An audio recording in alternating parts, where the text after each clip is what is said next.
So, this time it looks like it can hear me. This is a bonus.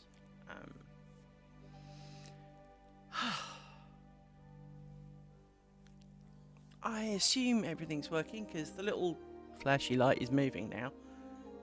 That constitutes sound.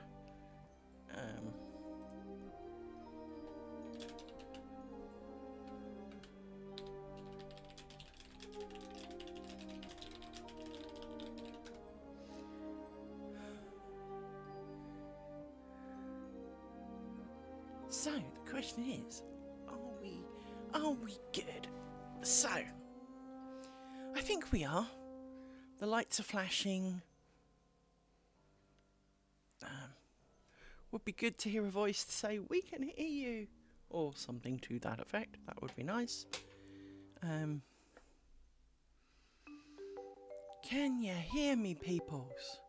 Is anybody out there?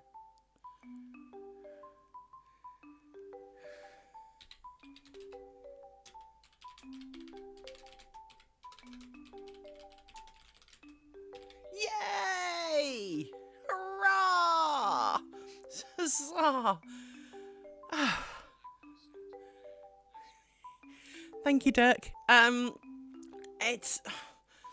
really hate when, for no obvious reason known to man, something isn't working. I mean, the other day, for whatever reason, I have my little animated me that talks to you because, well, she's the marginally better looking version of me. She's at least more awake looking than I probably am. And for some reason, she just didn't work. And that's fine. I mean, it's not the most important thing in the world. But this time, no matter what I did, including screaming at it, because, you know, that can be a thing, it was not recognising any input. So I kind of smacked it one, as you inevitably do in these technical scenarios, and now it seems to be working. So I have no idea why it was in a mood, but now it's not in a mood. So I possibly didn't need to restart the stream, but it meant I restarted OBS, so that can often fix things too. So never mind. Let's get down to business. So let's dig out my work. There we go. I was watching more of those lace videos this morning. It is not good for your soul. It is not good for your soul when you've paid a lot of money and all you do is spot the mistakes in it. And as I said yesterday, it's not like I'm going, oh, there's mistakes in it and I know better. No, listening to what you told me, what you just did was totally wrong. You said do this and you didn't. You did something else while saying that you were doing the thing that you said you were going to do and you didn't. So yeah, right. Let's do this little bit here because I really thought I'd done this yesterday actually. Why is there only one that side of the pin? Let's sort this out a little bit. You are part of it. 1, 2, 3. Just checking you're not twisted, because of course you are. Oh no, there are two of you. You're just hiding a bit. Right, so let's do a bit of this. So how's everyone today? Because of course, today being Friday is always a day to be good upon. We like Fridays, usually anyway.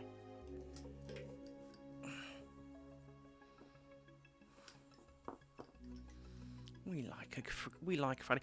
Oh, I got some more pins. Not all the pins I ordered, of course, but I wanted to show you the extreme difference. So, I have moaned about these super wafery, thin, nasty pins on many occasions. And excuse the fact that the brand new pin pot is bust because certain Mr. Paws tried to eat it. Well, he ate the other one more than this, actually. So I'm just chopping the bits of sellotape that hold it closed. Because that's always a thing, alright? So, this is £9 worth of pins. If I do that with the pot, so that they're a little bit more filling of the pot, as you can see, there is a lot of space, and they're not even proud of the surface. You can't tell that, but it's very hard to prove that, right? Here is the pot of the 0.1mm bigger pins. This pot is full to the surface, so the pots are the same size. This one is full. This one has like a pinch in it. This one's also £9, but you get, well, a crap ton. This one is 50 grams, and actually it feels like more than that. This is nothing. This is a fart of pins. I mean, I just wanted to share to you how stupidly annoying this is, because of course I can add them to my pin collection, and with a little bit of jiggery pokery, they kind of blend in a bit. It's hard to believe that that's 4 pots of pins, and it's still not full. Whereas I think I decanted one of those into the pin thing and kind of filled it. It is frustrating. I've got 2 more pots on order because, of course, I bend these regularly. Constantly. That's probably the better word. Constantly. So, but now I have a few more to grab from, which is always a good thing. And quite a lot of them aren't pre-bent. Excellent. Why do you look funny? I know I've only just put this pin in here.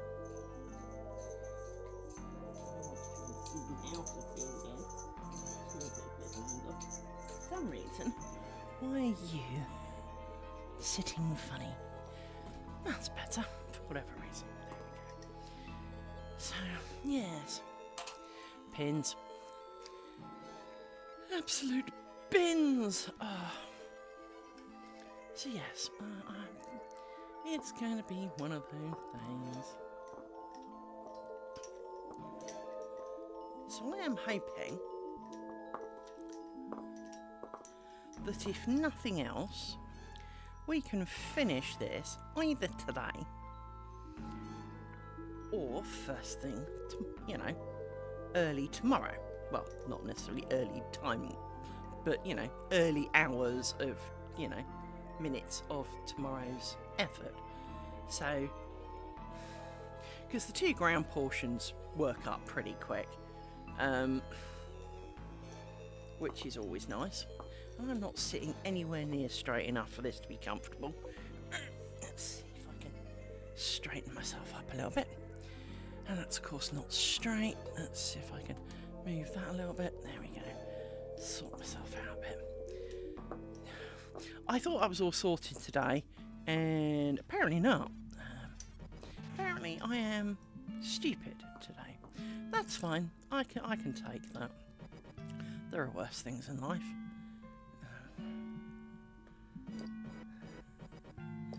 So yes. Welcome to Friday. My co-worker's still having kittens. He worked out something else today, and it's like, I thought we worked that out like 3 months ago. Okay, you worry about that now. I'm not, because, well, I worked it out 3 months ago, and I know I told you, so... Never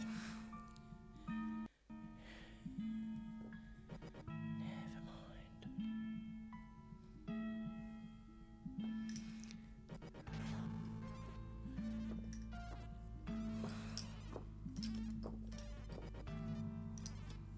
I didn't add one, did I? Did I not? Did I not? Apparently not. Oh, today's starting off well, isn't it? Liz the distracted clearly is on full force today. Once we kick in a bit more, it will all set in. I did a bit more on my cross stitch, literally next to nothing more of it. But now all the little flowery bits around the edge are green. And I don't like them being green because flowers are not green. So it makes no sense to me that they're green. But those are the colours provided. I also got some thread with my pins. I got a bang the mic, sorry about that. I got a silver shiny one again. We all know that shinies don't show up hugely well, but you can kind of see that it's shiny.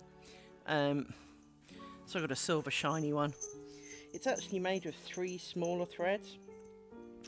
And I'm thinking, much like normal embroidery thread, what I would probably do for my biscornu is, because I'm contemplating filling in the holes with some thread, is to take that and split out the plies and use it like normal embroidery threads for only one of them, so it's a thin, very thin silvery bit. Just add a little sparkle in what should be the gap, but the gap is disappearing in some areas because, well, it's like 1 little millimetre square, and some of the puffiness of the squares around it mean that it kind of disappears. So to enhance the complexities of these voids, actually fill them in, which technically kind of negates the whole point, but maybe not even do whole cross stitches, just do kind of like little backslashes so they're all in the right direction, but that way they show up, but it really is minimal effort. Thank you, dog. Just kicked me in the back really hard. That really makes you popular, dog. I'm trying to explain to one of my dogs earlier today that being body slammed to the face and trampled on is not always desirable. We had much discussions on this earlier, and she doesn't get it. She got quite upset that she couldn't just body slam me and trample all over me, and that I must be enjoying it. No, dog. No, this is not the case. We humans don't appreciate that. Just like if I trample all over you, actually my dogs are the only ones I've ever met that don't. You know, normally if you tread too near a dog, it squeals like you just pulled all its fur off and you never even touched it yet. And then you feel really super guilty. Mine don't do that. I've accidentally trodden on a paw or two, because, you know, that can be happening when they're all excited. Thank you for the follow. I love new followers. And you know, I've accidentally trodden on a dog paw. They didn't even notice. I'm not sure their brains are connected. Welcome to the channel. Feel free to ask any questions you like. They don't have to be lace related, but at the same time, kind of, you may get a more random answer if you don't. I am not the fount of all knowledge, however, but I will do my best. I can only share that which I know.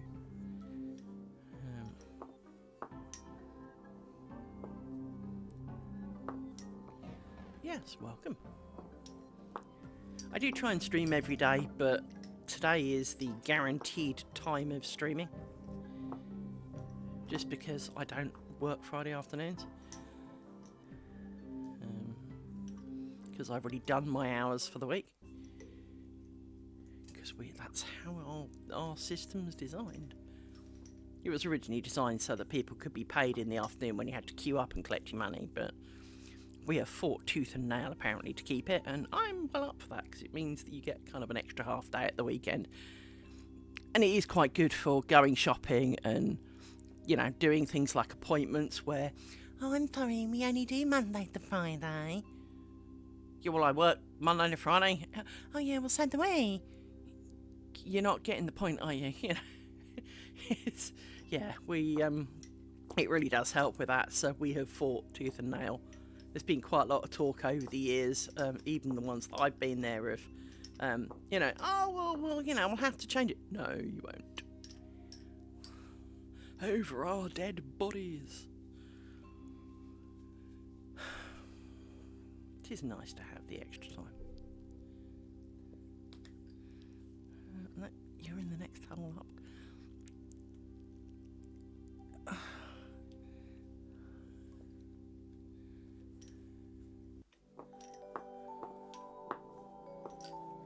Let's put a stick in you so we can throw you away somewhere.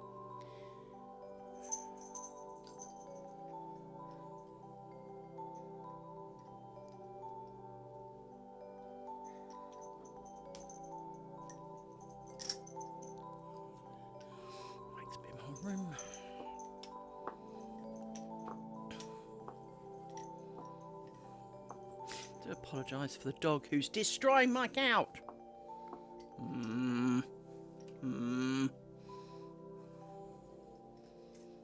She's got a real thing about one of my cushions. It's a cushion I made. And it's a cushion. There's nothing that exciting about it. She wants it, but it's never where she wants it. And so as a result, she spends a lot of time. She's also one of those dogs that does like the flattening of the grass thing, even though there's no grass. And it doesn't reshape my couch, but she's got to do like 20 circles before she's even remotely happy. And she'll stand up like she just has, and she's doing it again now, because she's going the other way around just to make sure. The joy of dog. The other one just comes along and lies down. It's so much easier. But then she is a little crackhead, so she is constantly kind of... She's not nervous, but she is like hyperactive dog. She is blue smarty dog. And so she's constantly like, ooh, got to go. Ooh, what's this? What can I do? Where can I be? Ooh, can I go over there? Ooh, what's that? Ooh, whereas he kind of lies there going, it's bedtime yet. So she eats actually way more than he does, and yet she's still skinny. It is kind of amusing. But I love them. I love them even more when they're asleep. Because they're good when they're asleep. 1, 2, 3, 4. I was going to say, you are out the bath. I was just checking that I'd not screwed it up already, because that would be just about peachy, wouldn't it? Right. So yes. Well, I haven't got my little thing up. Here you go. Dink. We are stonking down the last triangle of a square. And then we will have finished square number 2.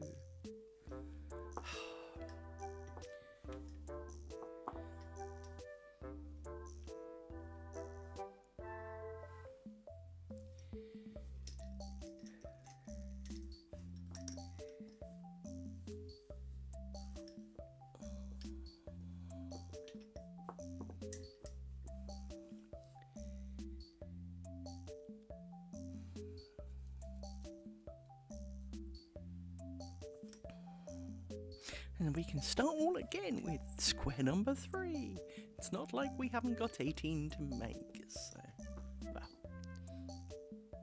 17 and a sniff of one. No, 16 and a sniff of one. Dear God, woman, where did you get your maths from?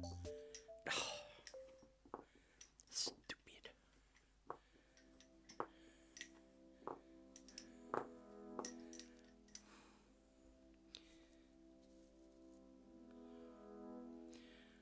What I will do later this evening after the stream, while this uploads, rather than do some of my cross stitch, as I usually do, so I might watch the video I've got on Chantilly lace.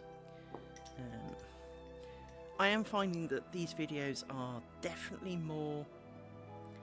You know when you go on a training course and they give you like a little booklet that kind of has almost summary slides of what was discussed, but not the full information, so you can't learn from the booklet, but you can remember from the booklet, is probably more accurate. Well, this is kind of where these videos are at, and I've paid way too much money for them. Well, it's the going price for them. That's the price that, you know, it's not a back of a lorry job, it is the going price, and they are original and all that kind of stuff, so it is the proper price. But did you see that a piece of art has sold for £6.2 million? And all it is a banana duct taped to a wall. One bit of duct tape splat on the wall. Now, first of all, the thing's going to go off in a couple of days because, you know, warm environment, all that kind of stuff. Bananas are good at that. £6.2 million for one banana and a bit of duct tape. I mean, that's what, 20p, right? It's It's not even artistic. It's a banana duct taped to a wall. Now, I may not be the greatest art theologian of the universe, because, well, frankly, I'm not. And I certainly am not a great artist. In the sense of, I cannot draw even a stick man without you asking me, what's that? But even I struggled to comprehend how a banana duct taped to a wall. It was like years and years ago, the Turner Prize. The Turner Prize always makes me laugh. Just because every year there is something in it that makes me kind of go, hang on, someone thinks that's worth money. So one year it was the dirty bedroom. It was the... Oh, shut up, dog. It was the pile of dirty clothes on a bed. Can be found in every teenage room in the entire world. This is not special. It is not meaningful. It didn't even tell a story.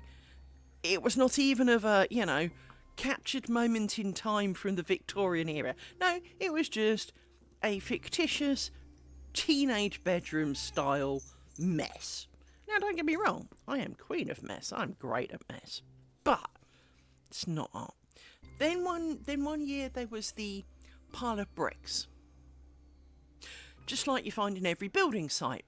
And it was, again, millions of pounds worth of whatever. One year there was a pile of rice. And you're kind of going, shit, me, even I could, if that's all it takes to be art, maybe I need to sell, like, half my house, because, frankly, I must be an artist and not completely unaware. It's a bit like, some of these companies that you sit there and listen to how much money they've said they've made and or worth or whatever, and you're kind of going, but you can't pay your bills. If you can't pay, like, your heating bill or something, do you really have all the money you say you've got, or is this on paper? Oh, it's on paper.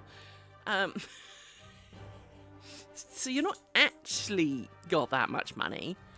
You potentially, on a really good day, could sell everything and have some money, maybe to the tune of, but maybe not. It's a bit like a house price. You can look up the price. Well, you obviously know the price you bought your house for, but you can look up. I know if the prices have gone up or down, and chances are your house may or may not keep in line with that. Rory, there really isn't room for you, my man. Oh, for Christ's sake! Hang on, got to allow his lordship to fit through the smallest possible gap to come up to the couch where there is 2.5 seats to the left of me. Yeah, you've got up here and discovered that your sister's already in the spot. Eh? Yeah, you want it up. Don't look at me as to what you're going to do with it. That was your choice. You're an adult now. Yeah. Really, they're both behind me. You can imagine how much space that leaves. And so so you're not actually worth that. You've got like five quid in the bank, like the rest of us, kind of thing, right? And I find it kind of amusing when we have, all these things, oh, this is worth so many million bobbins, and you're like, well, only if come the day you go to sell it, someone actually comes and bids that. If no one bids on it, or they kind of go, I've got bricks, I can go down Dewson's and buy, that many bricks for, like, 500 quid or whatever it is, because bricks are not as cheap as they were once, so let's say 500 quid's worth of bricks. Well, I can have me this for 500 quid. I've got a photo of it. I can recreate that, don't you? Because after all, you're going to have to, put them back into a pile of bricks in a van and then recreate it when you move it. I'll just go down Dewson's and make my own, thanks. And it is that kind of problem, is that you find yourself sitting there going, I get it, that, art is in the eye of the beholder, and, maybe you're making a statement on something.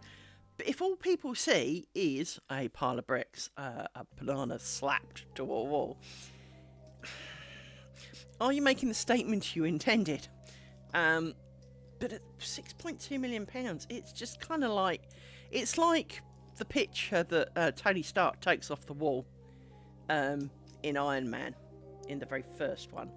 And basically, it is a rectangle on a white background. And it's worth millions. And you're kind of going, it's a rectangle. I went when I bust my knee. I went to the local private hospital, just because good, right?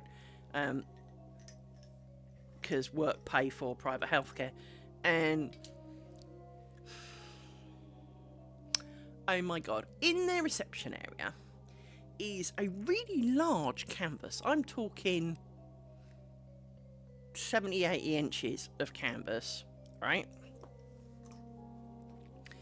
And on it, you can see someone with a pencil drew some shapes, almost finger painted in the shapes, glued a couple of bits of string to it, because you can even see the glue. It's not even like, well done. And I'm looking at it going, crap. I'd at least colour in the side the lines, make the lines straight, and all this speaks to me is your 3-year-old child made this in nursery. It's kind of like, oh wait, you paid lots of money for this. Oh, it's some well-known artist. How old are they? 3? Is this well-known artist your child? I mean, no, it's just. I know it's all in the beholder, and it's like fashion. If you see some of the monstrosities that parade down some of the catwalks, and you look at them and go, anyone who ever wore that in real life would be laughed at. And you're kind of going, now obviously with fashion, a lot of it is the successful engineering using fabrics or mediums that are not normally designed to work in that way. And so from that point of view, I do have an understanding, not that I'm a fashion guru either, because clearly friggin' not. If you've ever met me, no, definitely not. But I can understand at least a principle to that. But when it is literally, a pile of bricks, like you can find on any building site, yeah, that's not really art. It's not art, that's just a pile of bricks. It's not even like it's arranged into an interesting shape that, when viewed from a certain angle produces, like some of the clever ones where you see this kind of really abstract picture, but when you view it from this angle, it looks like something completely different.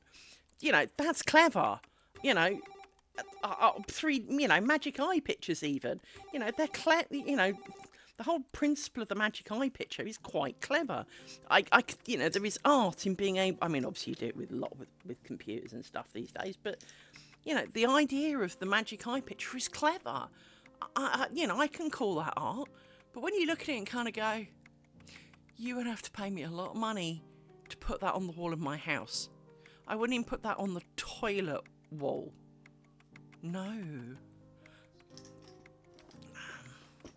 So yes, I'm not an art aficionado, and so I'm sure that there are many people who'd call me heathen and uneducated, and yeah, I'm quite happy to wear that title, but at the same time, if it looks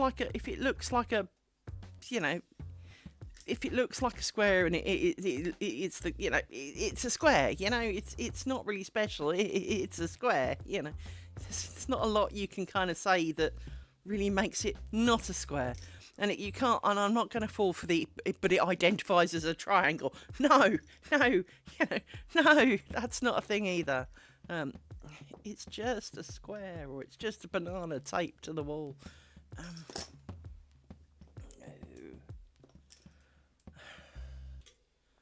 It's either that or the dog turds in my garden are like a Jackson Pollock or something.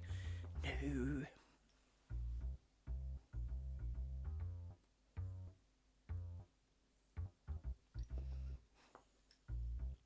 Ads in a minute. Come on, Dom. Of course you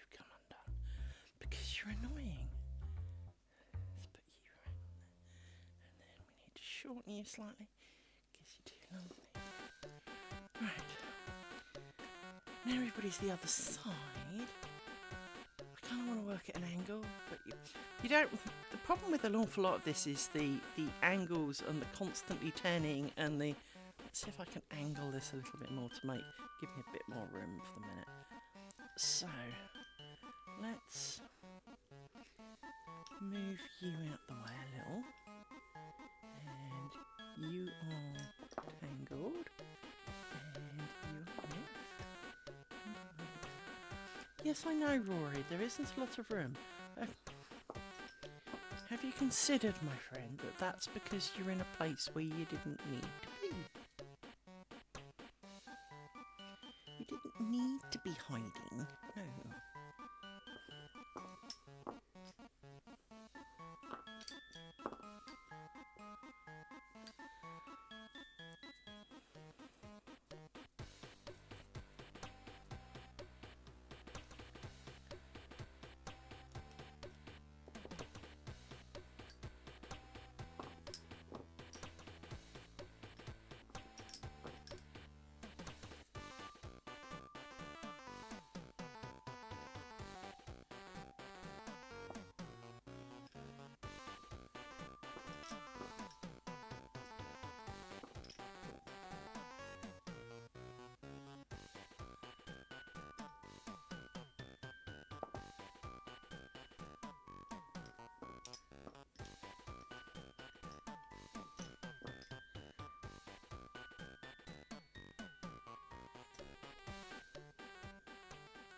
Bye-bye, bot.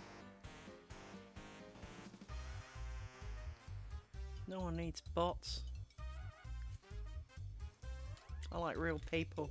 I'd rather have 3 people that are real than bots, thank you. Bots not welcome.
the only thing I have learnt from watching those lace videos is, much as I thought I was being a bit of a mung bean and completely incapable of using the lazy Susan well and taking a really long time to sew up ends and all that kind of stuff, having watched someone else do it and making an even bigger meal of it than I was, it's not just me.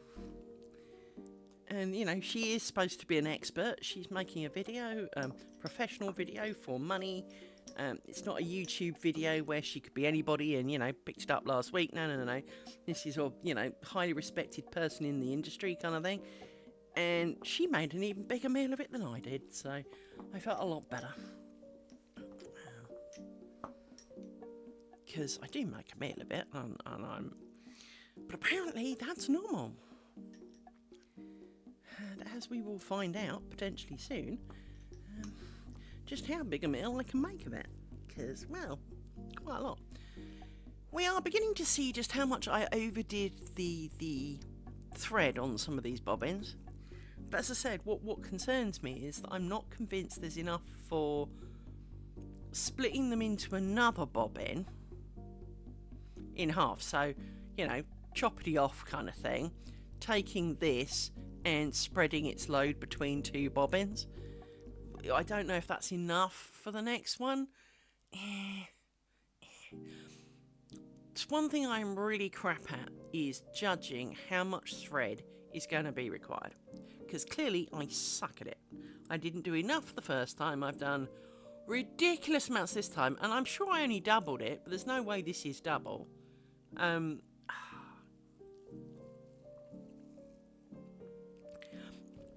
And of course, no, I am not going to do a triangle and then measure out every thread, and because you know, if a triangle takes me a week-ish, maybe a little longer depending on how much time I've got in the week, no, we are not going to be undoing one just to see how long the threads were. No. I mean, that would be ideal, I guess. Wish there was a way to measure it, you know, using the computer, because obviously I put this pattern in the computer so I could print it out. Because I made it. Well, I made it on the computer and then printed it out. It'd be nice if it could tell me how much it would take, because that would be really helpful. If it said, you will need, you know, 1.5 meters per bobbin for this, and these bobbins will need 3, yeah, or whatever it is, right? That would be great.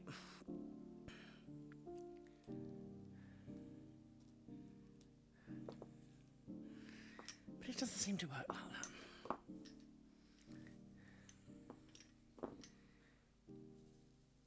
Unlike the weaving apps, which do exactly that. It goes, hey, how much do you expect this to, you know, do you want to know how much it will take to make this on the loom? And you go, yes, please. And it goes, well, how much waste do you have when you do this? And you say, well, I usually have about this much, because in short, it's the distance between the beam at the back and the beam at the front, kind of minus a bit in the middle sort of thing. But if you assume the distance from front to back, it's usually a good kind of starting point. And it goes, great, then you need this much. And because you've got so many warp threads, you need so much of this colour, so much of the other colour. And it's all just laid out for you. It's really quite clever. It also can be quite scary. I tried to explain this to the ex-husband of how much thread goes to make, say, one tea towel.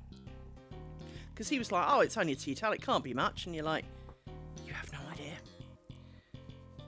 And I said, right, so if you were going to make one tea towel and you put it on my big floor loom, my big floor loom has a waist of 60 inches. And he goes, well, that's not that much per thread. And I said, if there are 400 threads, that's 24,000 inches of waist threads. And he kind of went, that's a lot. And I went, it is a lot.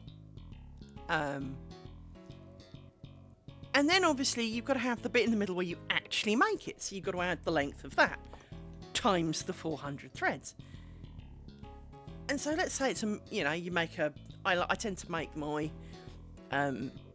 tea towels quite big, so they're usually in the region of 24 to 32 inches wide and about 32 to 34 inches long. So it's it's basically a metre long, right? So, well, if you've got 400 threads, then, well, that's 400 metres of thread.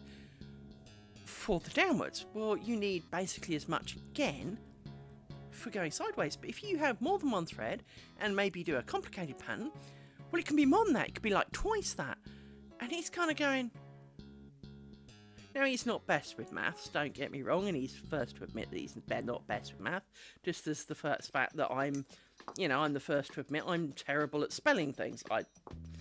Frankly, I have misspelt my own name before now, so, it was not one of my proudest moments, but at the same time, I failed to spell my own name. And he's going... So if you've got 400 threads and they're a metre long, that's 400 metres, and you're saying that. So you're telling me that there's like 1,200 metres potentially in this particular one, and I went, yep. And he's like, and that's just for this one, isn't it? And I went, yep, it's not for all 4 of them. That's just for the one. Times it by 4 for the thing, plus a gap in the middle. And he's going, plus of course you've got the wastage, and I went, yep. And he's like, you're mad. Yeah. It's, you do get so used to kind of throwing out so much of it. Do I sew as I go, or do I wait? I think we wait.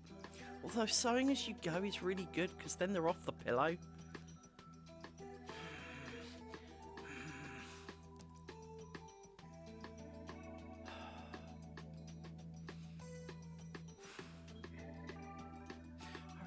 Like the idea of getting rid of them. I really do. No, we won't do it as we go, because that creates other complications in my life that I really don't have time for. Well, I don't have the sanity for. It's not really a time issue. It's purely a sanitary issue, so we will put you around there. And we will continue. And we will release the hordes slowly as we work across. So.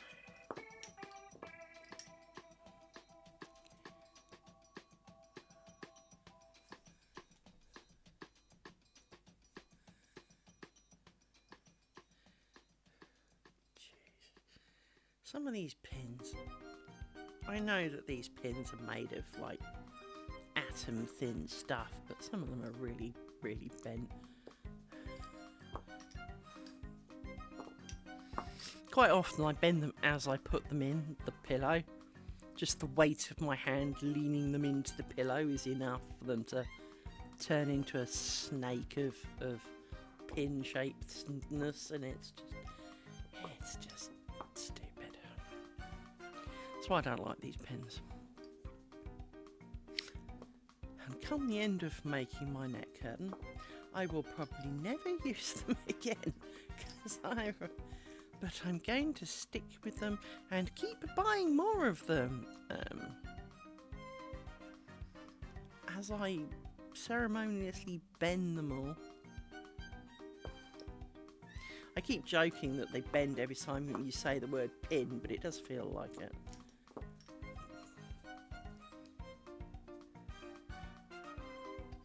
I don't deliberately bend them, I just successfully manage to.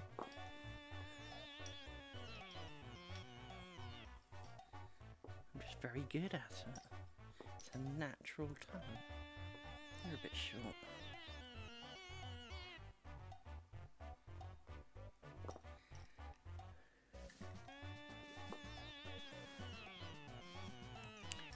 Let's extract you out of there. Yep, I thought so. You are not the friend. You are.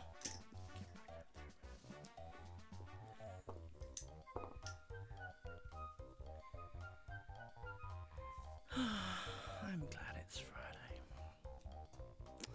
1 week to go.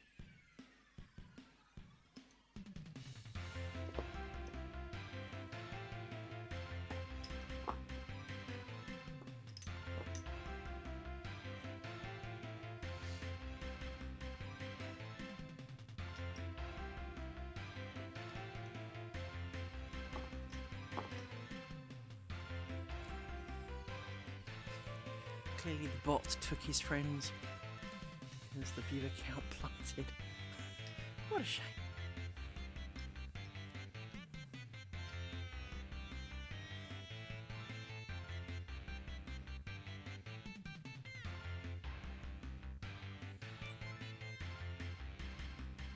Nice, come on.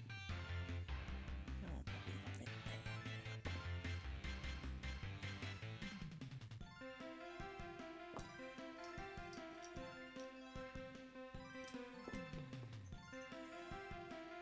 Why is it there's always one long one and one really short one?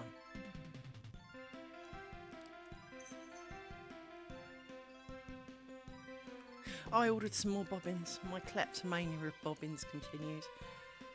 I've ordered the square ones because I really fancy some square ones. I also really fancy some ones that are up on eBay.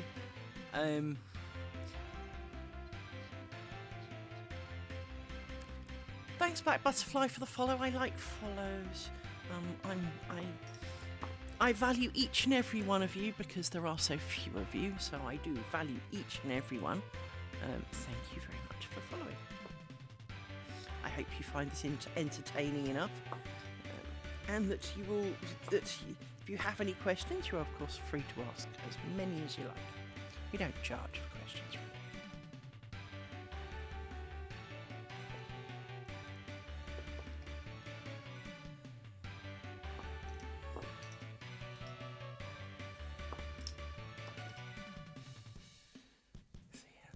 Welcome to the chaos.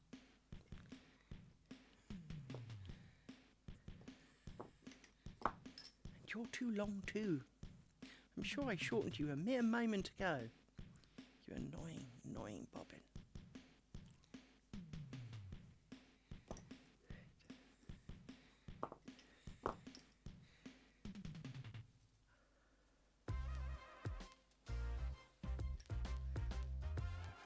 I find it very difficult because, well, do you want me to sit in silence and listen to the bobbins? Because, I mean, you have just done it again. You're annoying. I watched you. You just unravel. You know what? No, it's not me losing my marbles. You're being annoying. Let me do a different knot on this bobbin before I try and kill it.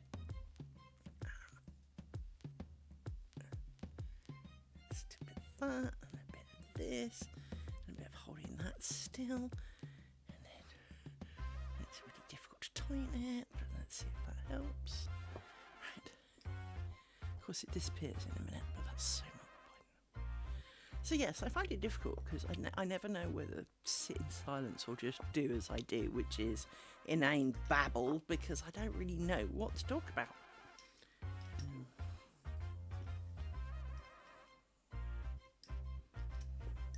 So you get a bit of a mixture usually.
Well, I just bent you in half, didn't I? I felt that.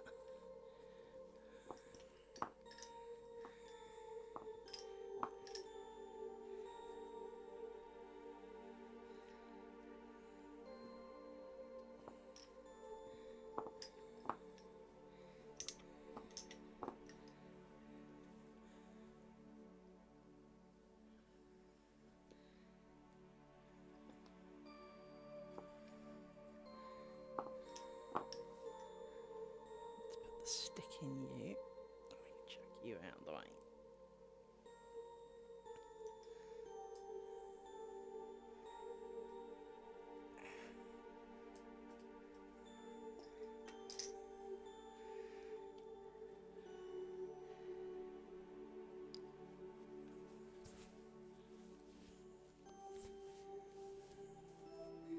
It's for drink, I think.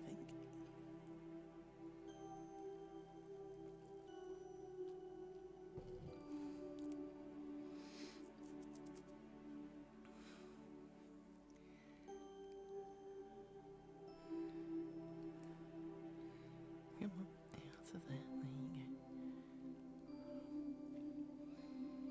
What I should really do is those last pins I should get bigger, better pins for, but then they'd be fatter. Why can't they make long, really long pins, like the hat pins, but with really, mind you, if I bend these pins, what on earth would I do to a hat pin size one?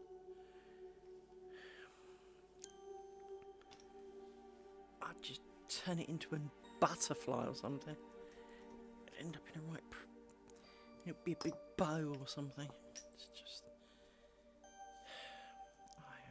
I seem to have unique pin bending gifts.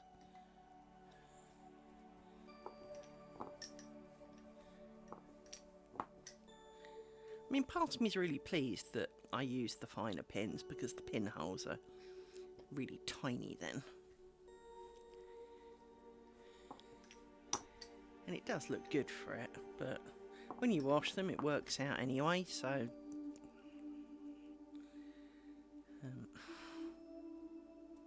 because we used bigger ones in an experiment and washed it, it came out the same, so it's kind of a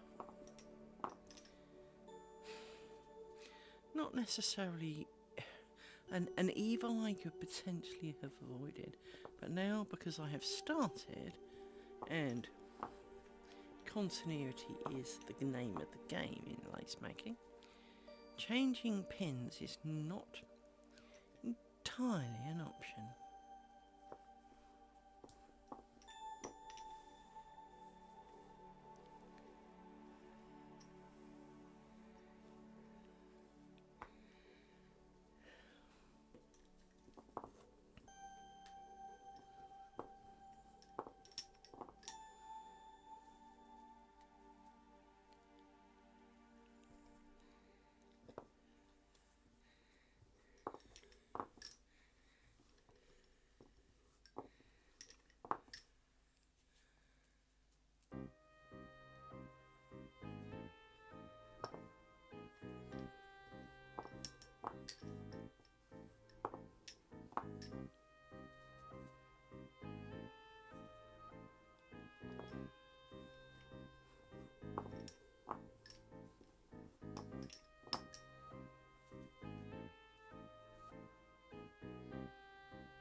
Missed.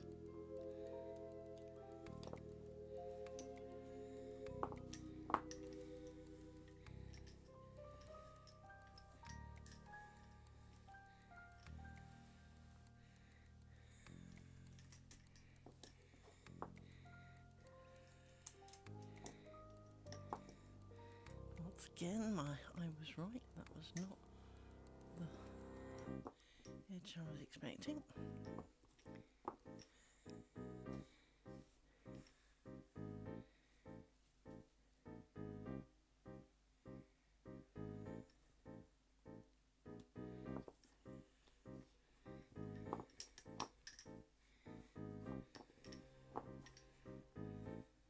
I got an interesting email today.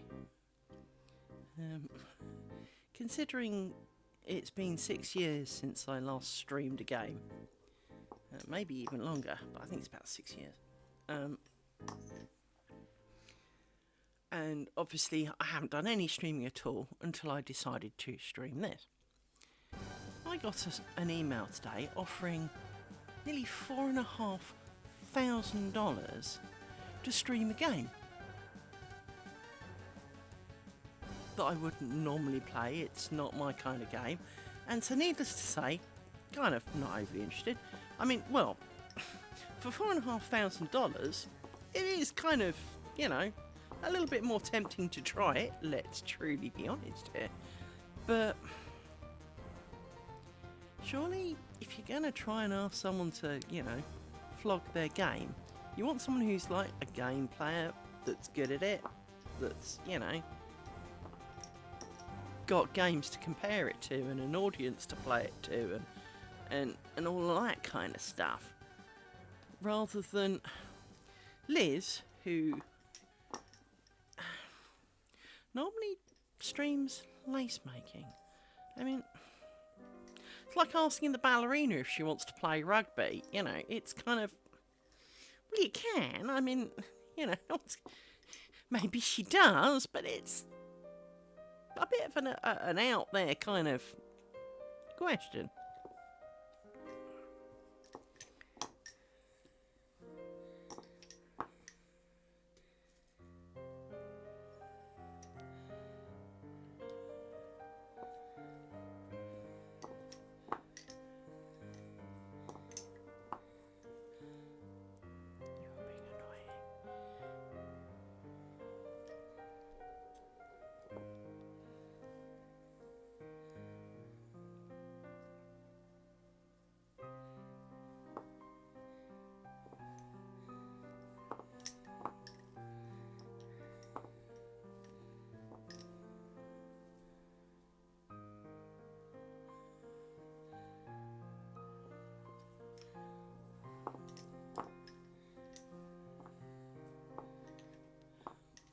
Because I'd always wondered how people ended up doing sponsored streams.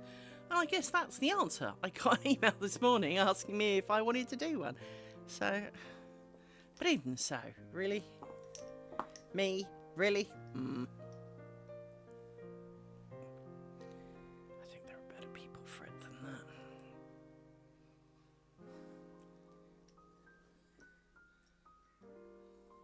And there's probably loads of really hidden conditions, so even let's say I decided to sell out and do it, I'd probably get 50p.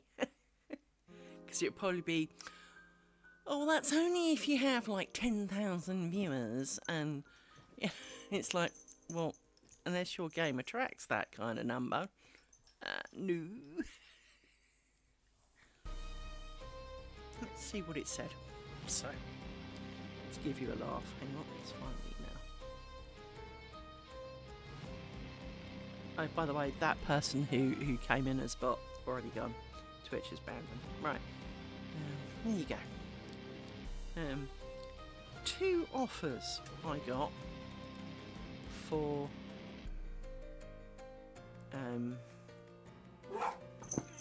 shut up, dog! It's next door. Getting their Tesco order by the looks of it.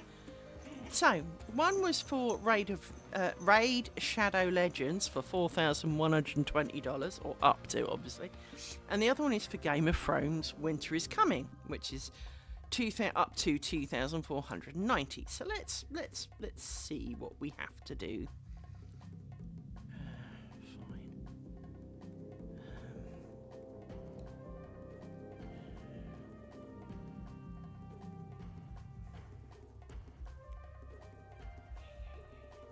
God's sake.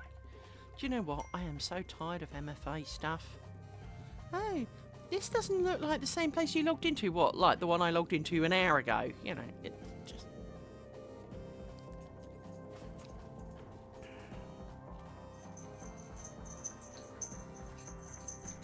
Okay, so max power is up to 150 gifted subs. You have to do a 2-hour stream.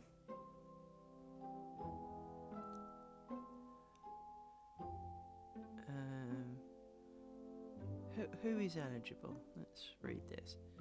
PC, mobiles, new users who proves down names. The game do not. Well, that we're going.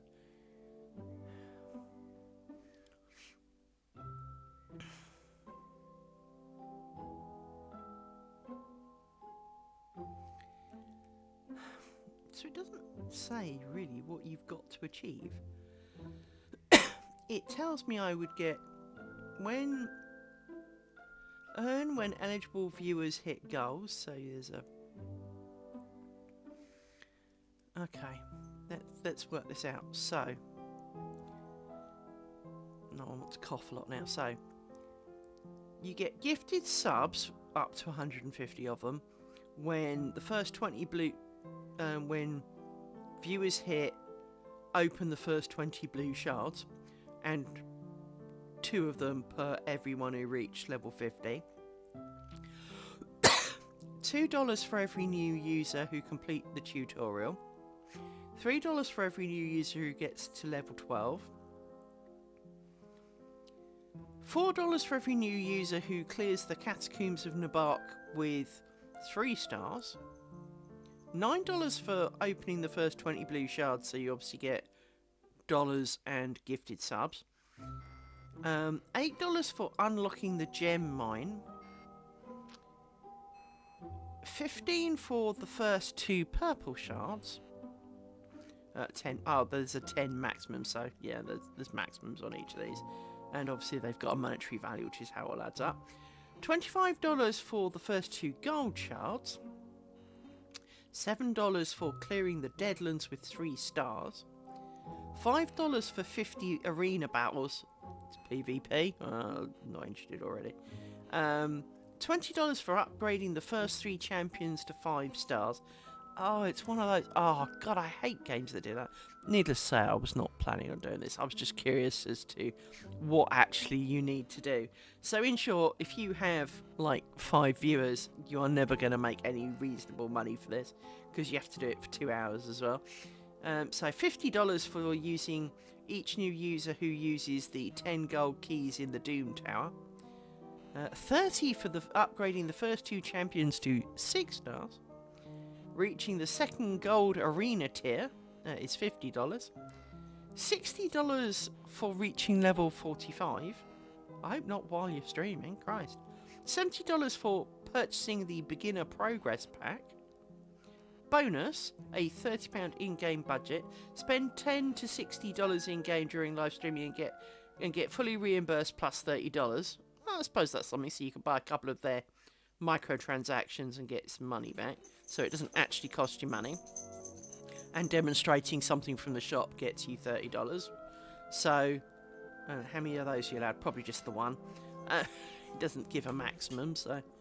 And then create a clan, fill it up with at least 5 people, and stream at least 30 minutes of clan game quest to get $50.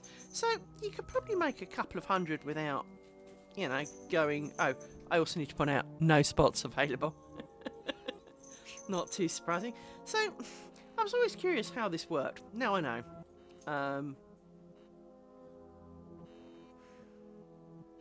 And the short answer is, of course, what were you doing? Is that your foot, or is that? That's right, it felt like someone was licking my bottom. I think it's actually her foot and she was just twitching slightly. But that was very unpleasant. Can we not? Miss. So there we go. I've never had a male like that before. And, well, I don't feel like I'm missing out. Well, okay, that's not true. It would be great to earn a great fortune and you know, all of those kind of things. But I'm a bit more realistic than that. Just sit down, dog. But yeah, never had one of those. Never had one of those before. Even when I used to stream games. So that seems really weird. You would have thought then would have been the time to approach and say, hey, we see you play games. Have you considered playing ours? And the answer would be no, because I really am quite annoying like that. I have not considered your game because, well, it's not my kind of thing. Really, look, I'm going to pin you to the back of the couch for a few seconds. Will you stop walking past me and thumping me? She gets all huffy when I kind of impose the I didn't like that kind of look. 1, 2, 3, 4, 5. I also tried one of her tricks on her once. It's going to sound really cruel, but she often leaps up and headbutts me and it really hurts. So one time I didn't lean back and I kind of braced for a Glaswegian kiss and it hurt a little more than usual and she kind of went, well, that hurt. What? Because I didn't move out the way as much. Yeah. It hurts as I sat there thinking, damn, I cracked my skull. You know. But it was the kind of, oh, that hurts. Yes, it does. This is what you do to me every time, Doug. And you could see it going, but that hurt. Yeah, I know. But you're the one that leapt up and headbutt me, not the other way around. I was just sitting here. Needless to say, she has calmed down a little on doing that, which is quite nice. No, that feels like that should be higher up, because it should be in the corner. There we are. And you should not be adding one. We are not at the adding one stage, because it's the corner. So let's do this properly. So this one goes there, like that.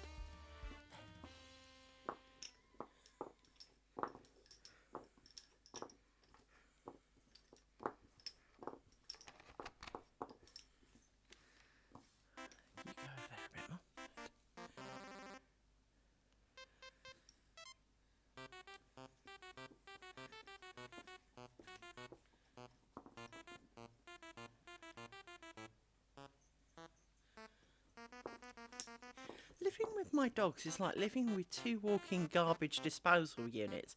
Only there's nothing they're supposed to be disposing of, yet they still make all the gurgling, chomping and destructive noises. And it's really distracting. Go on, off you go.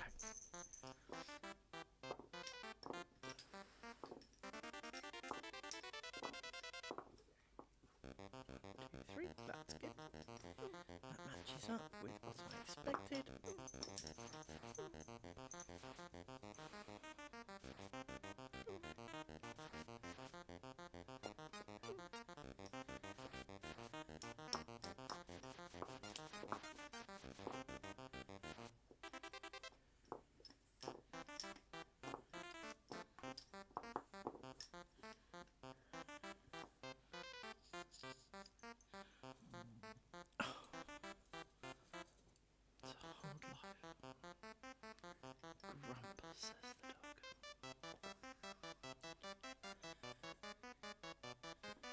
Maybe I'm busy. Yeah. Just have a sleep. Have a sleep, little one. You don't need anything. What do you need? Nothing, see? You're just being grumpy. Now, I understand being grumpy, for I am old. You are young. You have your life ahead of you. Your best days are now. My best days were then. bits of me hurt because I breathed funny, or I thought a funny thought. My back will go out. Yes. You are still young and excitable and full of hope and joy. I am full of bitter and misery. Yes. Hmm? No, stop trying to get on the lace pillow. No, it's not actually a pillow. I know we call it a pillow, but it's not a pillow. It's not like the one upstairs that you keep hogging all night. No. Don't give me that look, young lady. Don't pretend like you don't know what I'm on about. Hmm? Don't pretend you don't know. Yes. I want to do lacy things. You'll have takeout later when we order the takeout, won't we? Yes. You will get bits of my takeout. I don't know what I'm getting today, actually. Because I didn't have tea yesterday, so I don't know what I'm going to have today. Normally by now I've decided. Don't know what I'm going to have. Kind of don't really want nacho cheese, kind of Dorito things, and another burger. Kind of had plenty of those. Yeah. I know you like them because you get the chips, but it's because their chips are minging. They've gone downhill a bit in the last couple of weeks. The company who make do the burgers, because my favourite burger place suddenly don't deliver here anymore, according to the app. So can't have from them. Probably could if I phoned them up, but what's the point of an app if you're going to have to phone somebody? So I've been going to this other place, and they do make a nice enough burger. The actual burger is pretty good, but not last week before. It was cold, and I don't mean it wasn't really hot. I mean it was kind of cold. Last week's, they hadn't even cooked the nachos and cheese. They didn't even pretend, because it wasn't even like the cheese had melted and gone cold. It was still just great. They forgot to put it through the heater. The burger was not much warmer. The chips were freezing and uncooked. Well, they were defrosted, I'll give them that, but they were not warm in the middle. They were actually cold.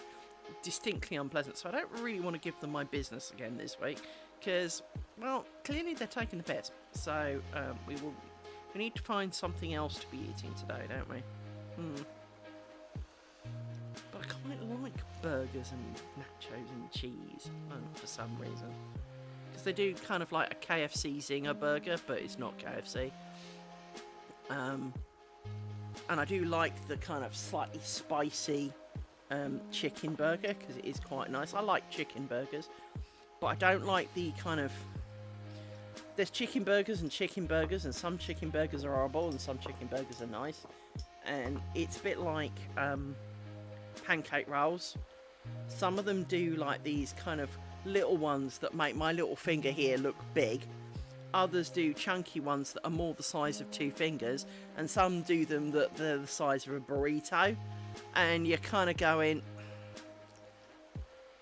the burrito ones are too big, they fall apart, you take like one bite and now you're wearing it all, and it's all, even if you got a plate and a bowl in preparation, it's still usually gone everywhere. So they're not ideal. The little finger ones, there's no food in it. They're too small to be wraps of anything with actual food in the middle. And so I don't like them either. But of course, hello, excuse me, I'd like to ask how big your pancake rolls are, please. Why? Well, because I want to know if you've got any food in it or not. But if there's too much food in it, it just wilts and falls all over the floor. And if it's got not enough food in it, well, it's not actually food then, is it? It's not a conversation. And of course, they all have stock photos as the kind of advertisement for what they do. So as a result of that, you can't even rely on the pictures to kind of make an educated guess, because it might show big ones and then you get the little finger ones. It's like the wontons. Wontons are great, but only some wontons. Too many of them, are knots of pastry with nothing in it, or as good as nothing in it. You know, you play. Oh wait, was that a small wafting of smear of food, or was that actually food in there? You know, and the answer is usually it's a small wafting. When you can't even tell if it's got meat, it just looks like cat food. You know, it's not a good one, so you know.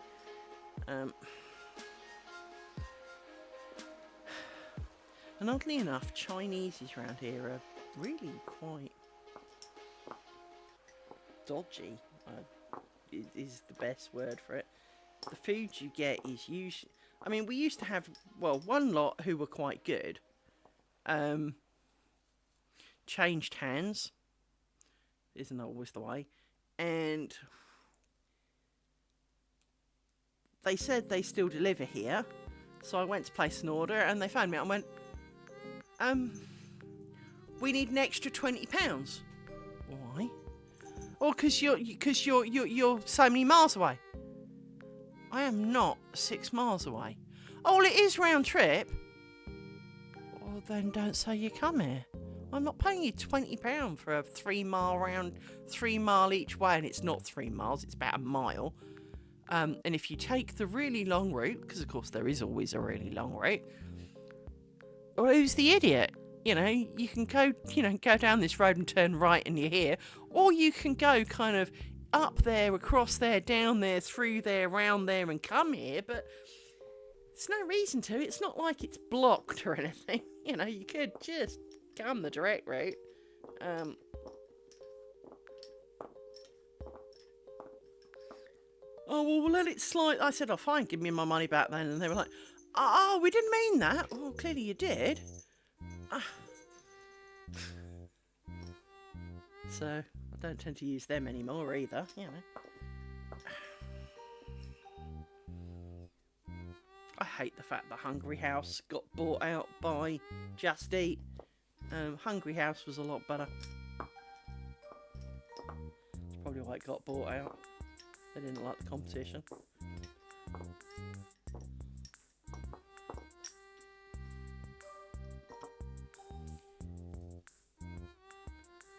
And my favourite pizza place immediately wasn't on the list. And when I asked her, oh, we'll be adding it shortly. Well, here we are 6 years later or whatever it is. And, well, it's still not on the list. And you're kind of going, really? It takes you 6 years to combine 2 menus, does it? Because they're definitely still in business, so...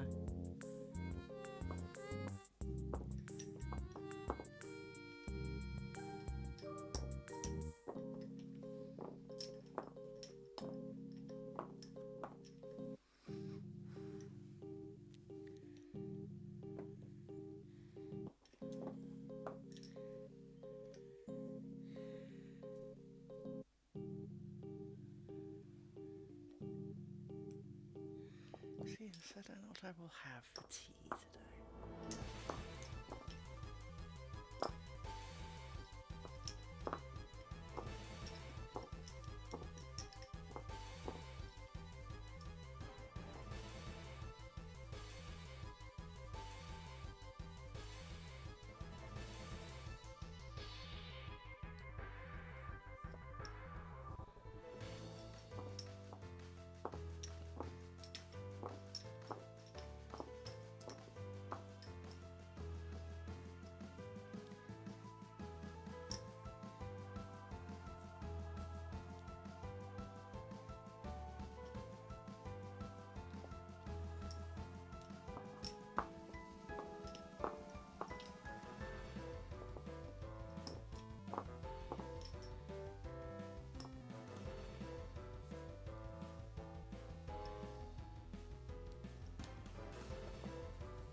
Take some pins out because, well,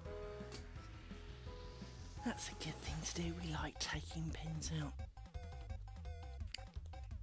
Now, I do need to push some pins down actually. So let's grab you for a minute and we'll find an object of poking.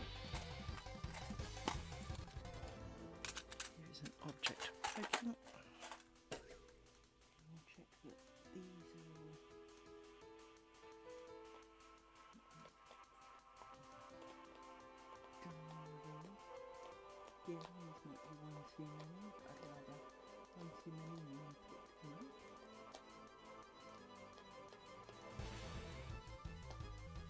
Nothing is, they don't resist very much, so you can't tell if you've got them or not. And as I said before, because they're quite thin, you can't really see them, can you?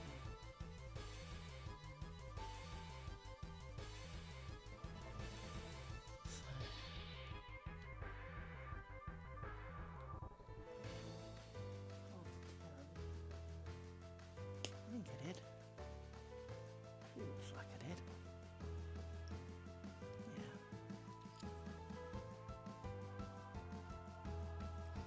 See, like for example, along this row here, obviously I've now pushed down this first row, which is the edge. And this row here, it looks like there's pins missing, but I know there isn't. Just because I can't see them. They're more like shadows. And it really looks like there's pins missing, but I think it's because they're actually caused by edge pins that I haven't pushed down that I should have done, rather than there's actually missing pins. So let's take some of these out, because then I've got more bent pins to pick from.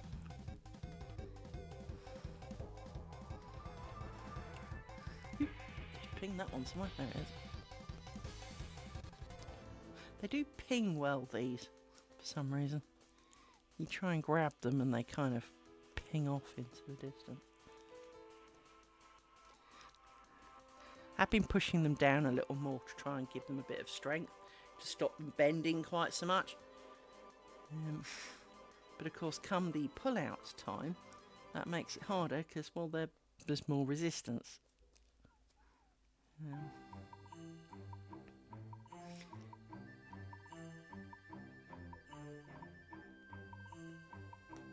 I still can't tell which edge is which.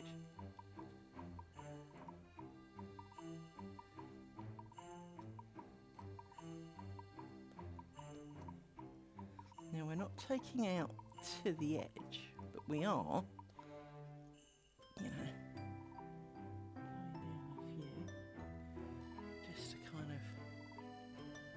because we like seeing what we've done. Being able to see our work is a glorious thing, because obviously the forest of the pins does tend to mask it somewhat. So, you are done. You are proper done. And of course this is another good reason to pull all the pins out, is that then these strings don't get caught on them. These are also done. You are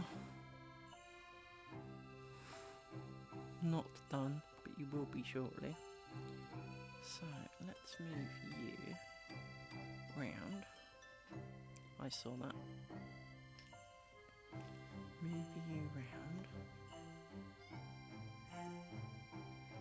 to make a bit of space. And then we need some of you. So we need, hopefully, you. You are up for a pin. So, is it you? Yes, it is.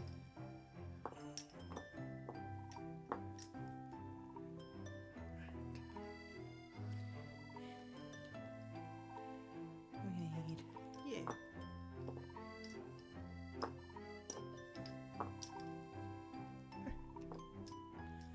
And then we can make our rose ground in the middle. Lovely done. It's got 2 pins in it.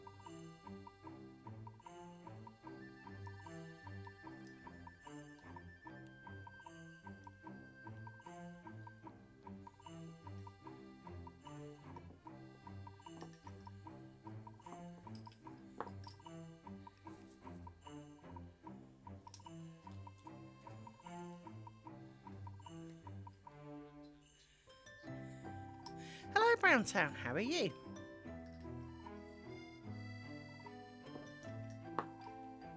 What have you been up to?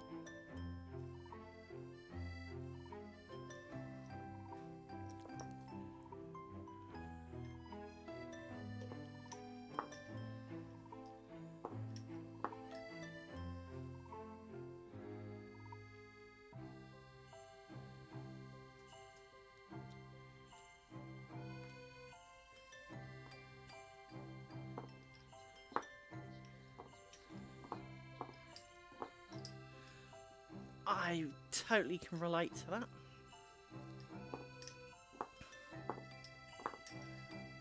Totally relate to that. Sounds like a very wise decision. Oh, you joined just in time for the ads to come in 3 minutes. Did you bring them with you?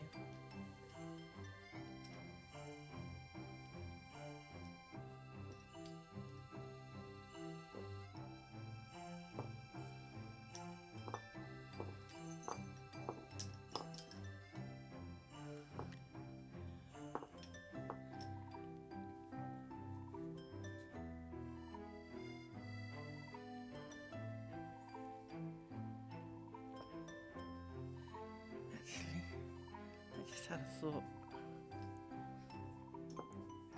There we go.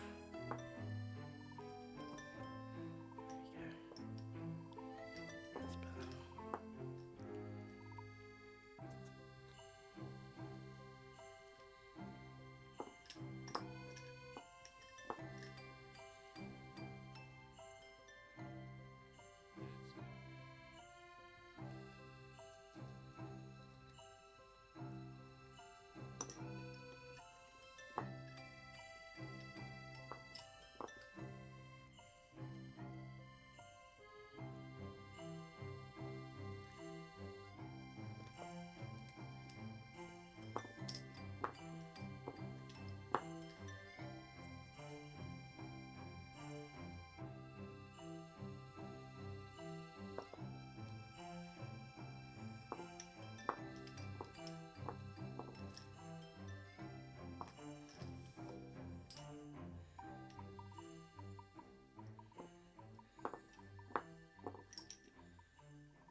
Oh, I definitely have rumbly tummy. It's hungry. That's probably because I didn't have lunch either. I did have a bit of breakfast though.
I don't know what I did the other day. You might be able to see there's a bit of a line down my thumb there. I caught it with a pin, and in catching it with a pin, I only scraped the top of my thumb. There was no blood, but it's really quite sore, which for someone handling pins a lot, this is not ideal. We don't want to be doing that. We don't need sore bits. That was the other thing I found when I was doing the Honiton pins. Even though I think I used the proper real junky pins for that, from memory. And when I made that first square, when I got to the end of it, my first finger here, I had a callus from where I was pulling the pins out, and it was really unhappy, and it was kind of like, didn't have that hard a job. I mean, so let's grab you.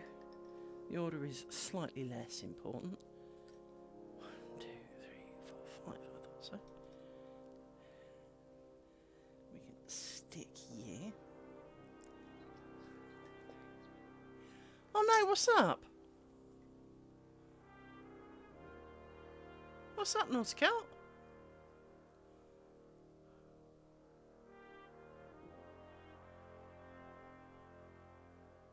Is there anything we can do to rally the masses and protest for you? Your coffee's gone cold? I mean, don't leave us hanging, mate.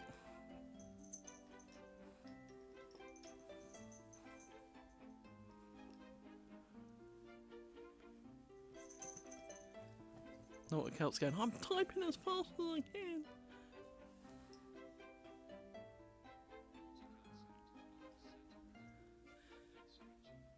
Oh. Oh.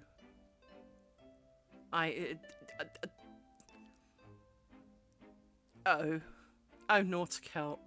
I totally understand. I haven't told you the story of my grand's house. I'll make you feel better. I will tell you in advance. It was not what we thought it is, right? The one that...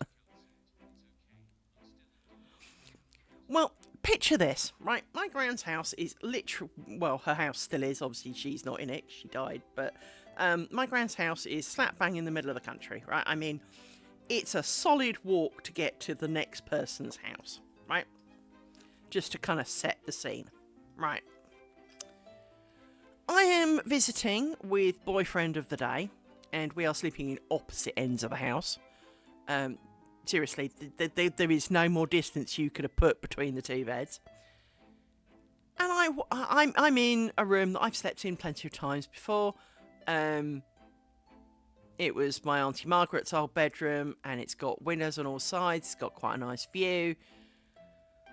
Boyfriend of the moment's in my dad's old room, which I really liked. It was my preferred room, to be honest. But, you know, Granny thought I deserved to have the bigger room.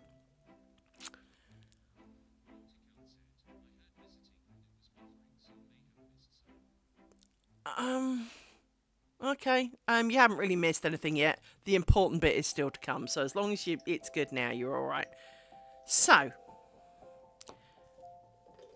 it's middle of the night, and I am mostly asleep. And I wake up, and I'm used to sounds of the country, you know, cows farting and all that. And I, too, hear scratching. And I'm like, oh my God, let me do this, right? I'm like, oh my God. And I assumed it was the dog, because my gran had a little dog. It was a little terrier thing. It was really the size of a handbag. So I called it. It didn't come. Now, that was really unusual for the dog, because the dog loved me. I called it again. Dog did not come. Then it sounded like it ran across the wall at the foot of my bed. And I'm like, the dog would have come to the bed, not run across the wall. Plus, there's like furniture in the way. How did it run the furniture? So you know what I'm thinking, right? Because I know you know what I'm thinking, right? And the more I could hear it, the more I could hear it, the more I could hear it, the louder it seemed to be. Because, of course, for those who are not aware and who may never have lived in the country, sounds at night in the country are... It's a bit like the things in the mirror may be closer than you think, right? It is the sounds in the country are louder at night than you would expect. Because there's literally no other noise. And this sounded like the dog. Anyway, frozen in fear, thinking killer vampire man-eating rats, right? As you do. I threw the light on, couldn't see anything. Very relieved, because, you know, if I'd seen a rat running across the room, that the entire county would have heard about that at, whatever an hour it was a day.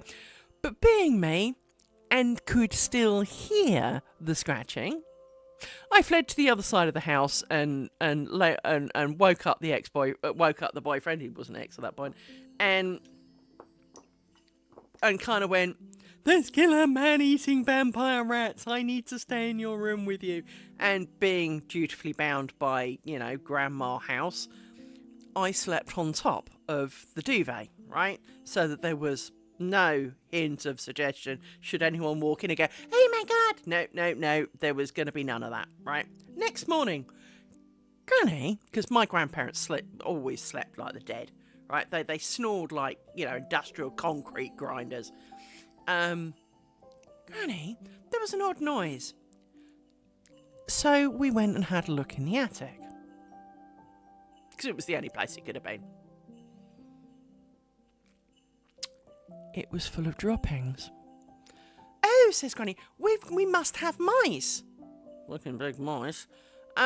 Okay. Not convinced they were mice. Really not, because I like mice. I actually really do like mice. Yeah, really not convinced that they sounded more man-eating vampire killer rats, because I was still in a little bit of a worked up state. Man comes out. "Sorry, missus. They're bats. Can't do anything about it." Her entire roof was full of bats. And no one had noticed. No one had noticed that every sundown, flocks of the bloody things fly out of her house. Of course, once you knew to look for it, there they were. And of course, I like bats. But those bats, and that night, were killer, man-eating, vampire, nasty. I have never forgotten that.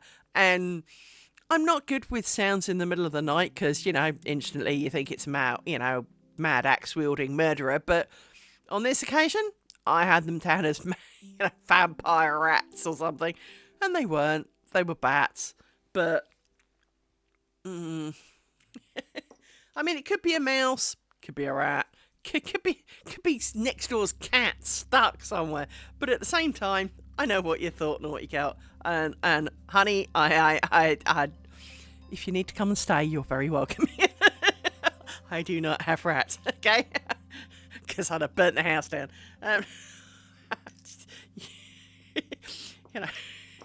It's just.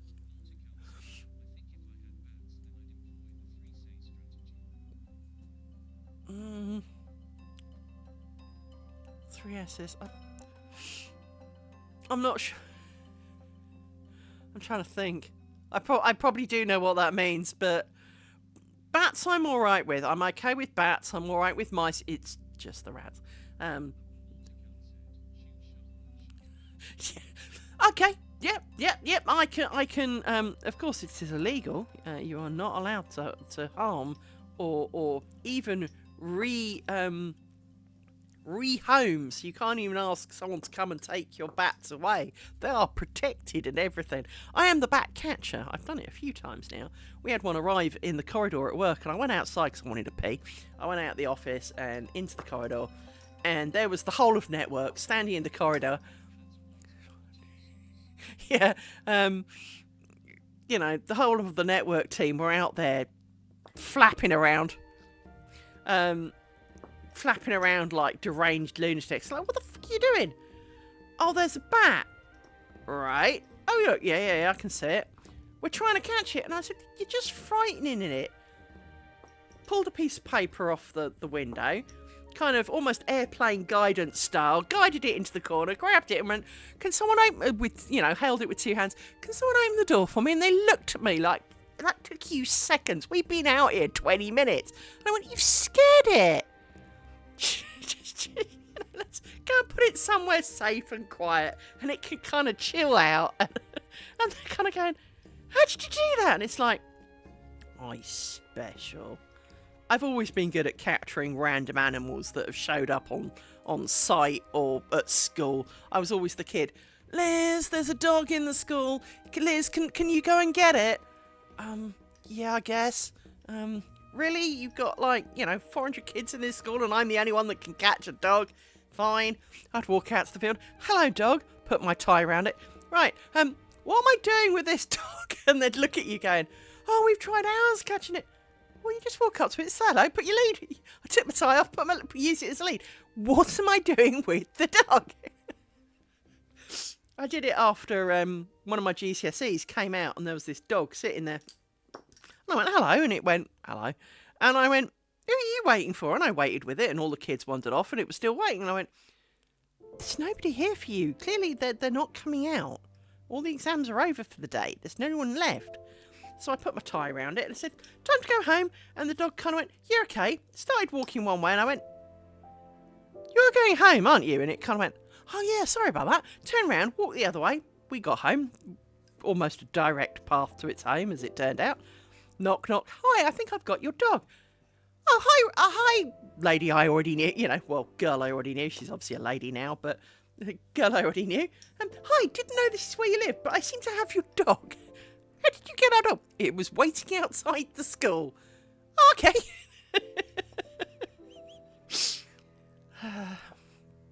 Dogs do that.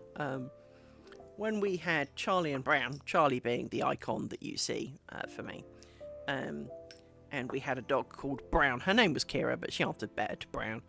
When we had Charlie and Brown, and it was not deliberate for Charlie Brown, hence we'd originally called her Kira. She did the same. Trev left the door open or the gate open or something stupid, and they got out. Okay, we looked around, couldn't find either. But we knew this because when Trev went to go out, Charlie was sitting on the doorstep kind of going, I couldn't get in. We could have gone round the gate and back through the open door, but okay, you know. But where's Brown? And it was kind of the look of, well, she wandered off, dunno.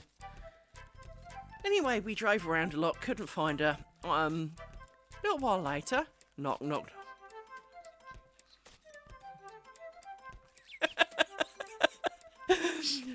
But Brown, you know, this lady knocked on the door and she was standing there and she was Brown. I went, oh great, you found our dog. And I went, how did you know where to bring her? And she went, she brought me home. I said, where was she? And she went, the dual carriageway. Well, the one in town. And she went, yeah. Oh Jesus, do you need a lift home? It's like a 2-mile walk from where we were. And she was like, if you wouldn't mind. Yeah, no worries, you brought our dog back. We'll happily ferry you wherever you want to go, love. But Brown obviously just went off on a wander. The dual carriageway, interestingly enough, is where I originally found her. So maybe she'd gone back to see if her original people had appeared, and they had not, so knew that life was better here anyway, and so maybe she'd gone back to pee on their, you know, pee on them or something, because she did that. She had a little bit of an attitude. And, yeah, I'm also the, oh, there's a spare dog. Liz, can you deal with the spare dog? Yep. I've had people knock on the door. You've got a dog. Oh, I see you've got a full complement of the dog. It's okay. Give it here. I'll find out where it goes. You know, give it to me. I'll work it out. I was driving back from the vets one day and I saw this dog literally walking down the main road. It's like an A road at 60 mile an hour. Hauled over. Popped the dog in the back. Went home. Phoned the vet. Told them, you know, where it was, and they said, oh, well, go and ask in this pub because, you know, it might be theirs. Well, they might know how to get hold of. We think we know the dog you mean. And I went to the pub and they went, oh, yeah, that's so-and-so's dog. Yeah, it's allowed to walk. And I went, what, down an A road at 6 mile? Oh, yeah, it's really safe. And I went, oh, so what, someone nearly hit it? I'd beg to disagree. But he came and collected his dog. And my lot are like, are you visiting or are you staying? It's kind of like my dogs, well, those dogs were then at least. These two I'm not sure would be quite so amenable. But, yeah, my dogs were kind of like, oh, hi, who are you? You staying or are you visiting? Oh, you don't know? Yeah, feel free. Take you know, grab a couch, have a seat. You know, we've got food and water in the kitchen. We've got toys over here. You know, they were really kind of relaxed about it all. Because we got through quite a few. I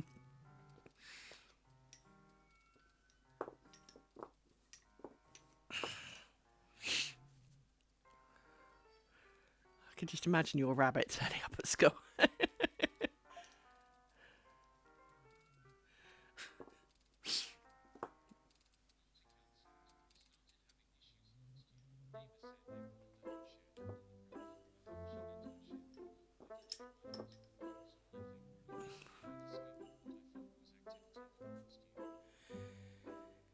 Yeah, my co-worker, funnily enough, has very similar problems. He, in fact, has El Rata that comes through from his neighbours.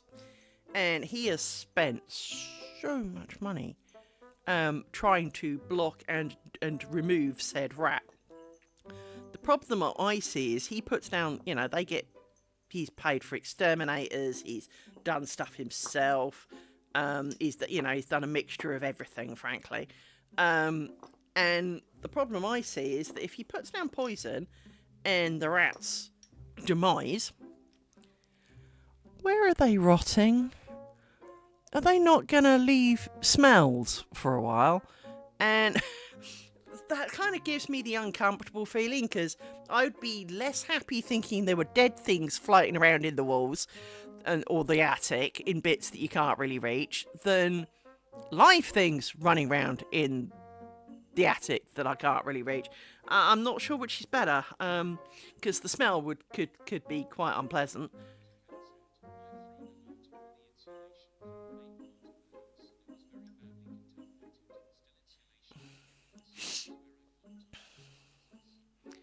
Yeah, I mean, this guy ended up putting in like wire wool with poison mixed in it, so that it was hard for them to get through, that it was, you know, quite unpleasant.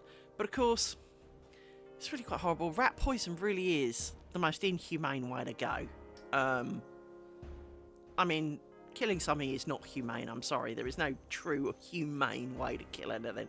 But rat poison is quite unpleasant. And yeah, it's. But he must have spent £5,000 or £6,000 in the last.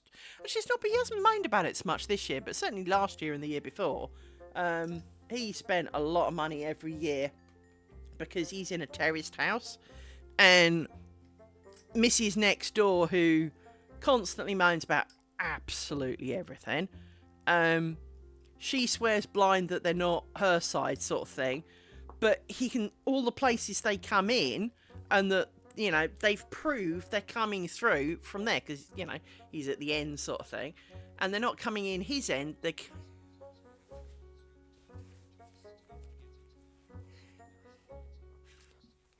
Yeah, and I think that's kind of the problem he's got, is that there are bits of that he can really not easily get to.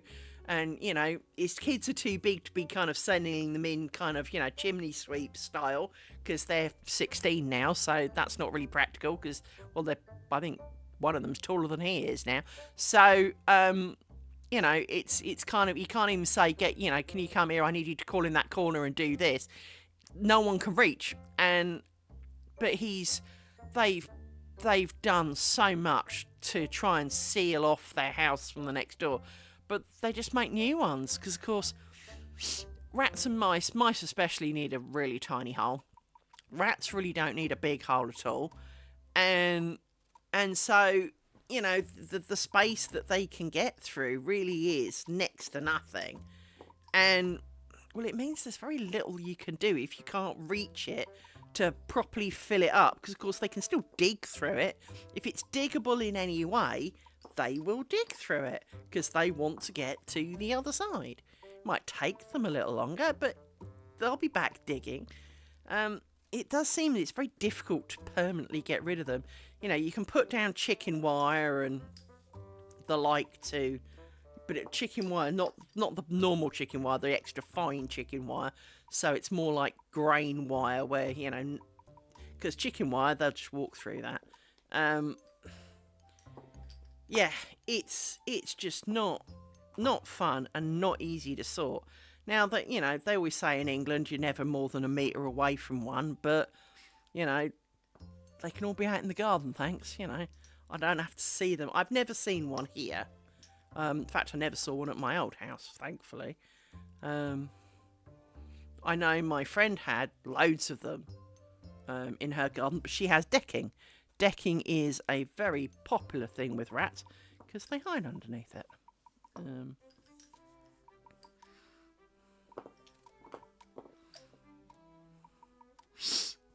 Rats love a good bit of decking.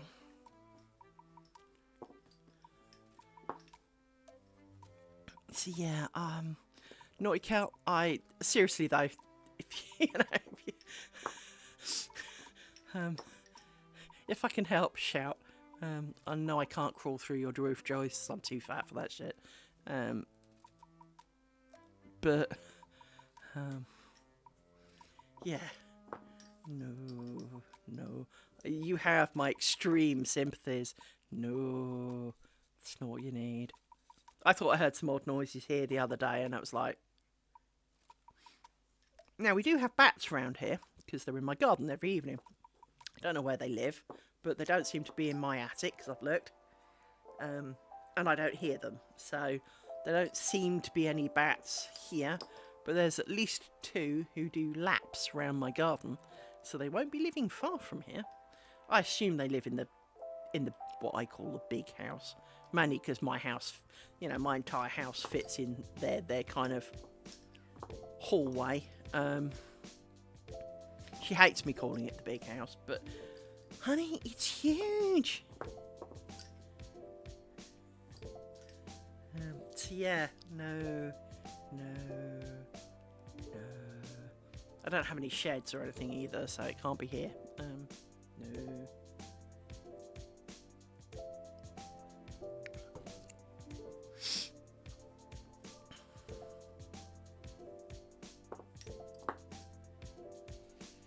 Oh, naughty cat. I don't know what to say, man. That's not good news.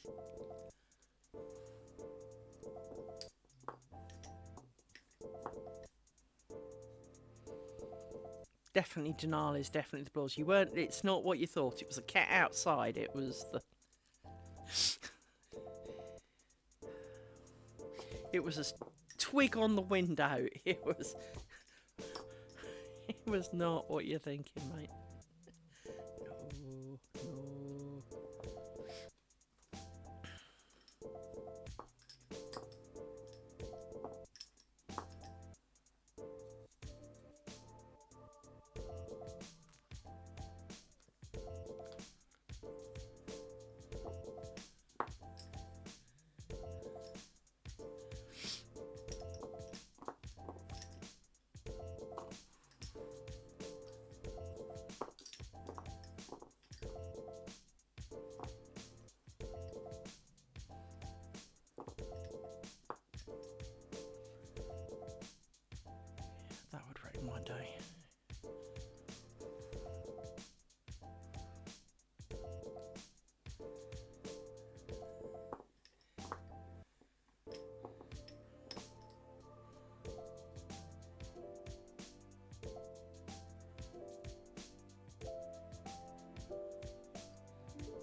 Yeah.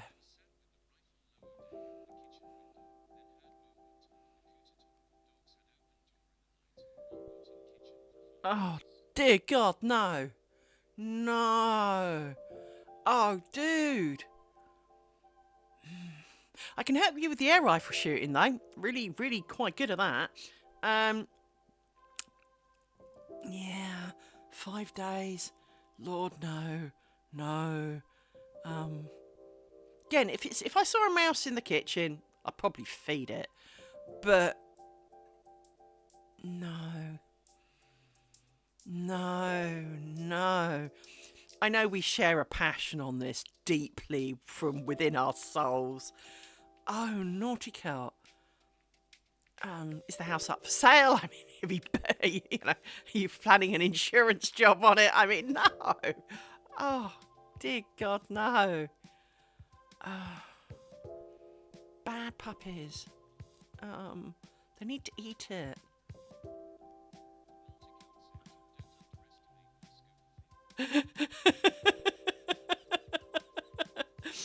Yeah.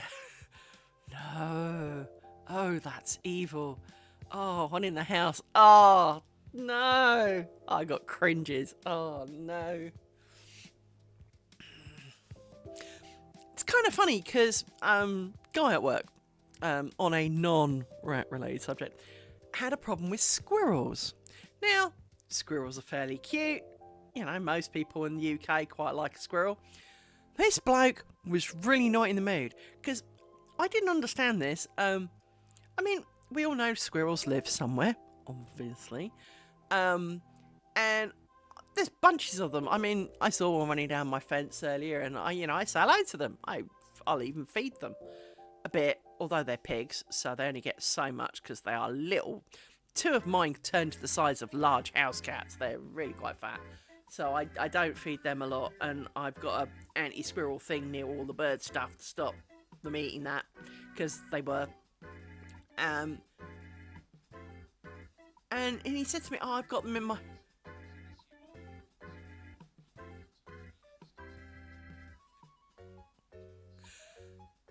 Good on you. The population of El Rata is not going to suffer for that, but our consciences are distinctly happier. So that's a win. I condone your winnings. And I hereby make you a gold certificate of El Rat Killer. You one license to off them as needed, because of course they are not protected. I'm not so bad. I like mice. I have no problem with that.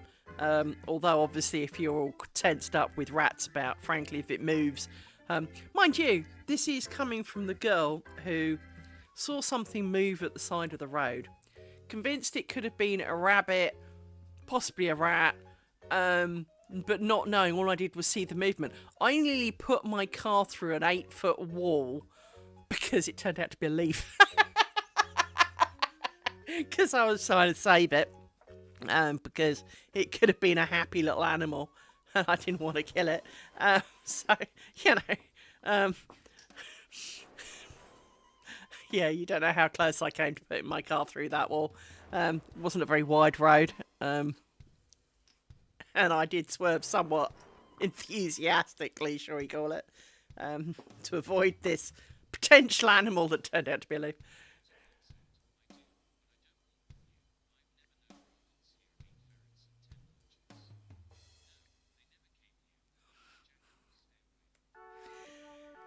Yeah, I mean, your ferrets could do quite well as rat catchers, surely.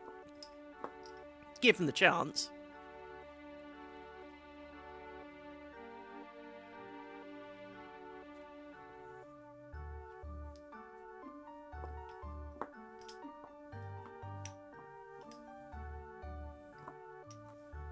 That reminds me, where did that go?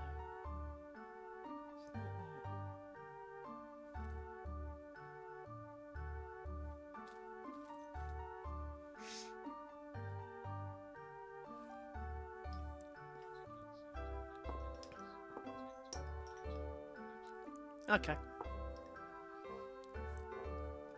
They're not handbags at Dawn's, they're more the If you don't start it, I won't finish it kind of people. Okay, fair enough.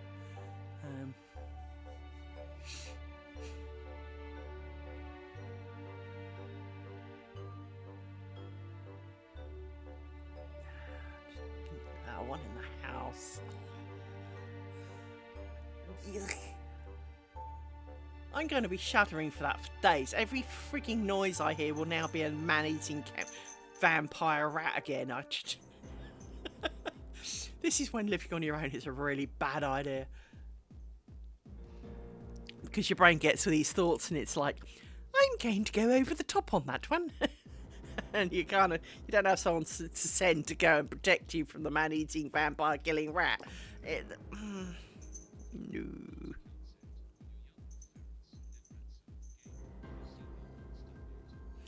Yeah.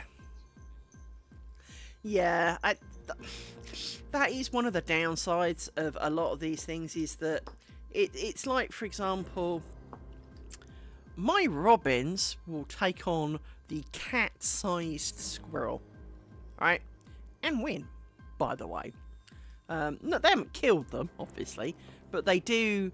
Well, I don't know, actually, they might have done, because there was a dead one a little while ago, and I don't think it was any of the buzzards or anything, because it seemed to have died in my garden, so I'm going to guess that it could even have been the robins.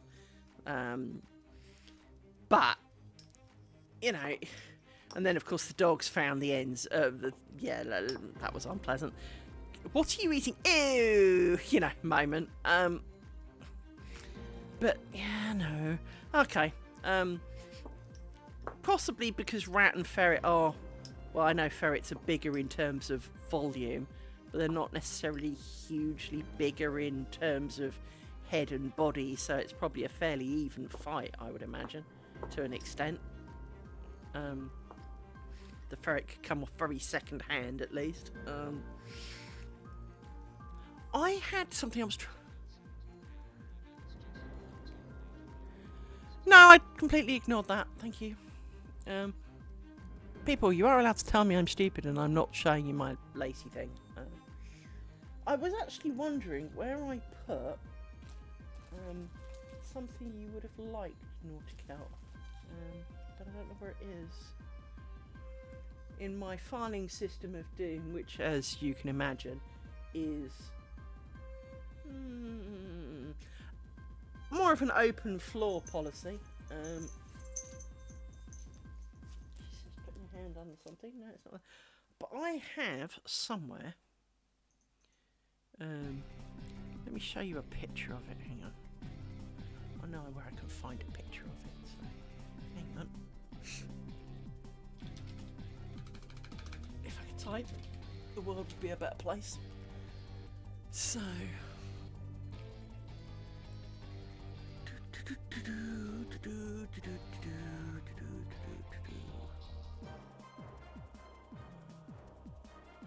I not?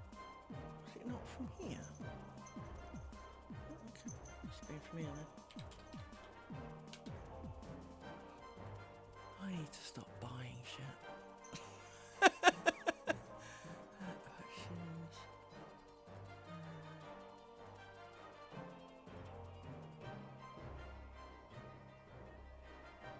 Oh, it's not here either. What the fuck? I really did think it was from eBay. I really could have sworn. Or maybe I missed it somehow. There's that. I could have sworn I bought it along the same time as that.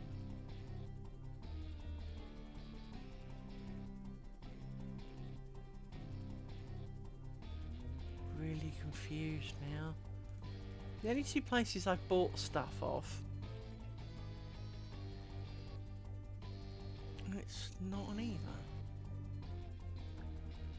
How the hell's that happened? Yeah, it's not there either. What? Worst thing is I know I've got it somewhere as well. So that makes 0 sense So it's not like I thought of buying it and didn't. I know I own it.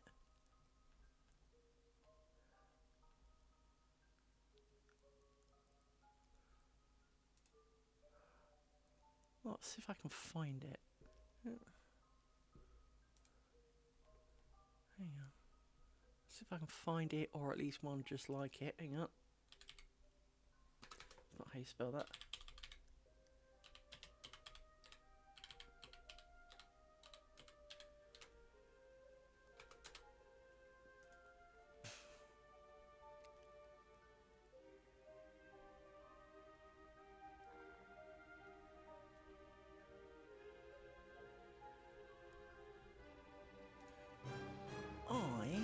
I got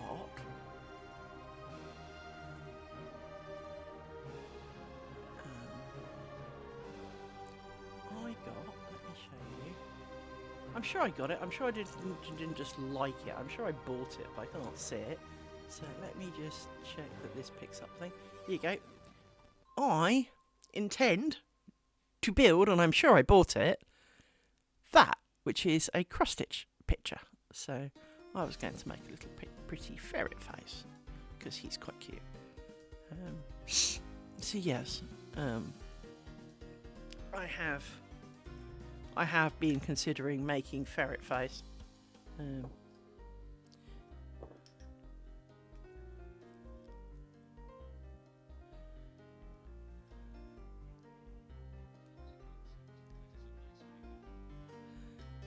Yeah. Not entirely sure the difference between polecat and ferret face, to be honest, but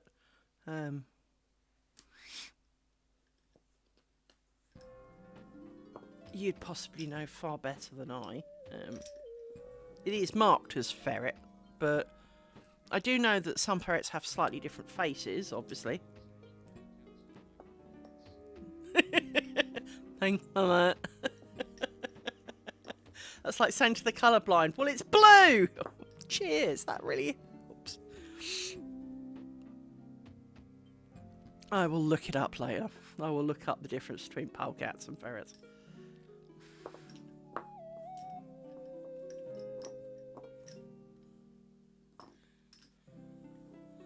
To the uninitiated, I am not sure of the difference.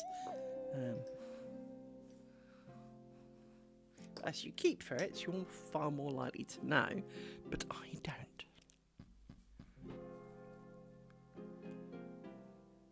Get out from under me now.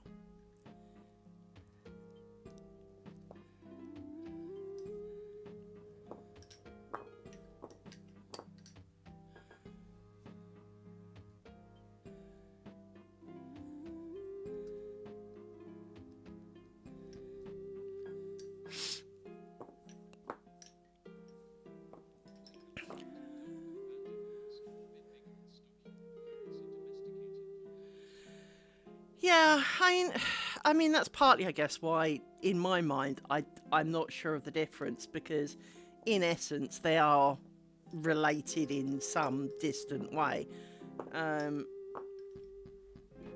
mean, to be honest, I don't really know the difference between a stoat and a ferret, or a weasel and a ferret, because, well, I've never really met any of them, so, you know, it's not like I can go, well, I know that one's bigger or that one's... I know that there are differences, don't get me wrong, but I don't know, you know, if I saw a small moving thing in the wild, I'm not sure I would correctly identify it, is the short answer to that. Although I think stoats and weasels are more brown, ferrets are less brown, they're more black and white and creamy, and I know what I need to do. I need to share with you. Where is he? How can he not be in my frequently used when I use him all the time? Goodness sake. There he is. And one of them. And one of them. And I'm going...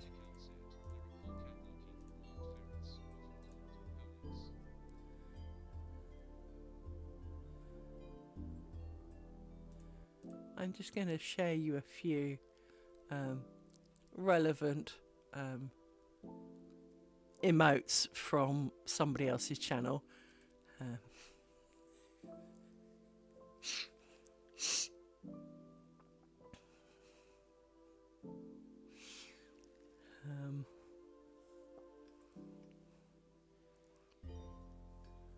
Because, well, why not? They're all ferrets, so 1, 2, 3, 4, 5. Now, to be fair, those are based on American ferrets, which I am very aware have a definite issue compared to British ferrets, as they have educated us in this. In that the average lifespan of an American ferret is about 2 years, which is really quite sad. When the British ferret can easily go for many, many more years.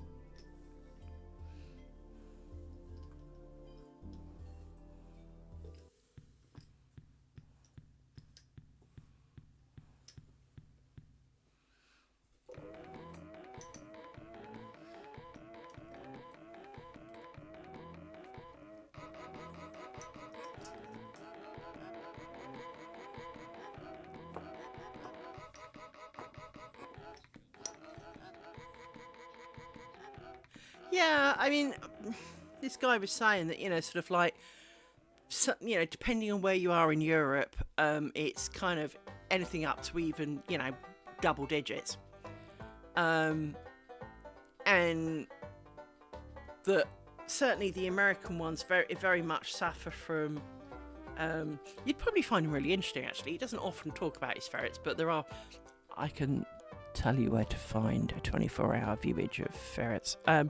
But he runs a rescue, and the things that he's found that help ferrets, so some of the diseases that they commonly have, or problems that they commonly have, and one of them turns out to be curable with Pepto-Bismol, and he discovered this, and so that this helps when they start getting liver failure and such. It can be potentially prevented and reversed with some Pepto-Bismol, which is kind of interesting. And so from all of those points of view, he is kind of an interesting guy. His mainstream is not about ferrets. He's got a ferret stream for that, but he doesn't really talk on the ferret stream. It is purely of watching ferrets do ferret things, so mainly sleeping, because obviously they do a lot of that. But there's kind of like the oldies and the youngies, and he's got 56 at the moment. So he has plenty, but he looks after. He took on a couple, so he didn't have 56 deliberately. He was only going to have 52, but he had to take on a couple because they were in a really, really bad way, and so he's now got 56. And you get to watch their cages while they kind of sleep and mooch about, and then when they're let out for playtime, it's absolute chaos. It's really funny.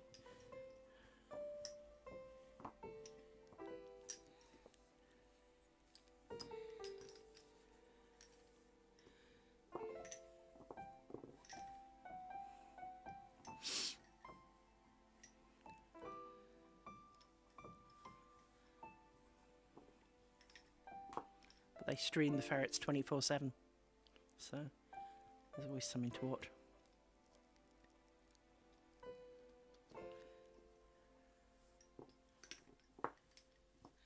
And next year they're going to build a whole new building for it, so it'll be specially designed to have, all the right aircon and places for things, and a kind of a isolation ward and all sorts of things. So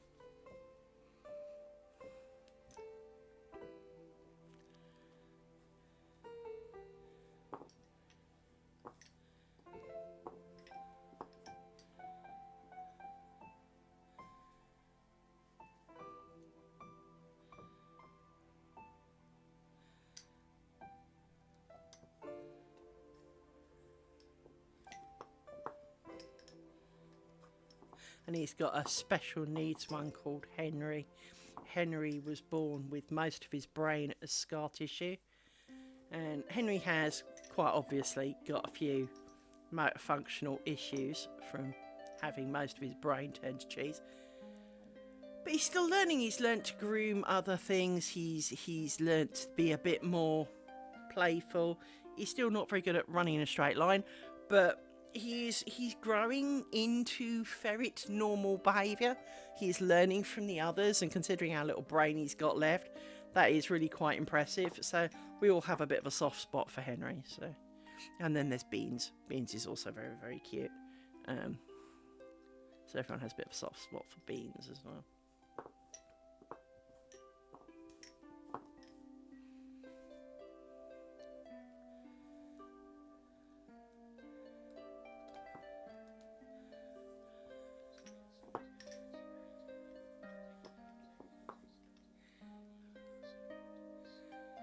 Yeah, that I must admit that must be really nice to do. I guess it must be difficult initially to like when you first let off a new dog, you have that kind of, are they just going to bugger off kind of concern. But I know that ferrets are kind of social things. So as a result, if one wants to stay, the others probably would. So I guess, they'll tend to stay with their friends. So it all works out in the long run. But yeah.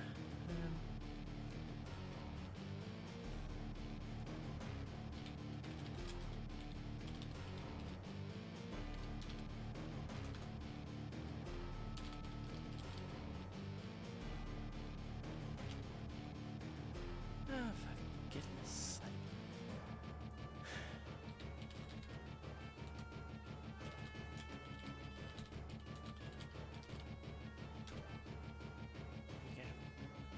You can watch ferrets 24/7. His entire ferret software place is founded by people watching his stream. So for the ad revenue and stuff he gets for the ferret software is enough to pay for his 56 ferrets and their medical care and 2 members of staff. Now, one's only part-time, but I think both of them might be full-time, but still pays for all of that, which is really cool.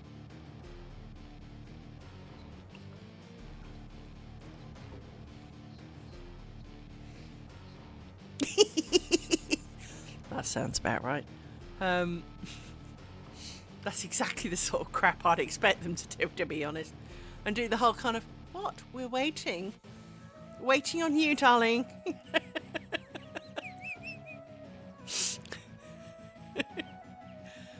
Yeah. Charlie, my icon, once got lost. And it was a really, really hot, horribly hot day. It was the kind of day where you start wondering if you're a vampire. You're burning the moment you put your hand out into the sunlight. And we'd gone for a little bit of a walk in a shady-ish area. And it'd been playing along and sniffing around as, dogs do. It was kind of like, where's Charlie gone? Where's Charlie gone? We looked around, couldn't find him. Getting a bit fretful. Went back to the car. No sign of the dog. Okay, so I took my other 2 dogs home, left them there, came back. We walked around for 3 hours in this blistering arsehole sun with no sun cream on, getting moodier and moodier, looking for the dog. I phoned everybody I knew, told them the dog was missing, and they, some of them came to help. And anyway, I kind of went back because I wanted to get some water for everybody because we were too busy looking. As I pulled up in my driveway, I heard in the garden, Roof! Roof! That sounds like Charlie. Someone had found him by my car. When I'd gone back, obviously. They found my car. Rung the phone number, which of course was the house phone. Always put your mobile on, dudes. Don't put your house phone. Didn't get hold of me, so took him home and put him in the garden.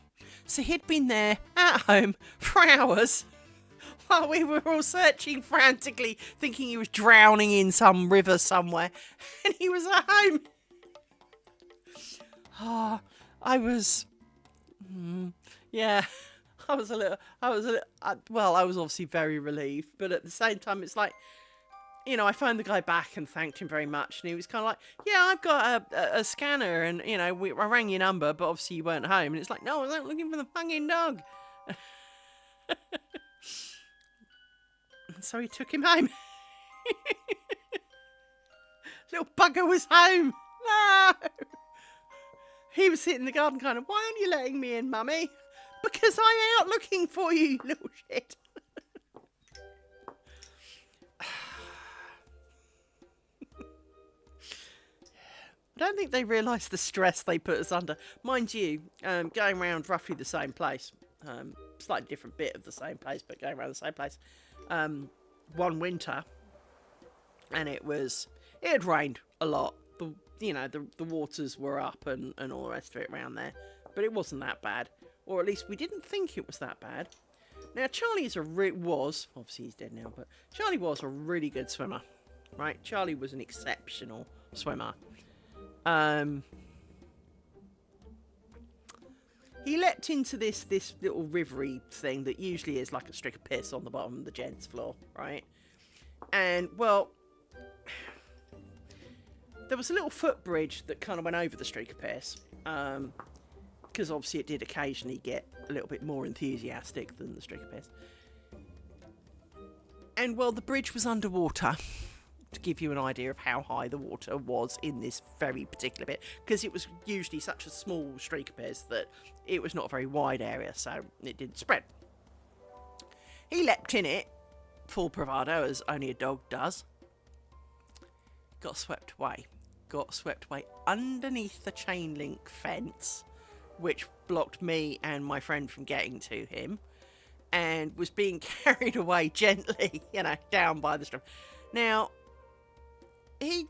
it was really quite a fast stream.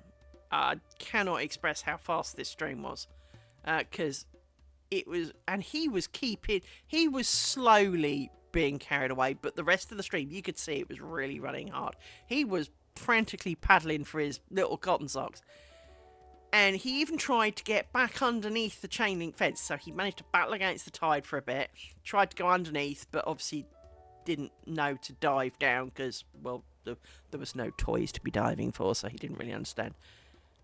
So my friend managed to climb the chain link fence and got to the other side, and then, managed to get him out, although he was, by that time, getting a bit more tired, so was being a little bit more carried away at this point. And they managed to get me back my dog, and obviously, I was very relieved, because I really didn't want to think of him drowning, because that's really quite unpleasant. And yeah, it was a very unpleasant experience. And now, obviously, it was cold. We all knew this. And he was very much his happy usual self, and we continued on our walk. I went to Tesco. I stopped by Tesco's on the way home for something. Can't remember what it was. Probably food. And they were happy in the back of the car, because, of course, it was winter, not summer, so they weren't cooking alive or anything. And he was happy. Didn't think too much of it. When I got home, and he was still wet, and I still a bit wet, so I kind of toweled him down. And he was all shivery, and it's like, well, come here, we'll put a bit of a blanket on you, and, got my favourite. I have a thing called an Ellie blanket. I'm not going to go and get it for you, even though I know exactly where it is. My Ellie blanket, let's just tell you, is 52.5 years old. How do I know this? It was given to me when I was born by my father. I still have it. And, more to the point, it's actually in pretty good fucking nick, considering what this blanket has been through in its life. It's dealt with toxic projectile vomit, epileptic dog, various other aspects of ailments, of broken things, cut things, puke. Pretty much, if it could happen to this blanket, it has seen. It's been to Nam, It's kind of had a bit of a day. And on this occasion, a couple of towels with the Ellie blanket, which still has some fluff to it. I'm not quite sure how, but it still has some fluff. I mean, it's almost got more fluff than this dead duvet that I've got on my legs, right? And I sat there on the floor with him, you know, his head on my lap. Adds in 3 minutes, and he was shivering, and I put my hand underneath it. It was so warm in there. It was like you could cook dinner in there. But I'd completely overlooked the fact that he could have got hypothermia. I completely overlooked it because he was happy and bouncy and his usual furry self. If he had shown kind of like previous signs of it, of course I wouldn't have just buggered off into Tesco's. I'd have taken him down the vet. But I phoned the vet and they kind of went, well, if you're keeping him warm and you're keeping an eye on him, and I'm like, I am sitting here, his head's on my lap, my hand is on his chest. You know, if he so much as breathes funny once, I'm going to notice. And they said, well, that's probably all he needs. And so we did, and he got better, so that was fine. But it was slightly traumatic, shall we say, because obviously my little man, a bit closer than I'd like is all I can say to that.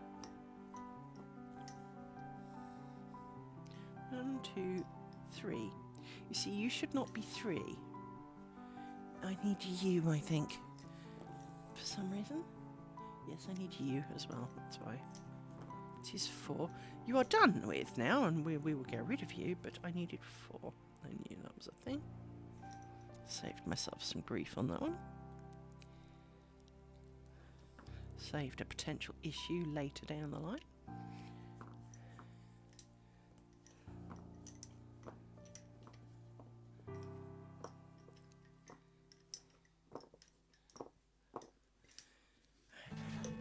You are now out and can go back in here because we will come for you later.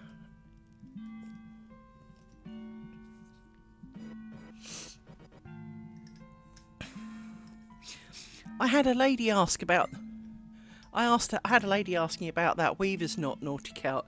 And when I said to the, you know, I showed it to you, and you kind of didn't get it immediately from it, and I said, she went, I feel so much better now.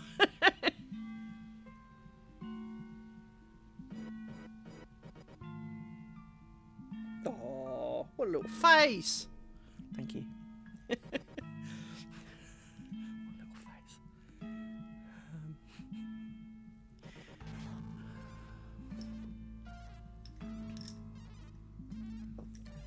Add one. I want to lengthen you because you're evilly short. Suddenly.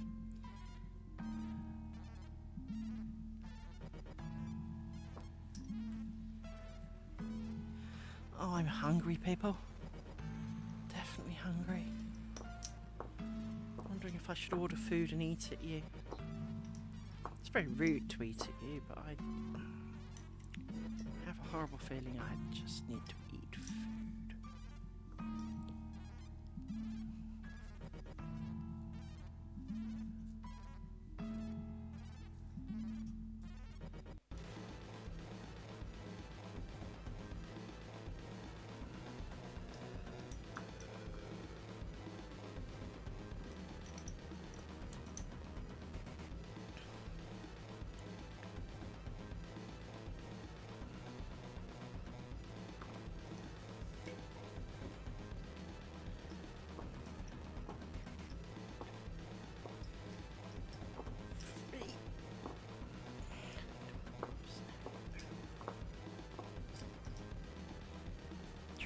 Hard not to add mistakes at this point, because, you know, getting a bit excited as we get towards that. Oh, we could of course remove some pins. Let's remove some pins because we love listening to my stomach rumble and removing pins. So we can remove this big pile in the middle here because we always like removing pins and seeing what lurks beneath.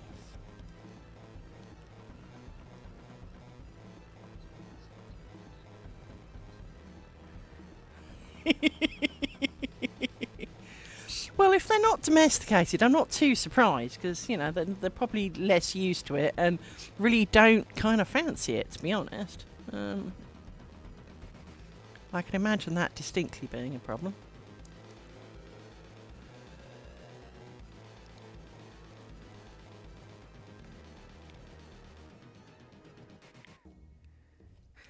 Bit like trying to play with a fox, I guess. You know, it's the just because they look cute doesn't mean they are cute.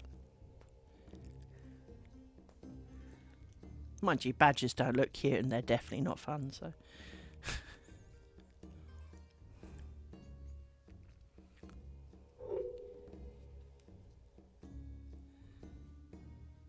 What do you mean you didn't pick that up? Come on.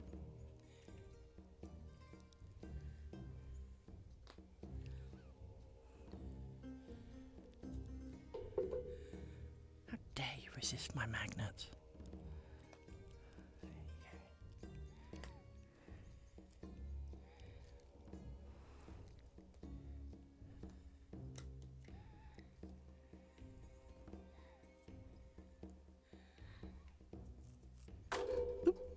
Sorry about that.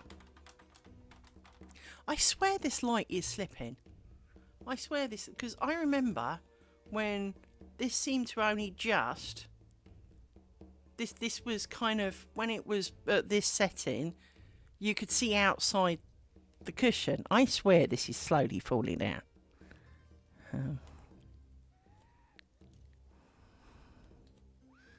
But never mind. Doesn't hurt when you bash it, but... I swear, it's slowly falling down.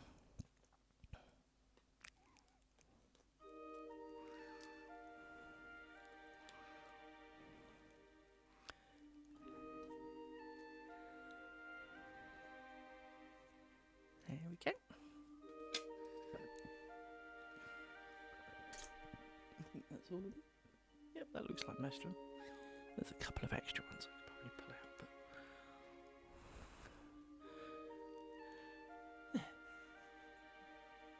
Looking. That one looks a little bit funky. So, as we commonly do when we pull out pins, we look for funkiness. This one here looks a little bit funky. So we can zoom in on this. And it doesn't look quite so bad. Doesn't look quite so bad. But here, looks just a little bit funky, like there's two holes. Not quite sure what that's about. But there are worse things in the world. I'm not going back to fix it now, so. Two holes, if it's two holes, it's two holes, you know.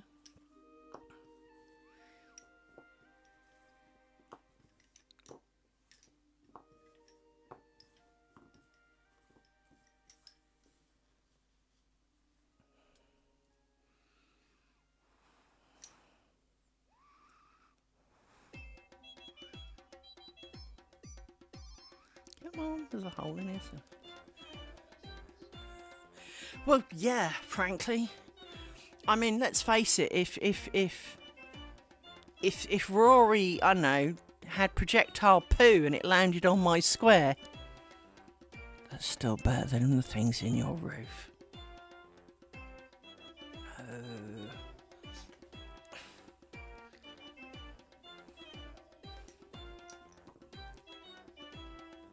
Charlie once had the, let's call it chocolate mousse, but not, if you want to get my drift. Came home one day from work and Charlie had had chocolate mousse all the way down the stairs. It was then we discovered that the carpet washer we owned was broken. Yeah. Didn't even turn on, didn't even try. It was not, it took one look at that and went, no. So we had to buy another one.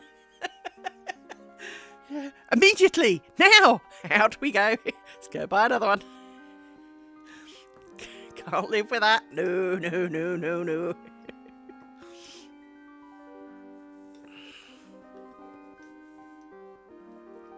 Table's a little bit close to my table over there.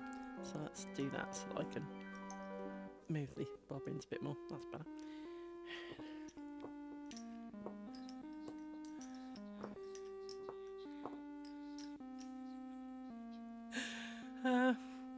mine's in my down. Mine's slightly more out the way than that, but it is only just behind the door. It is ready and waiting, is what I would call it. And the spot cleaner one, because I've got two. I've got a kind of a more carpet level one and a spot cleaner one. To be honest, the spot cleaner one's better than the carpet one, I think. But my biggest problem with them is that I want an industrial one. That's the long and short of it is. I want an industrial one. I want one of the ones where you have like the old style kind of like elephant with a nose on the end of it one. So you've got a long hose and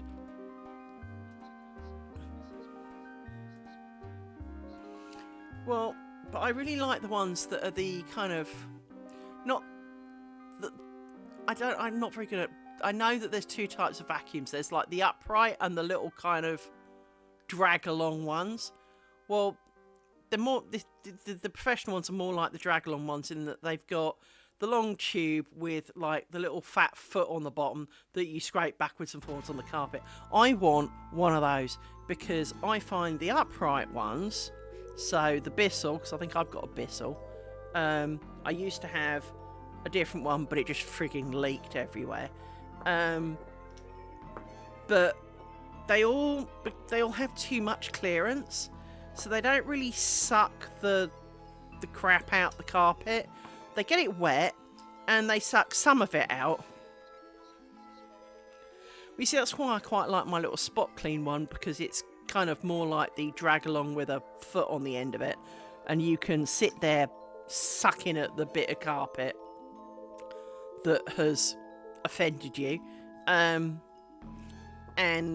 But I kind of really want the industrial ones, because they make it look so easy with those industrial ones, don't they? If you ever seen the video, they kind of come along to this thing that looks like it's been an outside field for a year, for a good 20 years. They come along and they kind of, well, first of all they hoover it and you're kind of going, well, that looks wet, and then they get loads of stuff up hoovering it and you're going, okay, and then they set about with their cleaner and they like make 3 passes and this thing looks like it's brand new and you're kind of going, I need that in my life, because of course my carpet is this colour, the colour of my jumper, which is a stupid colour for a carpet, because it's not even a mottledy colour, so it's not like, you know, the odd mark then blends in a bit. No, the tiniest of marks stand out like, you know,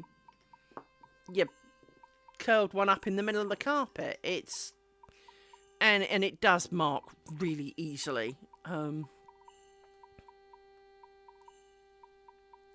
the high traffic areas look a little bit like a garden path rather than a carpet. It's horrendous. And I'm sure it was properly expensive or something, but it just attracts the grime. It really is. It's quite surprising.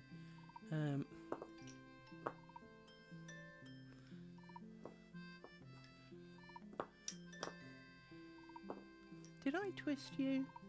I'm not sure I did. No. Take pin out. Look, yes I did. Put the pin back. Just done it without thinking.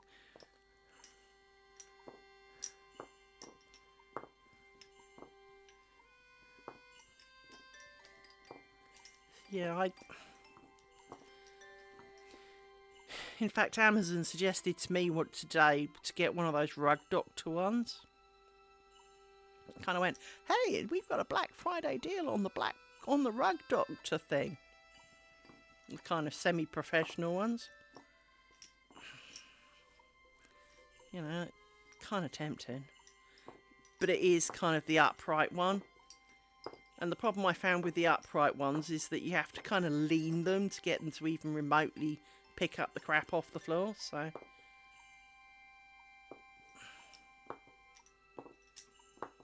Because previous dog, before she died, had a bit of an incontinence issue. We put it down to old age. And the vet said it, you know, she had arthritis. Turned out she had a cancer the size of a football in her stomach, and it was pressing on everything. Yeah, totally, absolutely. Again, it's, you know, I'm with you on that. Much like the hair Buddha ones, I'm with you on that. Mainly because sometimes you look at it and, as I say, it looks like it's been out in a field for like 10 years. And almost without doing that much to it, they pour some crap on it, leave it for a bit, so, you know, rinse it out a couple of times, spray it with some other crap, it foams up a bit. They then go out, or you know, if it potentially has dog wee on it, they then put some other stuff on it, and then they go over it a couple of times with their little kind of sucky thing, and this thing looks like it's brand new, and you're just sitting there going, a minute ago, I would have sworn that was a muddy field. You know, it was dark brown from top to bottom. There was no hint of colour or pattern. And now it's, you know, a brand new carpet. Are you sure you didn't cheat somehow?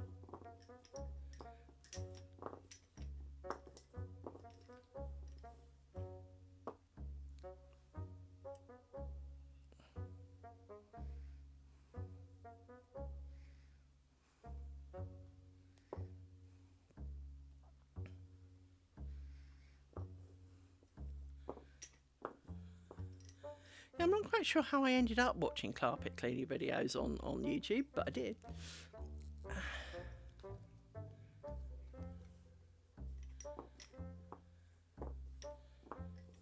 Mind you, YouTube hasn't sent me any for a while. I'll have to go and have a look.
I've seen them.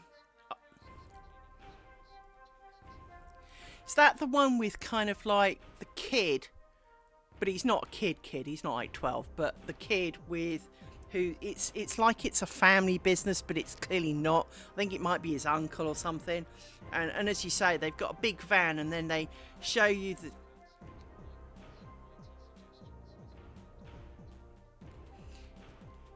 Is the one you're thinking of the American one? The kid, and right at the end of the video they empty the van to show you. Maybe. But yeah, as you say, I haven't seen any for a while. YouTube, you're missing out on some prime viewings. Nautica and I are here, ready and waiting for your carpet cleaning offerings. Please send.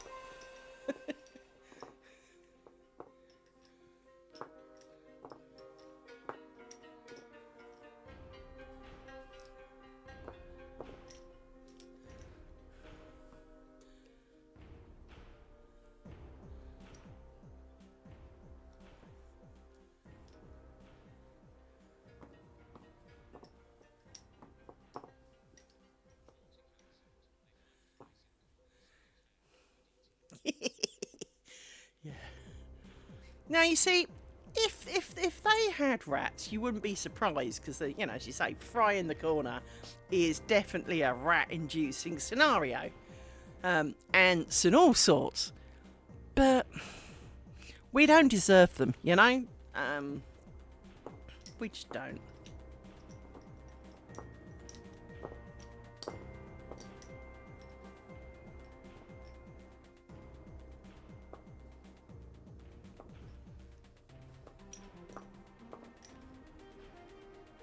only 5 o'clock.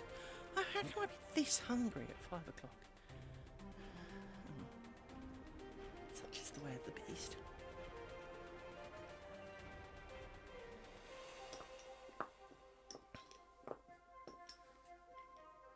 You just came off then. I watched you. That's mean. Oh.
There's 2 pins, idiot.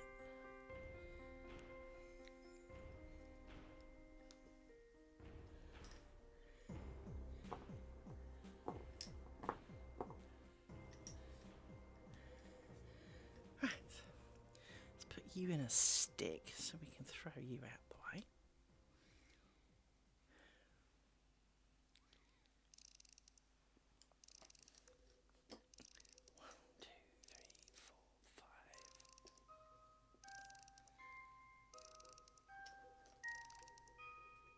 Stick. Chuck. You can go over there. Now you all go round the corner. Because we're on the home straight, dudes. We are on the home straight. We pull all these round like this.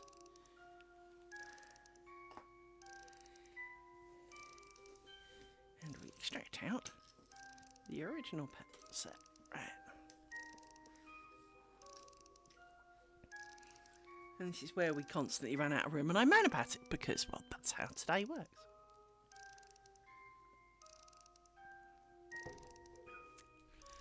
I'm going to have a quick look at the food thing because I am absolutely starving.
It's also really disappointing for those who are not British.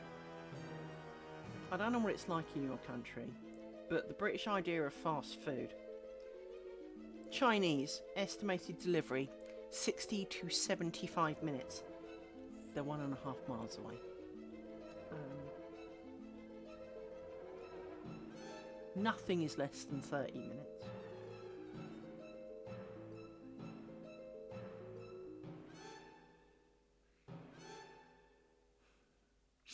Did I just read that right? That Domino's have got... They've sliced their prices. Do Domino's. Really could do Domino's.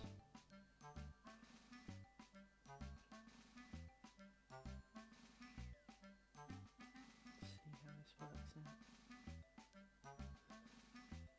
out. So...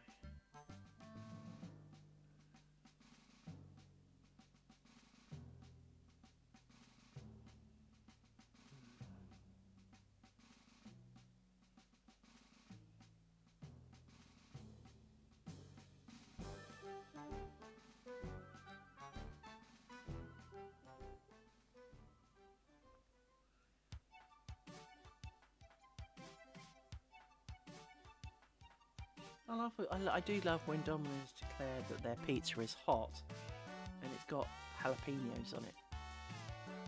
Is that it? Okay. You call that hot? I'd call it nice, but I wouldn't call it hot.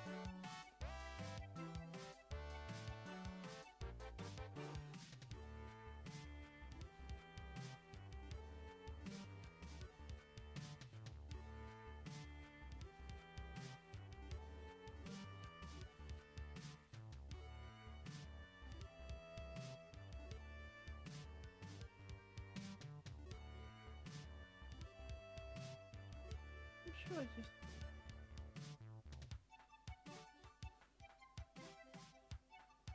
Did I just read that?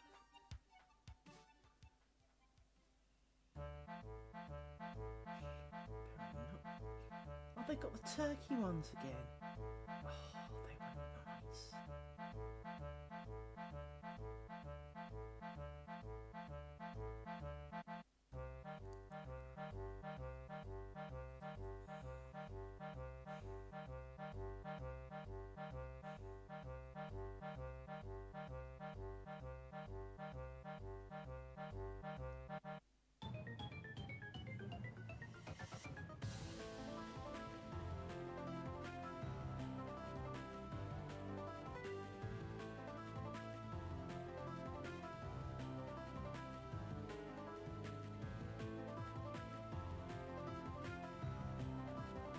Large pizzas. You bet your bum.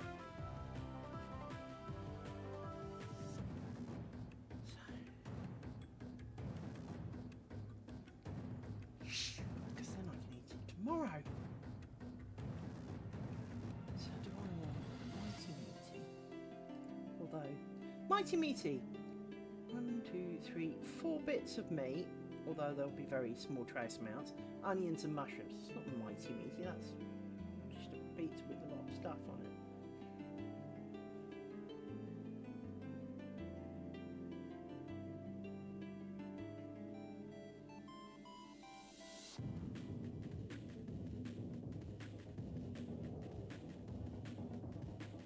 See, I knew I'd read something. So, bear in mind dyslexia at will. There's the Mighty Meaty and then there's a Meteor. And all I see, of course, is meat and it's the same name. I knew I wasn't going to time it.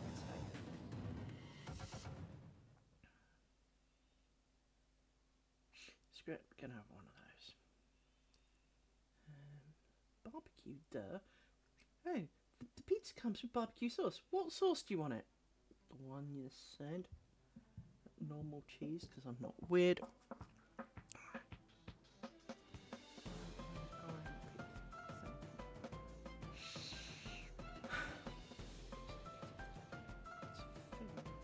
Now, do I bother getting one of their garlic breads, because I really do like them.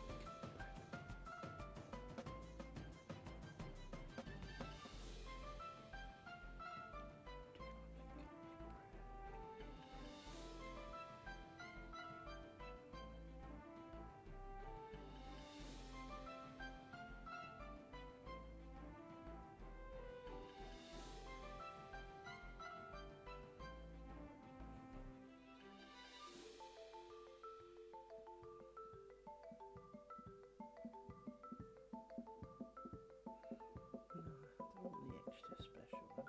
Jesus Christ.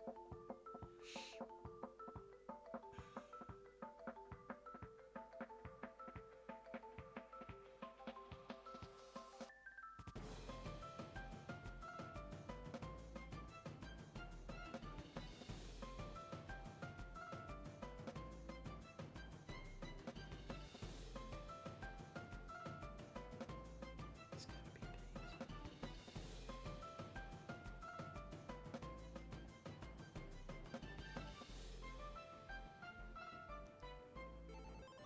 I wish Just Eat, like everybody else, could remember that I've agreed that they can take money from PayPal and just take it.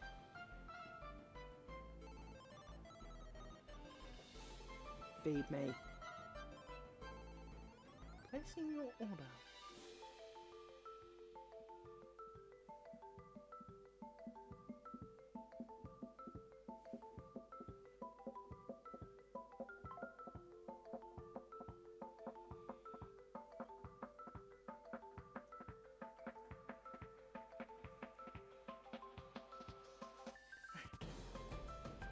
I've actually got their app thing. I could have done it through their app thing, and then you can watch them. Well, not watch them prepare it, but you can see exactly where it's at.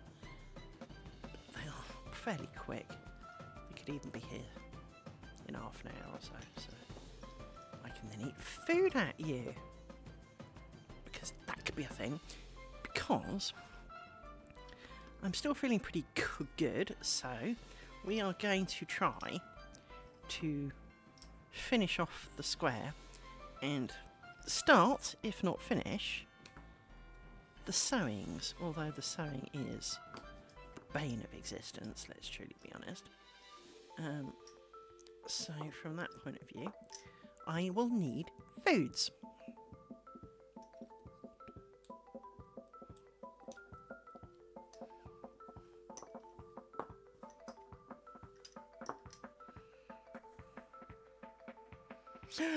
I didn't twist it. Oh my god, I didn't twist it. Undo. Undo. Pin. Undo. Twist. I caught it, people.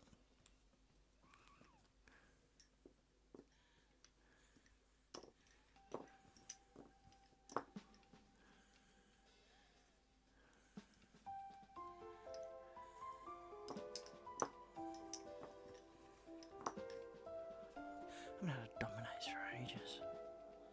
Probably since last year when they did the turkey thing, actually.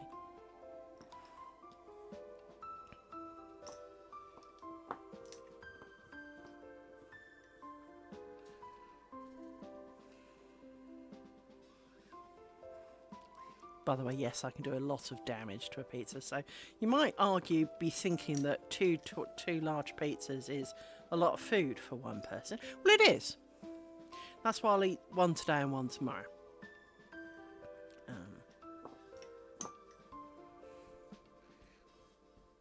If not, maybe a bit more, 2 settings tomorrow, depending on how well I do today.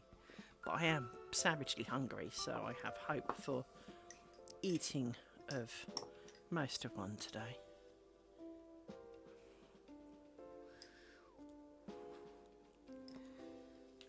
So it's not like I do it often, so Friday is takeout night, but I don't generally have Domino's.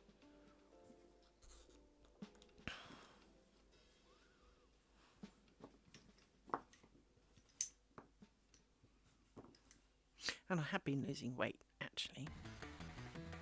So.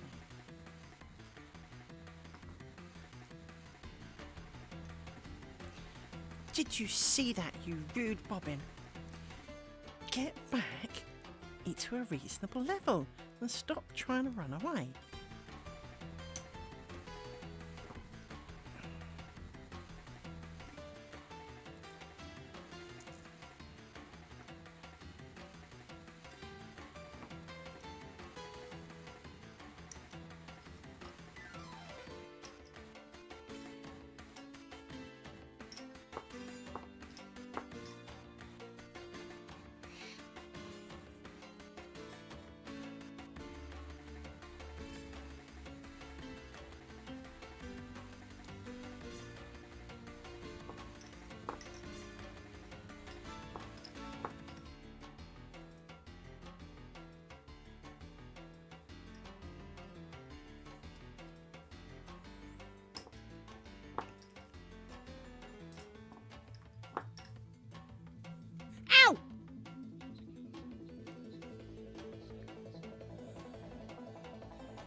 Weight can be like that. I mean, I know where I've got plenty of places I could lose a few pounds from.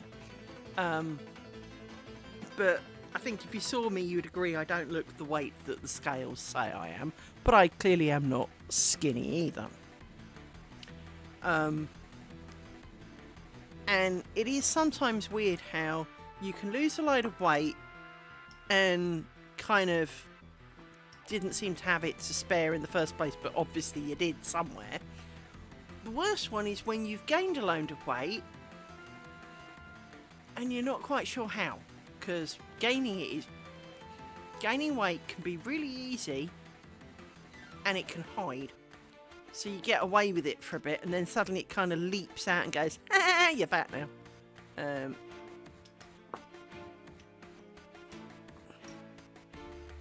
I mean, my doctor would tell you I should be 9.5 stone. Yeah, I got down to 10.5 stone and I looked awful. Needless to say, I'm more than that at the moment. But at 10.5 stone, I looked seriously ill. I looked really, really bad. So I'm sorry, but another stone would have been quite disastrous.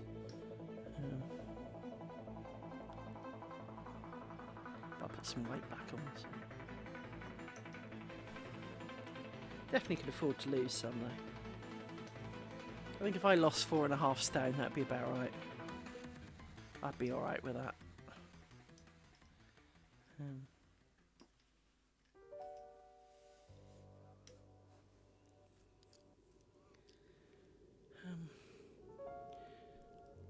I need a piddle.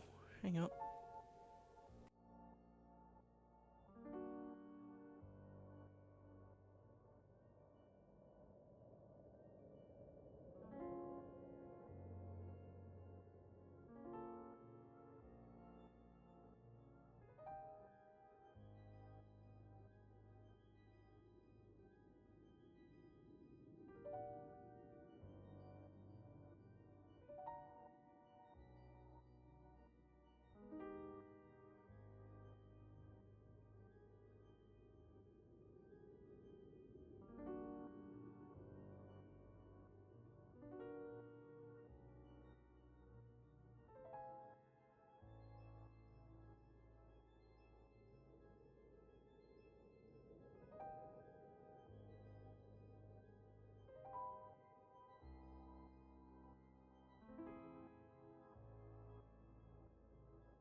There we go.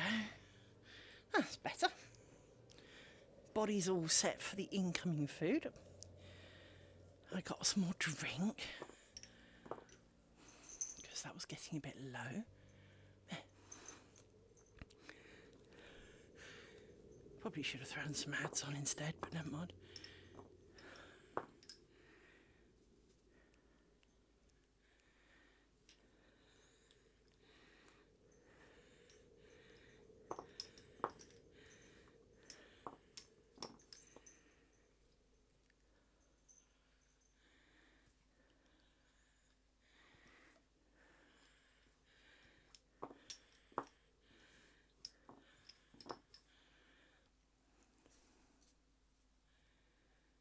By the way, don't be surprised if Little Brown Dog is whinier because the porch light is now on so that the man bringing food can find it. Because even though there's only 3 houses in this road and only one of them's got my number on it, apparently that's really hard.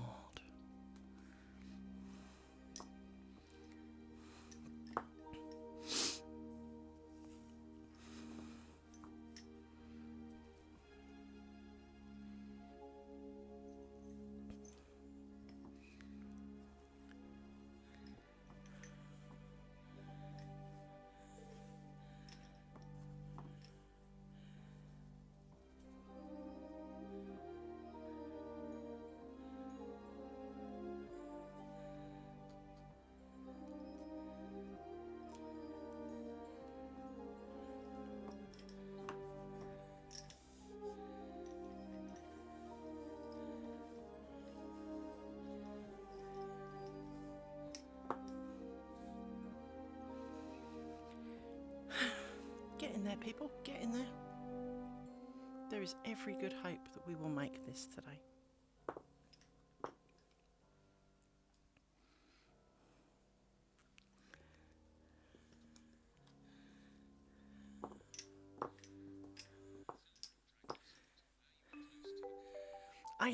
I am very close to the corner now.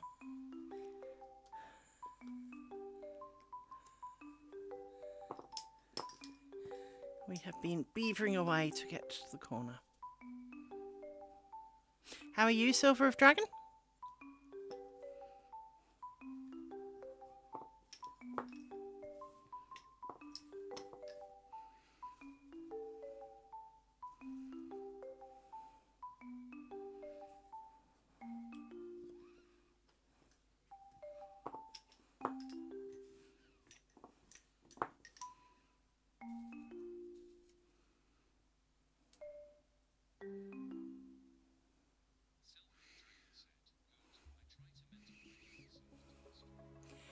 Yeah, I think sometimes it's a little bit weird how it's not that you don't want to, but at the same time you've got to find the right bit of you to do it. And sometimes that bit is somewhat stubborn. So I can understand that.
Now, time to change direction.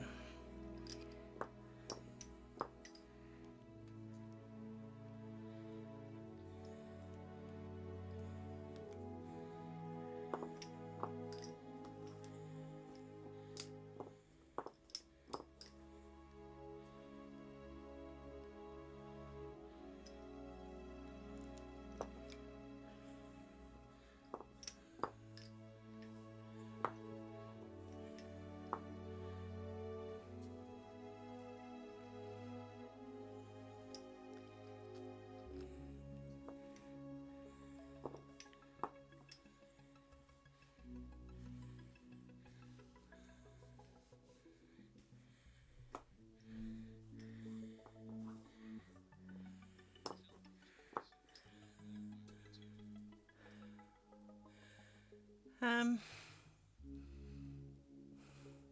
don't know how much longer we're going, but I'm definitely going to start the sewing up of the join because, well, we're back at the start, look. So we got to sew it together, and I'm a bit of a fumble person when it comes to that, so I'm not going to claim to finish it. I haven't. I've ordered some dinner so that I can keep going, so that I can, obviously, being so close to the end, it seems a shame to give up. But at the same time, when it comes to the sewing, it tries my patience a lot. So I'm not sure how long I will be streaming for today. Just because, well, it's the sewing portion and I suck at that. So I probably won't finish it, but I will at least start it. But if things go really well, maybe I'll finish it. But it's going to be close. It's going to be close.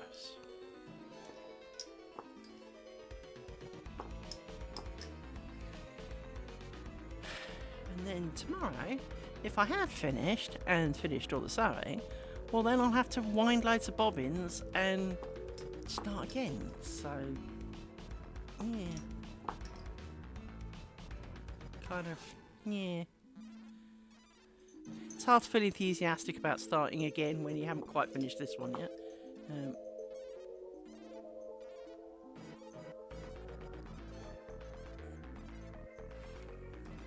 But we will get there.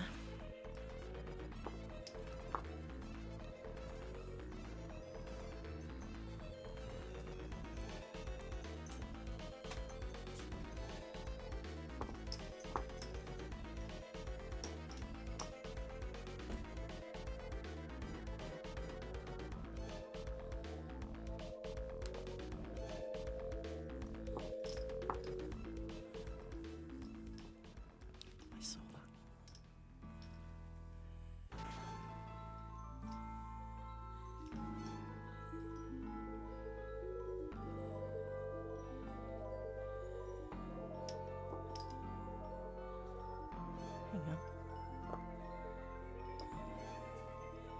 No, that's right.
I need to make a pin dispenser that just automatically has the next pin ready for you to grab.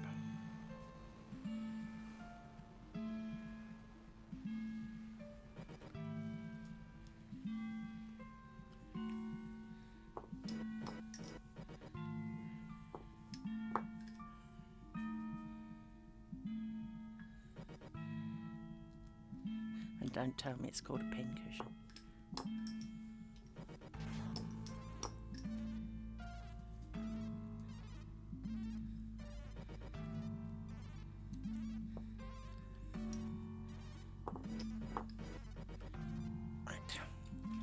Stick.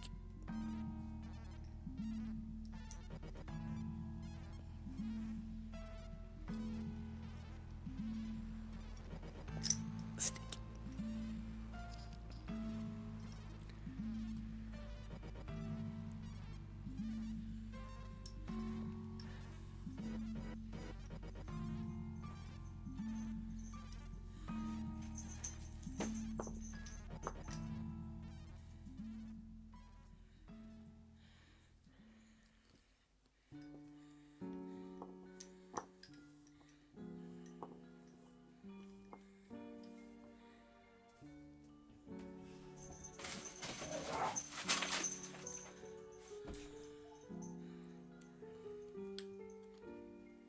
Bend that one as well.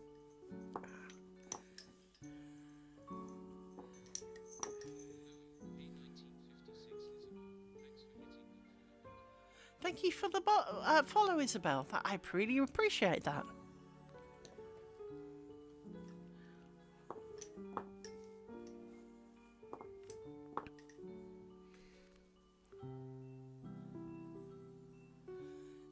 And thank you for coming.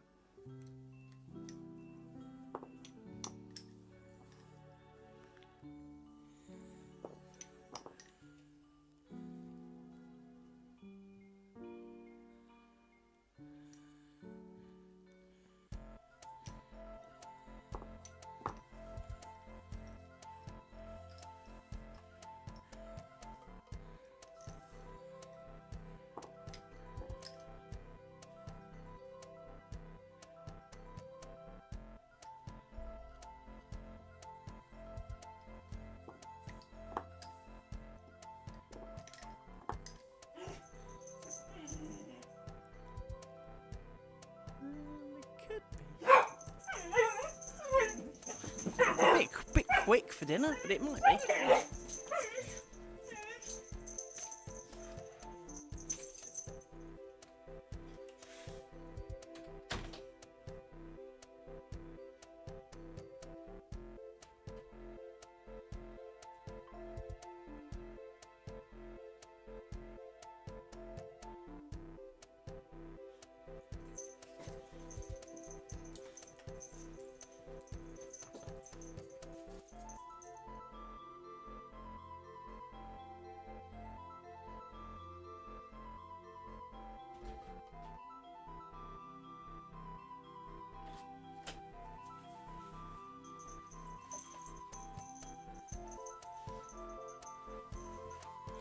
Food has arrived.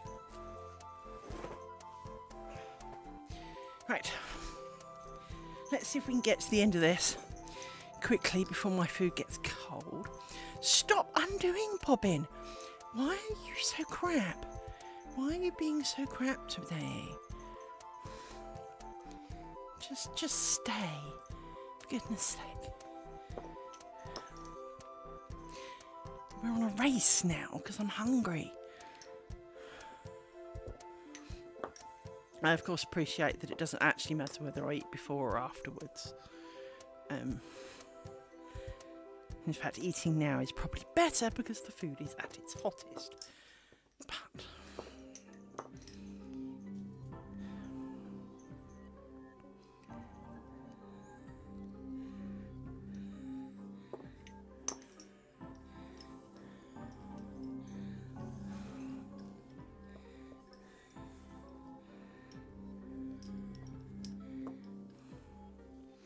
no, you can't have it, dog.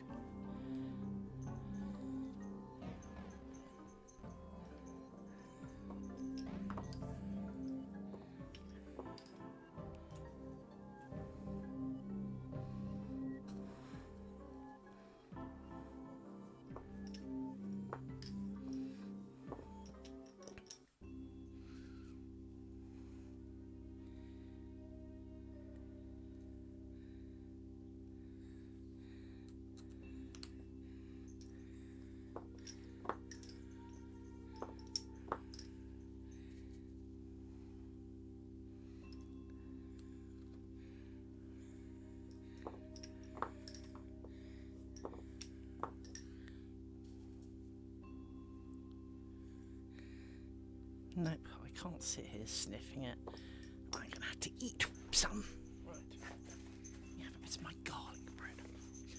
Munch, munch, munch. Sorry, not sorry kind of issue.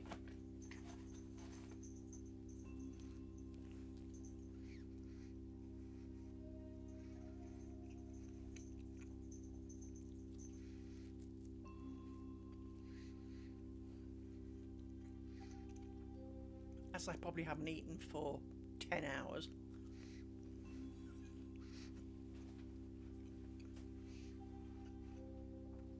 As I said, sorry, not sorry.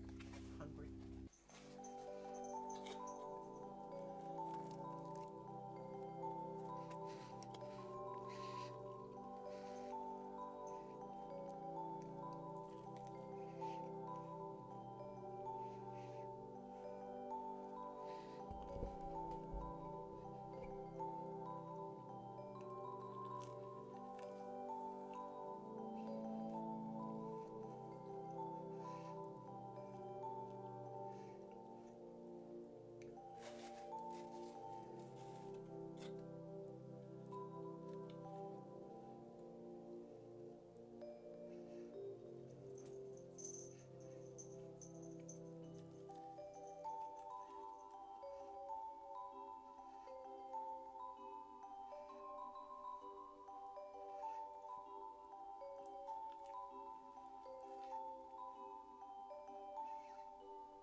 Siren. It was so far in the distance you couldn't really hear all of it. All you could hear was kind of like tweet, tweet, tweet. Not the tee-doo, tee-doo, tee-doo, tee-doo of the siren. Alexa, porch off.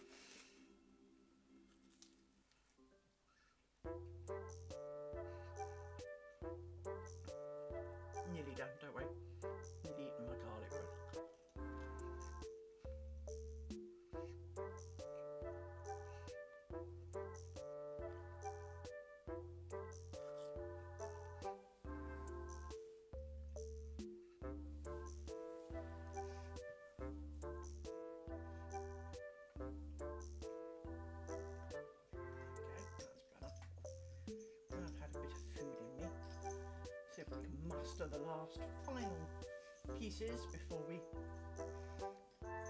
eat the rest of the pizza. And then consider when we sew it up. So.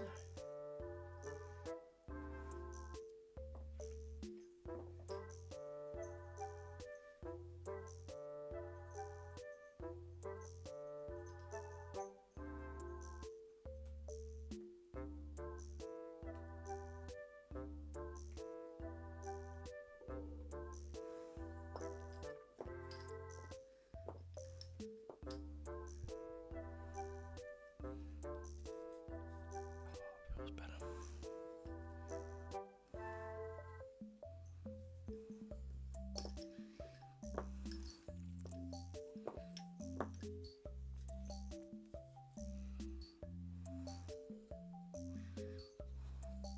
No, you can't have any. Well, you couldn't have any of that because it's got garlic in it. And garlic's bad for doggies, apparently. So I ate it all just to save you from yourselves. Yes.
Very nearly there, dogs.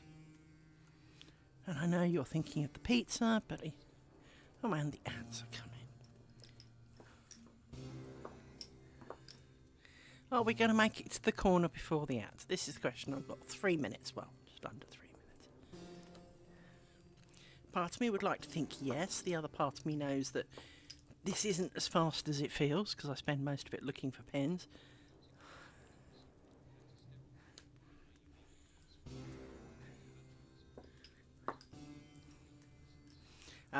I understand. Well, my pizza has arrived, so I will be munching that shortly. But I'm trying to beat the ads into the corner. There is a chance. There is distinctly a chance. It's going to be close.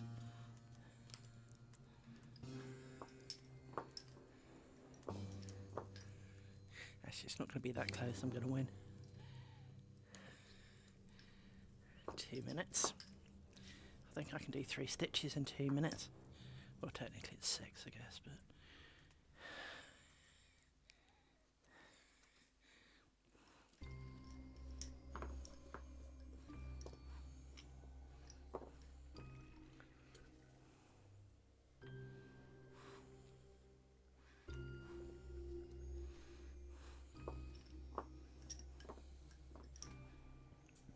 Last spin.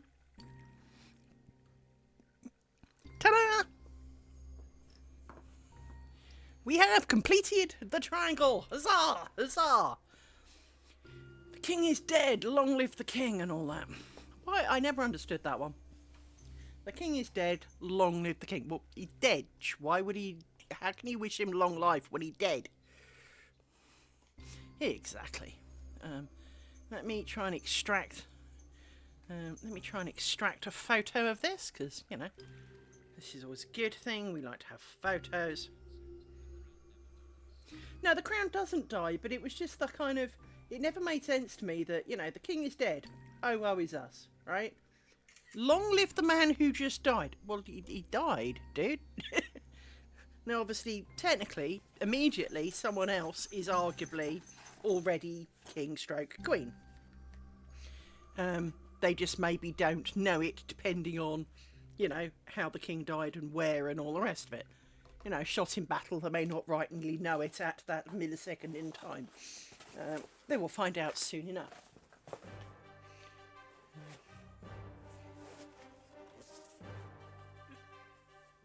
Pizza.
Munch. You can't really see the bottom of that. You see, that's definitely slit from what it was.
So,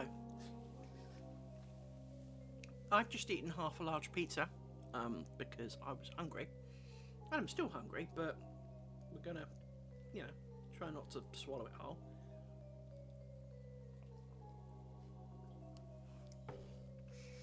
Now,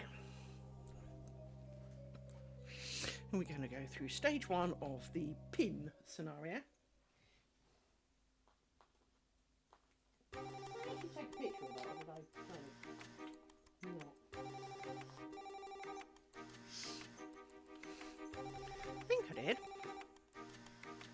I got sidetracked by food, to be honest.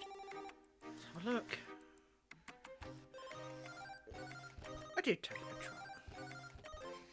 We'll probably take some more pictures of it in a minute. But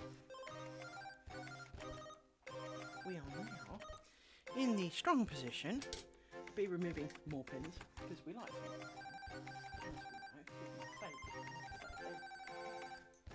Because you then get to go, oh look, there's a mistake. Oh look, there's 6 more. Oh look. We don't like to see mistakes, but we accept that there probably are some. But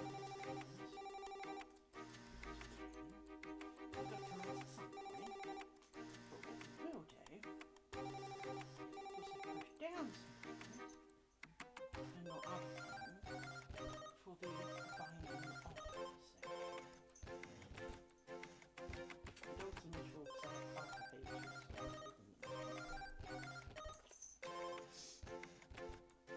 When you share your dinner with me, you will get to share mine without me finishing first, okay?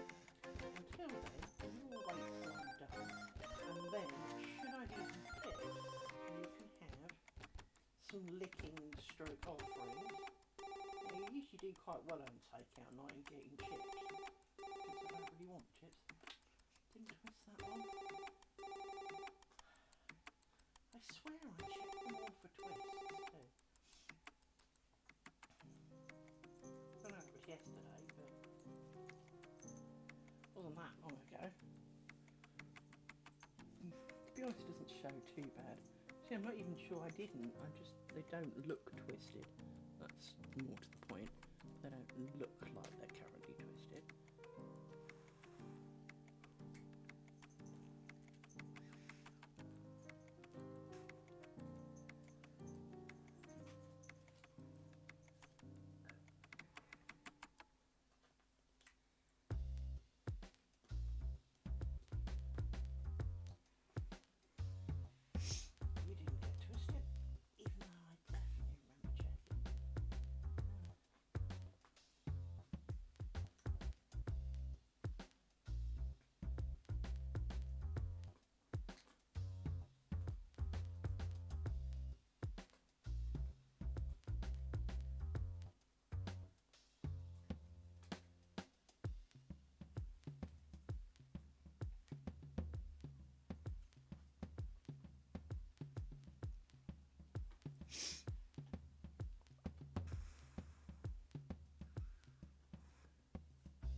We need some of these pins to act as resistance for when we do the binding off bit.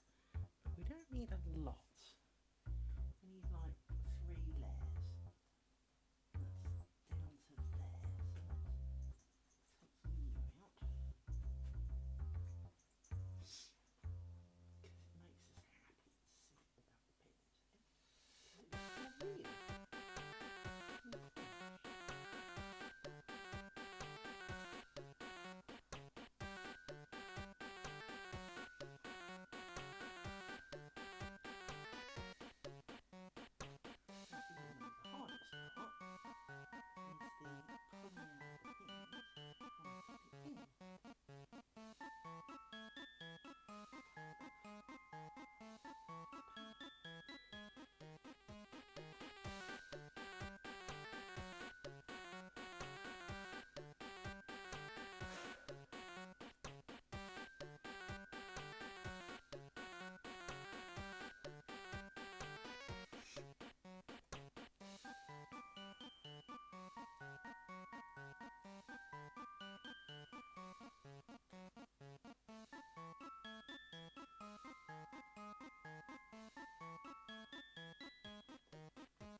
with a stick, really? Where's my stick gone?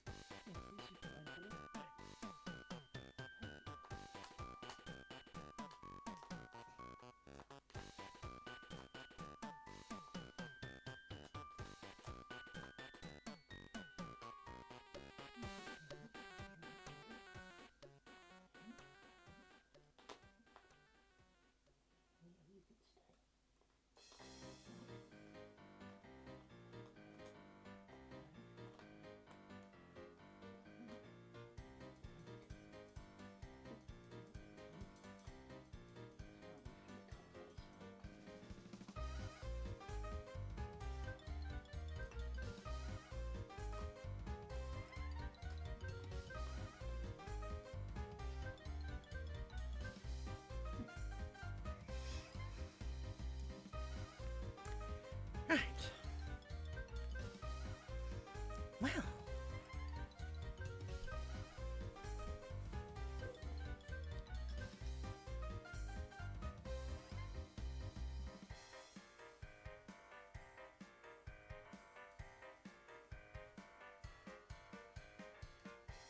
Out some of these pins so I can remove my magic cloth. What else have you held in?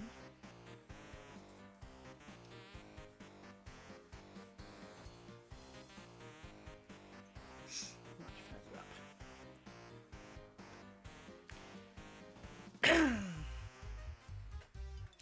Time for the swearing section of the stream.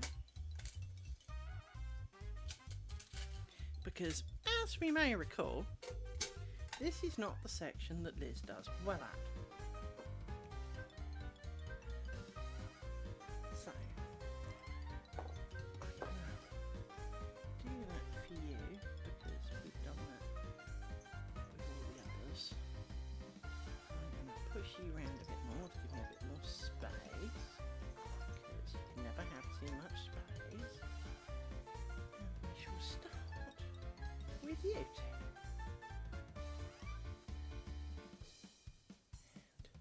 And unravel my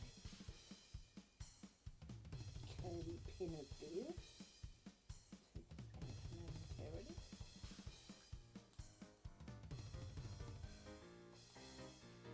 Swear, put the stick back in momentarily. Because for some reason I am unable to stick the stick through the hole. And I've got two dogs watching me like I am holding a juicy steak, even though I'm not. It's a stick, kids.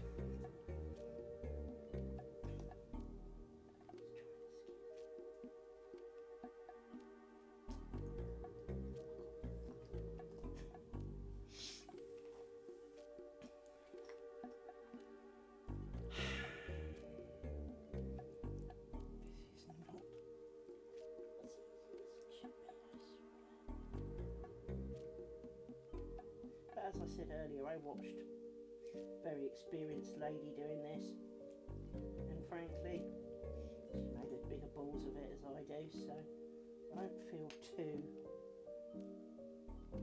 much like I do overly bad at it. I just think we all do. And somewhere I've dropped the end and gained things. How did I go under you? Can we get you out of all the other bobbins?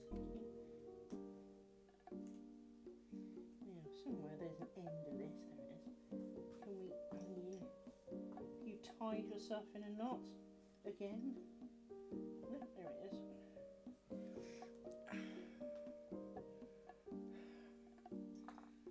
To be honest, I really should just pull the bobbins off. Cut the bobbins off all this stuff, because it does just seem to get in the way. See, this doesn't help. What you can't really see, probably, is that it likes to twist. And of course, in twisting, that makes matters harder, because, well, it's twisted.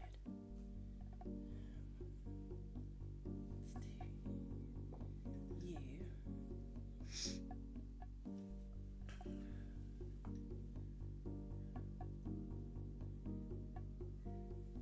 And somehow you're not twisted, even though I know I twisted you. miserable pile of poo, you.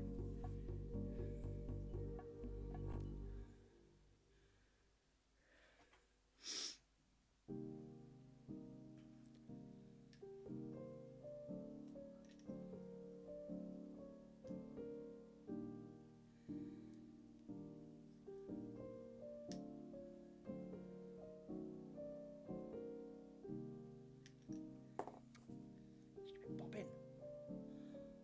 Problem is with all the threads is they love to tangle, and it makes doing the knots really hard. So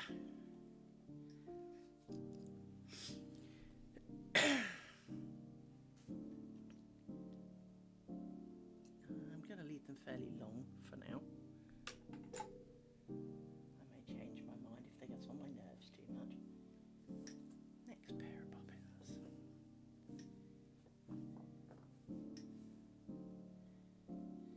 You also kind of need to go through here. So while we're doing that, I'll take the glasses off so I can see better close up.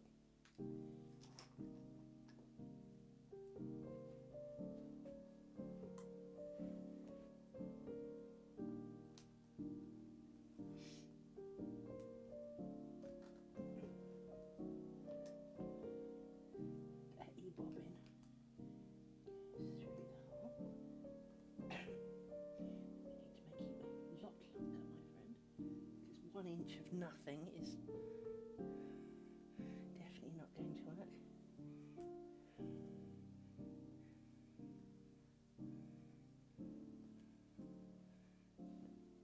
Right.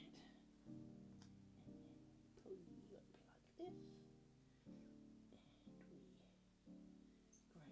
Thing, we take the other thing, get the other bobbin, we put it through the hole, give it a bit of a tug, the other tails are disappeared in, which is not what we want, get the pin to poke them out, come on, out, out, you are not part of this, come on, I can see you, there you go, come on. Both of you. Right. Let's lengthen you a lot. And we do. Knotsty knot.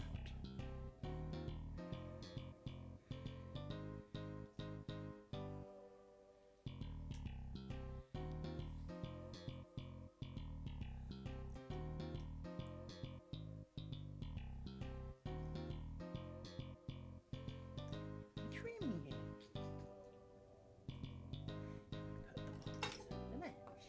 Find the skin that we had and put it back because that's the thing. We put the original down. That's what we've done you. Yay! You've done 2 whole bobbins out of 856 million. You do know that it's my pizza, right? I know you're all expectant. But you do know and understand this is my dinner, right? Clear your face. I know you're very cute, and I do love you very much, but not enough just to give you a whole pizza. No. I mean, I don't begrudge you the pizza, but we'll want it tomorrow. 1 pizza's for tomorrow. You can have a bit of pizza.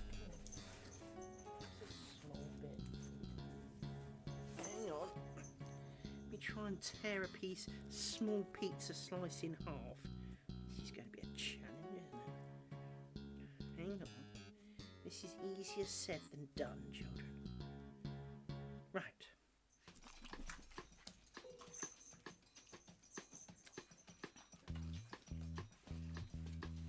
There. You've had pizza now.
Swirly!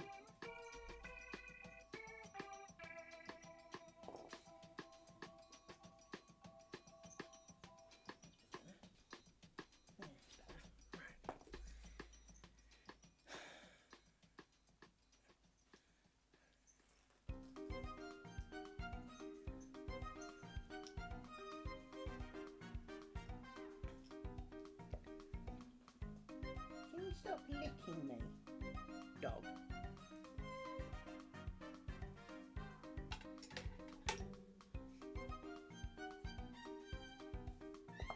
Licking me will not grant you more pizza. Anything which will deny you more pizza. Oh well, 3 bobbins down. Or 3 pairs down. Out of what, 48 or something?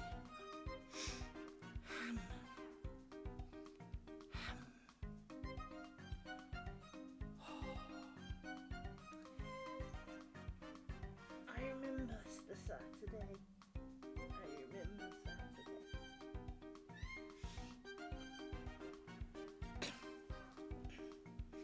Doesn't seem that long ago. What we need to do is extract you out of you are not going to go long waiting. Although, how come you seem to have gone not in a straight line between the two? This is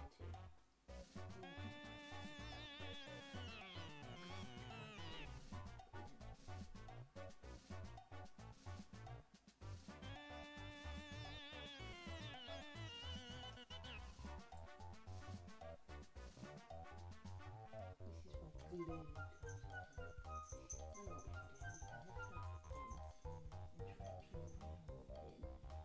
comes Wind. Right.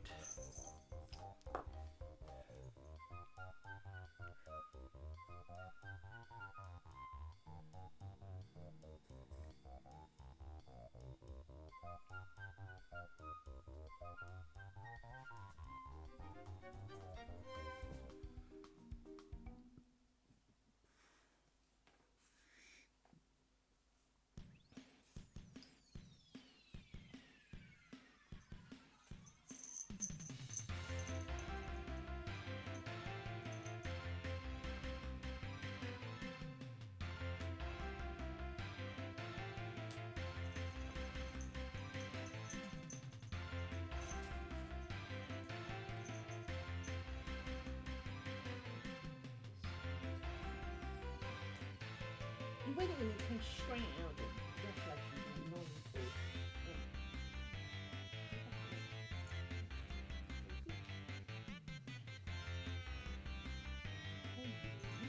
I'm going to take one of you.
Can you get your furry faces out of it, please?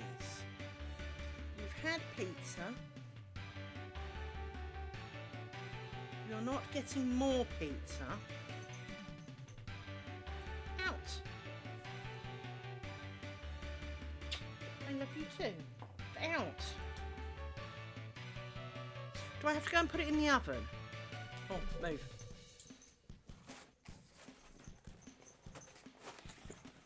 due to the size of boxes, they live in the oven rather than the fridge.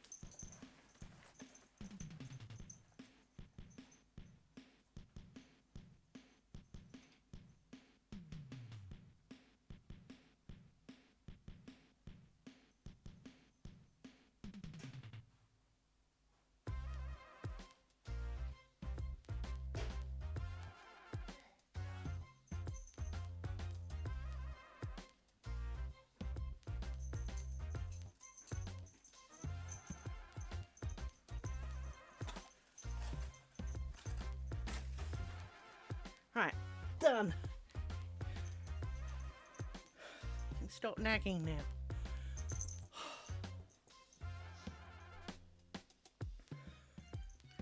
Right, did I? I did not close. You too. That's to be trimmed and cast aside. It's gone, yes.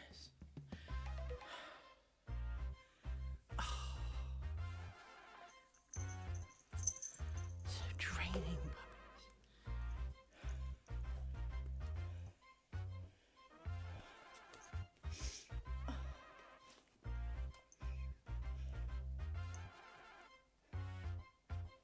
How have I got 13 messages now?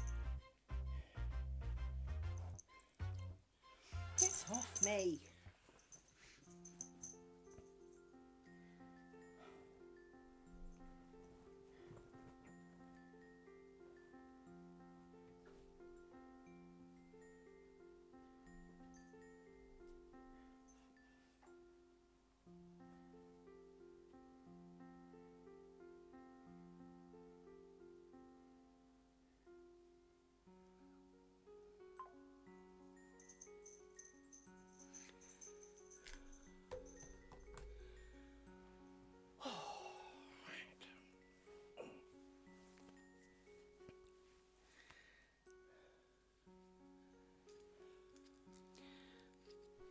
Let's do this.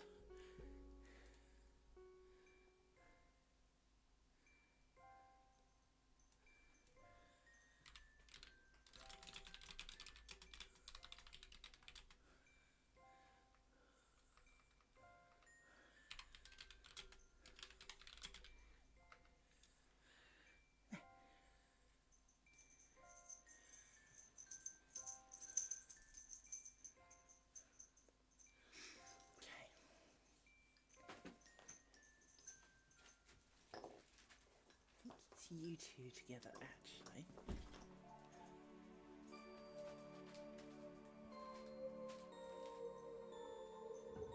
You down, pure pie.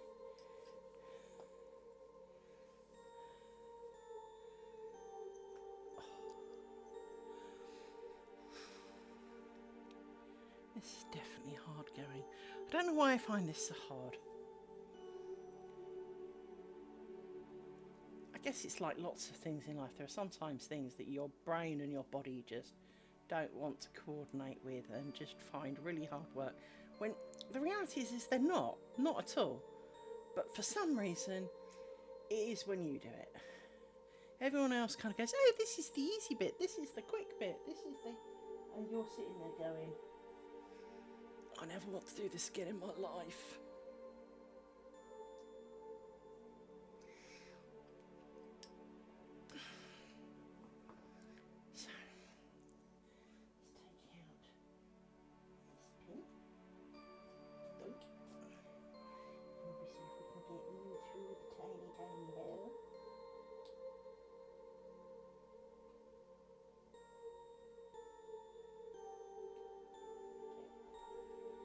This one's definitely a bit easier than the straighter one with a bend at the end.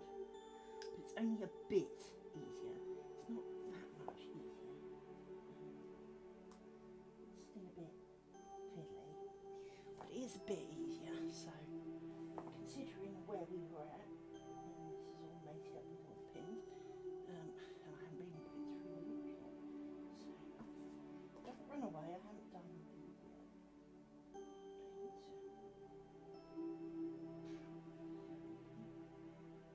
You've just done a lark's head, not round it again. How? How do you do this? You did this to me last time, and it's such a tiny little thread that unpicking this is near impossible. Where's that pin? Go to glasses, because the reason I see better close up without my glasses is that I'm short-sighted, and for those who are unaware, a magnifying glass is all that you get when you're long-sighted. Literally, it puts magnifying lenses on. When you're short-sighted, it does the opposite. It makes everything smaller. So when you're looking at small, tiny, stupid things, the last thing you need on your face are things making it even smaller. So it is not. It's why when you look through people's glasses, you can tell whether they're long-sighted or short-sighted by whether things get bigger or not. How, in the name of mercy, does it do this? Because we had this last time. You put the stick through, it's got a thing on it, you make a loop out of the bit that pushed through, which was only one part of it. You pull the bobbins back, poke the bobbin through it, and then it makes, in turn, pulls back the loop. But somehow, in undoing that and taking the thing from between the loop that your bobbin made when it came through this side, it manages to lark's head knot itself round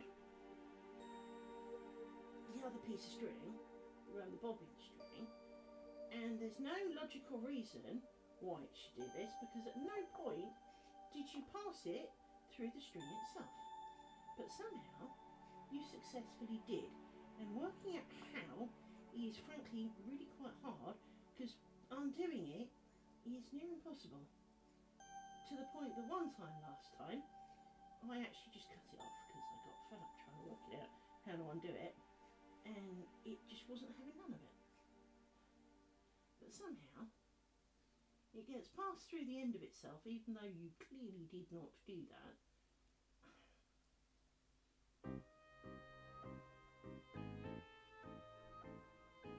And before you say, well, why do you knot them? Well, partly to stop this, so that the threads stay together and don't cause mayhem like this. But clearly, that doesn't work out so well sometimes. And we need to untwist this because it is very, very, very, very, very, very twisted. And we need no twists in it because that's a thing. And then we pass this bobbin through it, and then we extract it from all the other pins that it's trying to make with, including you. You are not a pin to be mated with. Don't need it mated with anything. Right. You then come.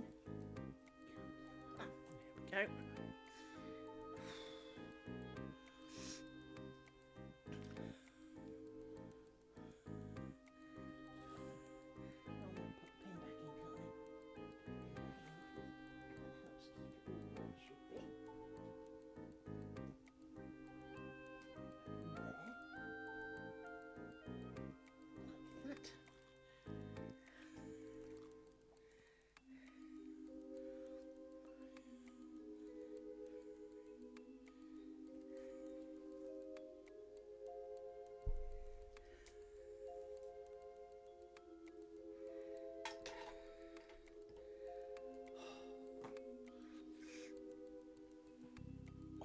Gives me backache though, doesn't it, Rory? It does. It does, little man. This doesn't help with the speed of it either, does it? No. I don't understand why I find this so hard. Why do I find this hard, puppy pups? Is it because I don't have enough doggy cuddles? Is it? Is that what you're trying to do? You make better with doggy cuddles. Oh no. Being a good boy, aren't you? My little man. Yes, you are. Yes, my little man. With his coldy ears. You've been outside. I can tell you have coldy ears. Don't suck your sister's ears though. She'll get chilblains and things. Sure.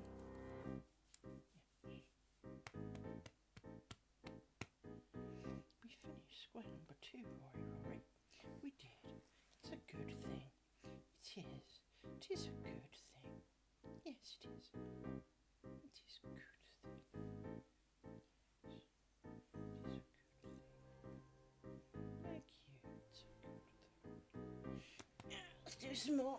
Hugging the dog will not get it done.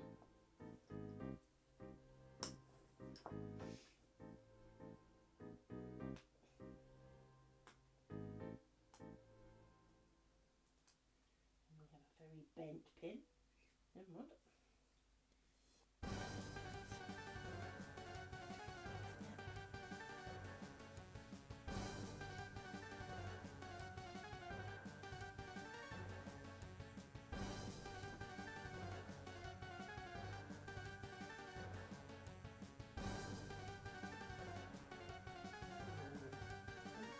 Rory, I just hugged you. Come on.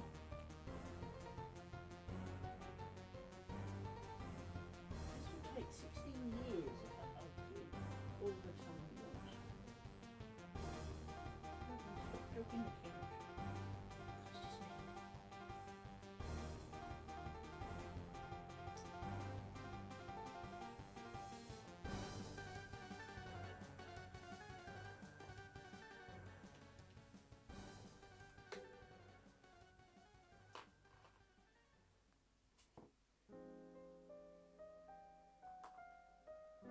See, look, this end and this stick have not been together, although they have now wrapped themselves around a pin.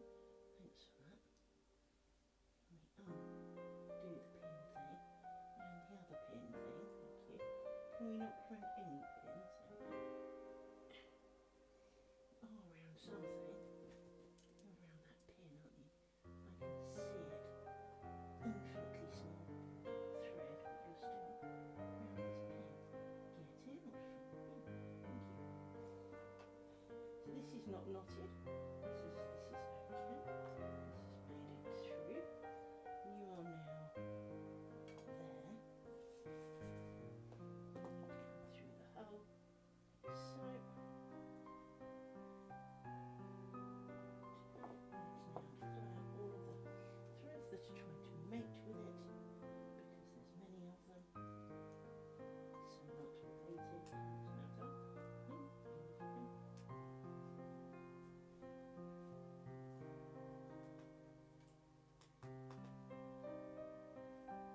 How did you get in there? Come on. You're not. Where's my stick? Where's my pin of keep out the way? There it is. Pin of keep out the way. This is hard enough without you in it.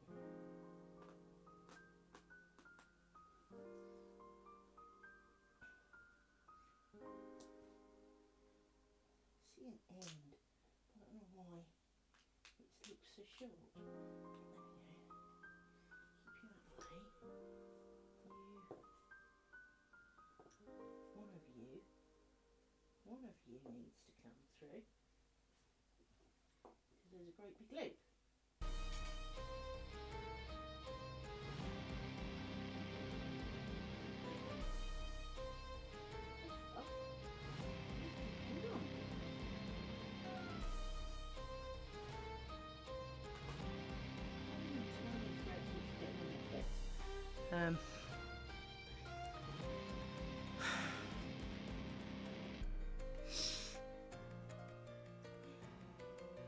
Threads that's got nothing to do with it, that someone decided to head in that general direction.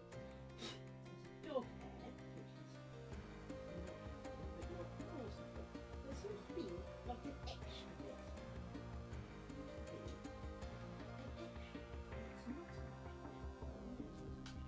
It's just being shitty. You are you. Right. Put that pin there. Back in.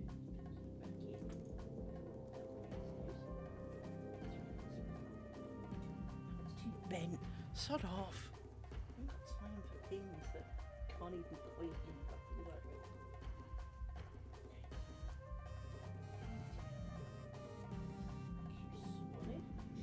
Now we need to knot you two. For those who missed me losing my sanity on Saturday, this is half the problem. Is simple things such as making a loop and passing something through it without 16 other things getting involved that have nothing to do with it really don't help.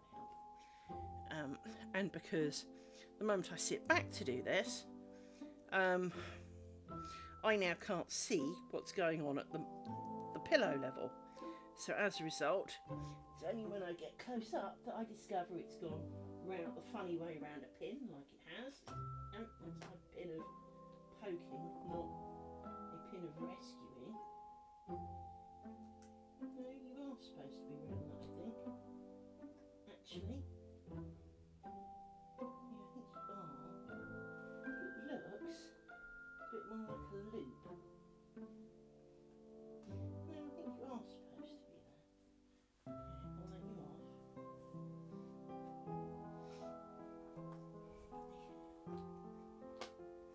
You can see kind of why I almost want to just chop all the bobbins off and then pick out the ends, because the bobbins tangle, and when you try and do knots, the thread all catches around there, and because of course they're both the same colour, you can't tell whose is whose. That looks vaguely plausible for now. Pins cover the edge. Snip. Another pair of bobbins bites the dust. I'm going to find a better place to put them than that though. It's not going to be big enough for that pile of bobbins. Backache, backache, backache. Rory, it's alright. It is. What's the matter? He gets really concerned sometimes when I know he's picking up on how I feel. So when I get stressed or frustrated or sore, he is my little nurse. Yes. Yes, no. But I'm alright, little man. I am. I'm just having a grumble because this is harder than it should be. It is. It shouldn't be this hard, but somehow it's really shitty. Yes. Yes, it is. Yes, it is. Why don't you... Isn't it funny how if you did that, your sister would go and bite you, but if she comes running in from the garden, you just kind of check on her and say, are you alright? Yes. Thank you for that, Amy. There is no pizza here. No. No. I'm fine. I am. Nothing untoward has happened to me. No. No, it's alright. It's alright, little man. It is. I'm just frustrated with stupid little bits of string, which I know you don't understand. Because you can't. No one can understand the frustration of string. Unless it's something they kind of share, really. For the little strings need to settle off. It's amazing how that one's really short, even though I cut them all about an inch. And this one's gone straight back to being in line. Will you? Come here. I'm going to trap you under. Just to keep out of the way.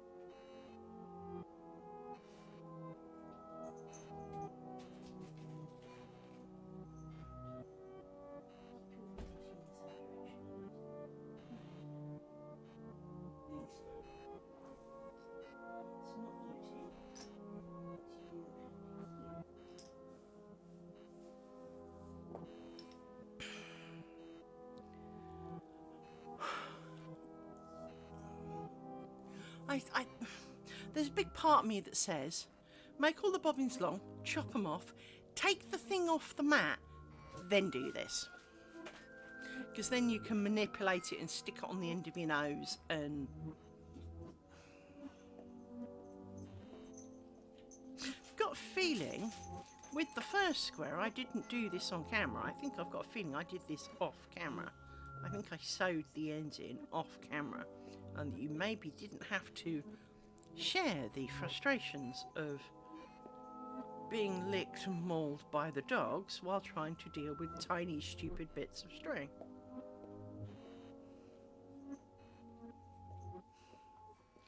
You're a good boy now, sod off.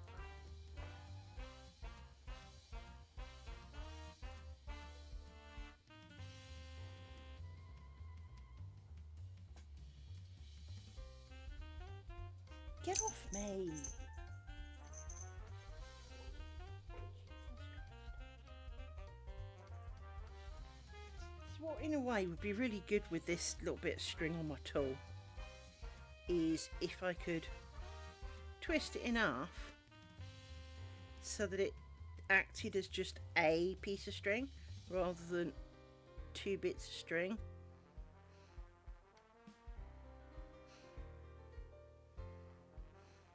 And I've got a thing that could help with that, but at the same time it's a lot of effort for a little bit of string that's being really annoying.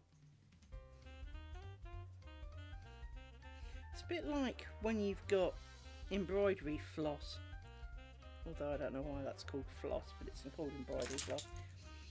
When you've been doing a bit of sewing and it really decides to twist itself up, and yet there's no obvious reason why it's all twisty, it just is.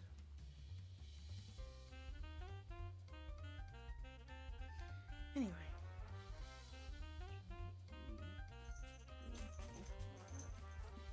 Why did you do that? You come straight out again. How are you allergic to something? Yeah, the hole's patched up a bit. Put the pin back in to make it a bit of a hole again.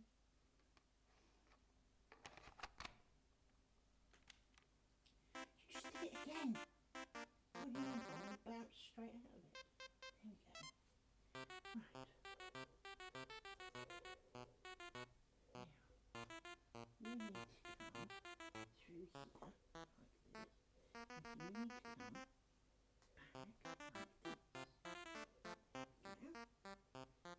And you should not be too twisted because I tried really hard. You go through here like this. You stay on here.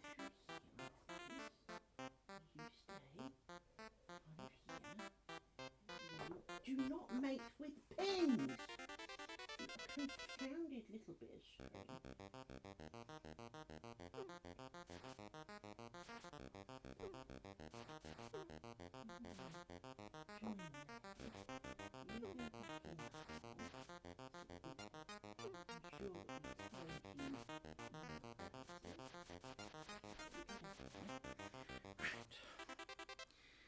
Now we tie you off.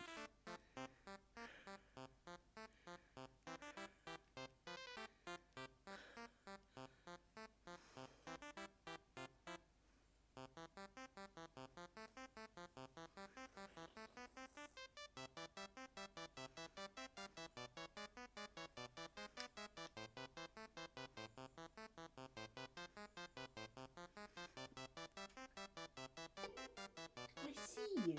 Get out of there.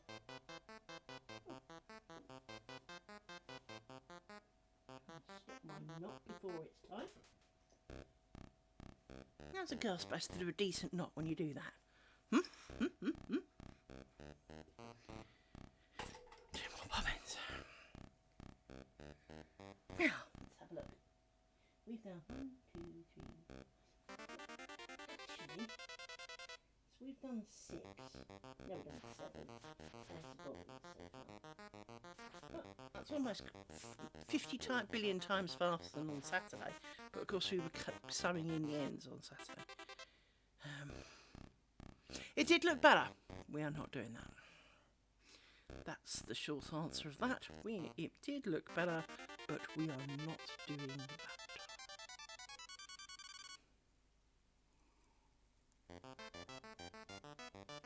Because I lost my marbles. This is hard enough without making it harder. And in fact, the woman that I keep mentioning, she actually says, you can sew the ends in, but it's fiddly, so I won't show you that.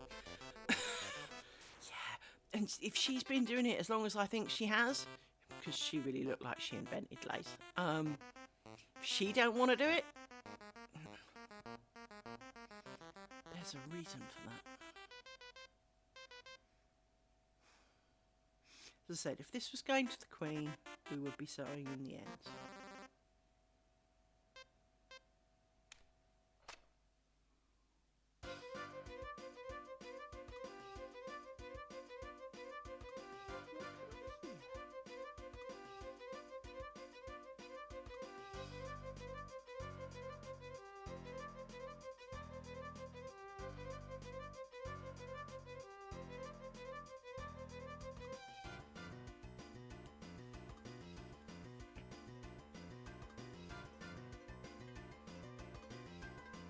it's Rory snoring.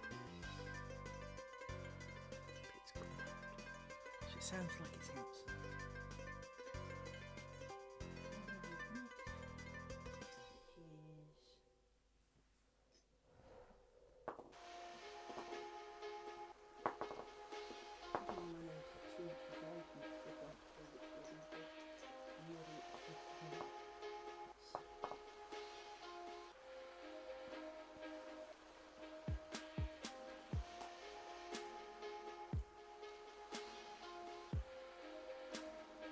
Notice I've started splitting them. This is so that only one of the ones of the side where this tool comes out, and it means that there should be far less tangle potential. I didn't make them because I'm a douche.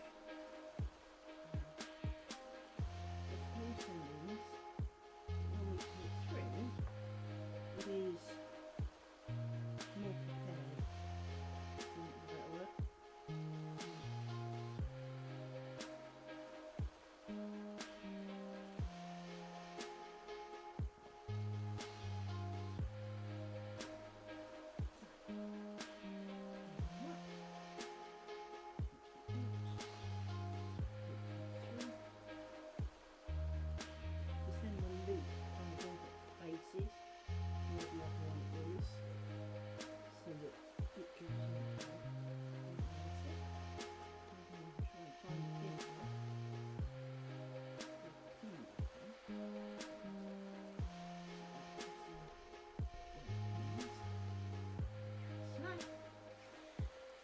This one.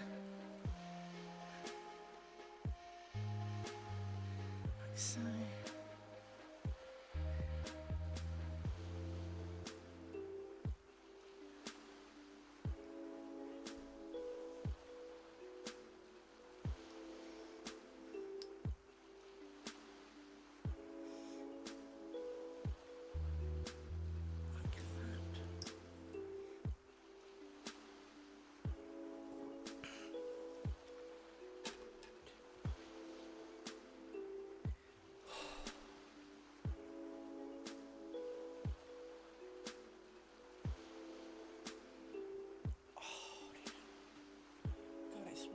Six.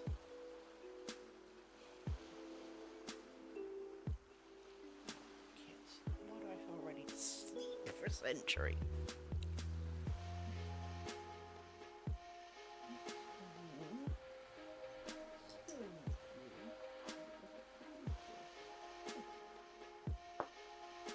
Yeah, a twist. Make you long. Love you long.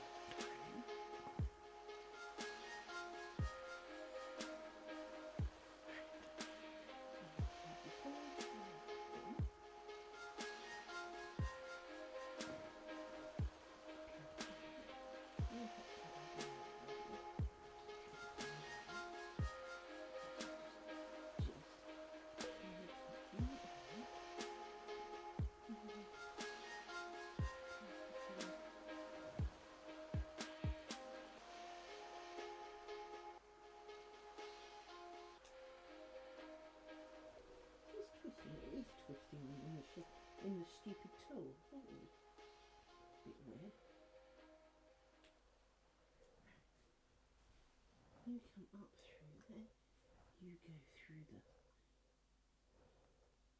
You are underneath there, so you have to go through here. Back like so.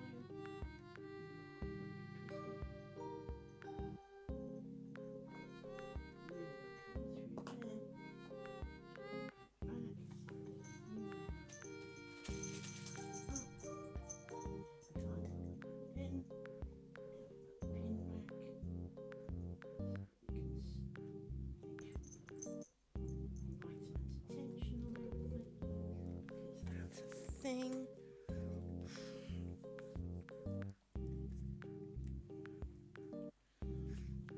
Have you been finding little brown snacks in the garden or something? You literally just ate, dog. I gave leave you some of my dinner.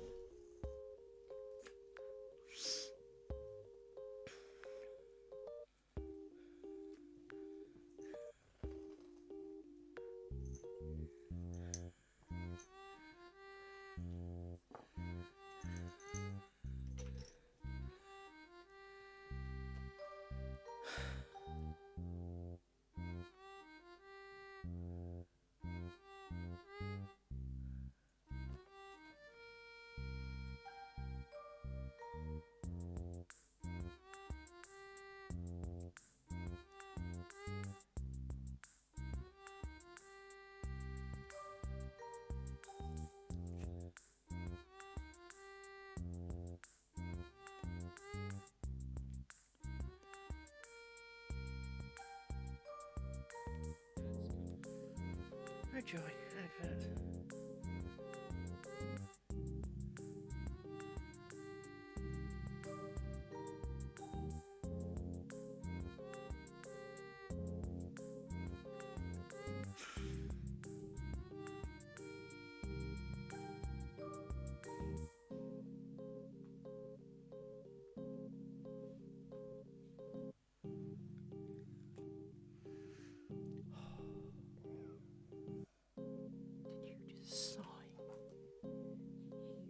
Sigh, dog. You have no idea. You really don't, little one. No, you don't. Be a good girl. See, I know it's not in your nature. No, I know it's not in your nature. What?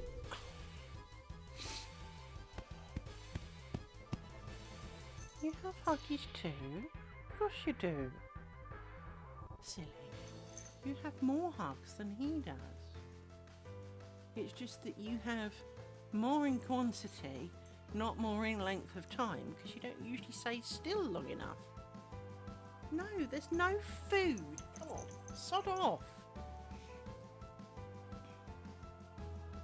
Put it in the kitchen for a reason. You're not getting any.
having a look at how tidy it looks, or not, as the case may be.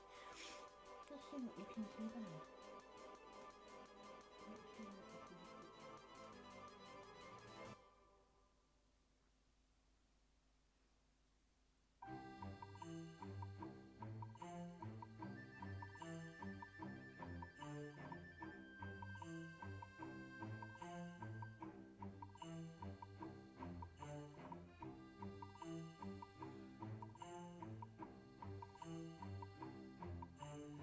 Seems to be quite a successful way. It's not fast, but then I don't think any of them are fast. The only thing I can think of, part of the reason I think if we lengthened all the bobbins, chopped all the bobbins off, and then picked the ends out accordingly, is that because there are no pins in it, you can use a needle and just kind of thread through the holes. From that point of view, I think it could be alright, but at the same time, you still kind of need to join them before you do it. Because otherwise, well, how are you going to keep the tension right? Which is the job of the pins at the moment, to keep all the tension good and stop it being a bit wonky. Which is why I'm so keen to put the pin back in once I've kind of looped it over.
These pins seem to pop up in the meantime. And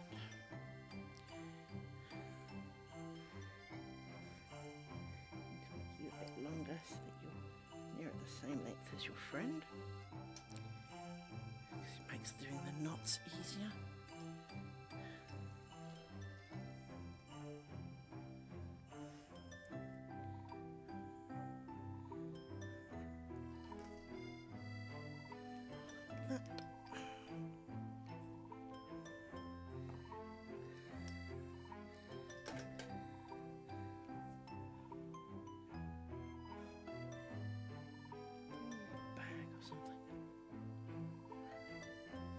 I'd usually lay down one of my cloths and put them in the cloths, but the couch is full of dog. And my table's full of stuff. Because my table's always full of stuff.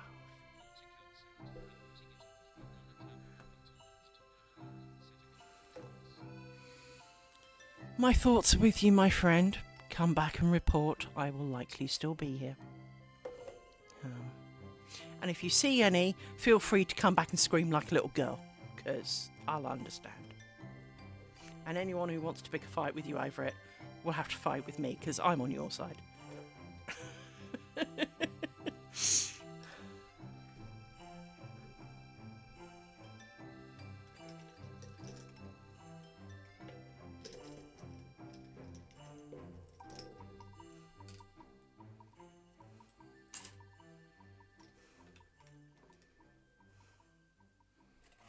You have, for the rest of you people, you have no idea.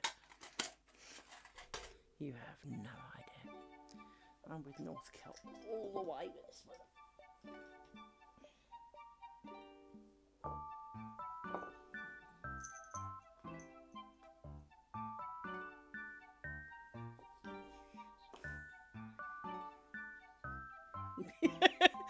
You may not scream, but I don't know. If I came up nose-nosed one, that could be a thing. It could be a thing. It could definitely be a thing. You know, in that sort of scenario, justified. I've never forgotten the guy at work. He's the butchest kind of bloke you ever did see, right? He's kind of like tattoo trucker looking dude, right? Or, you know, kind of Hell's Agent biker, because he does ride a bike. I came up behind him once, tapped on the shoulder, and I've never heard such a high-pitched squeak out of a bloke in my life. I love that bloke, he's cool. But yeah, when it comes to what you're looking for, screams are fine.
That works, but yeah, they're also a bit of thread. Twisty, twisty.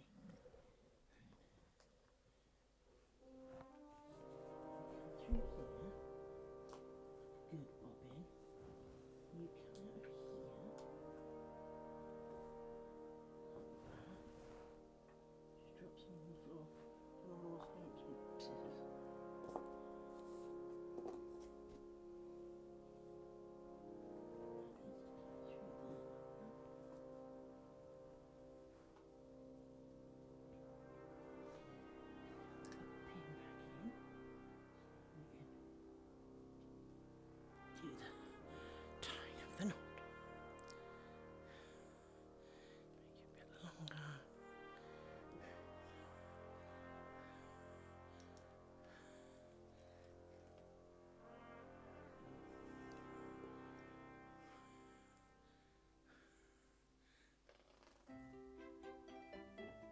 Side go?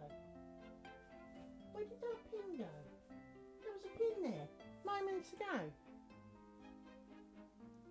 Where did you go? You had a pin. I know you had a pin because you had a pin. Where did the pin go? Where did this pin go? Oh, it's underneath.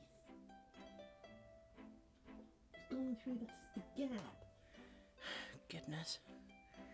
So we didn't have enough issues with this shit.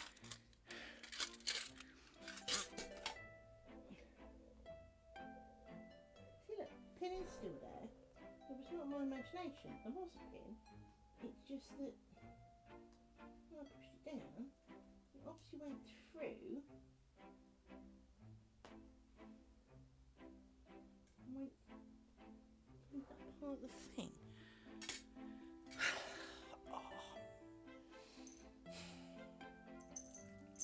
No, Amy, just because I'm lying back for 2 seconds to give my back a rest does not mean you have to walk all over me, please.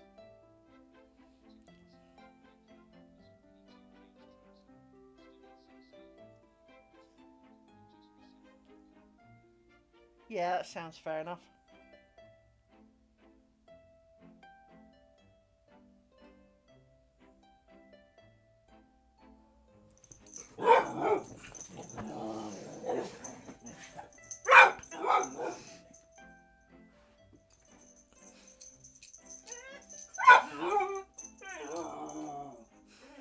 Shut up.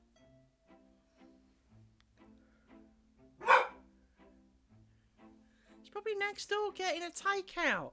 Give it a rest. They're allowed food too, you know. I know they had a Tesco delivery earlier, but it doesn't matter. They want takeout on Friday, they can have takeout on Friday. We are not their judge or their parents. No, they're nice people. They looked after you when I was ill. Yes. Don't answer back.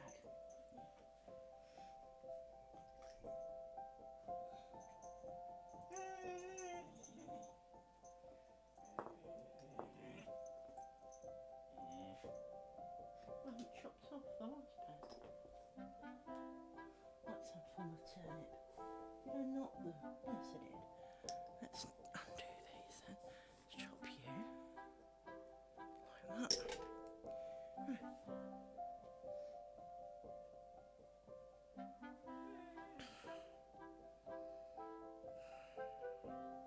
There are times with that whiny dog. Do not understand how close you are to turning into a dog kebab.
Well, it's taken like, what, an hour?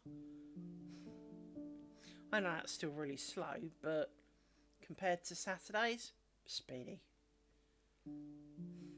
It took 4.5 hours to do half of that, with the sewing in of the ends, which meant a lot more of this. But at least it was on an end rather than a bobbin, but a lot more of them were choosing to knot and be awkward. I mean, it's still not a fast process. It's not exactly a fun process, to be honest. In fact, distinctly unfun comes to mind.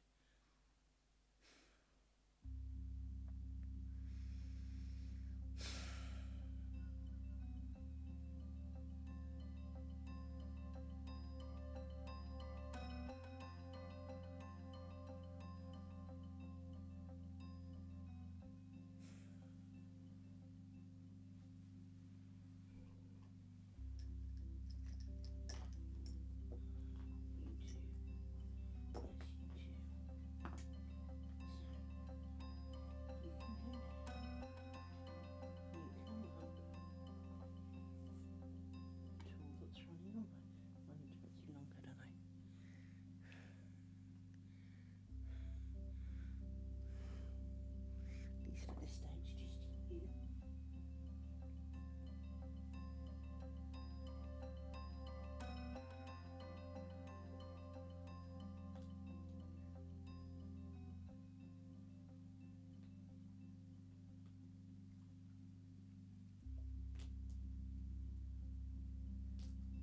Wish this could have a point on the end of it.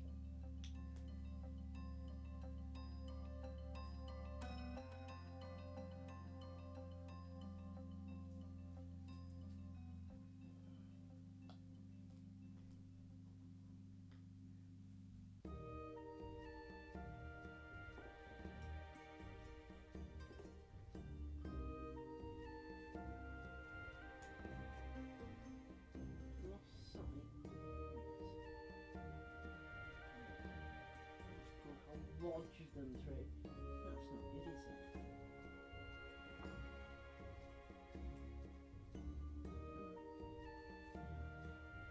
There's a whole myriad of you that have nothing to do with it. Just be you, which is fine.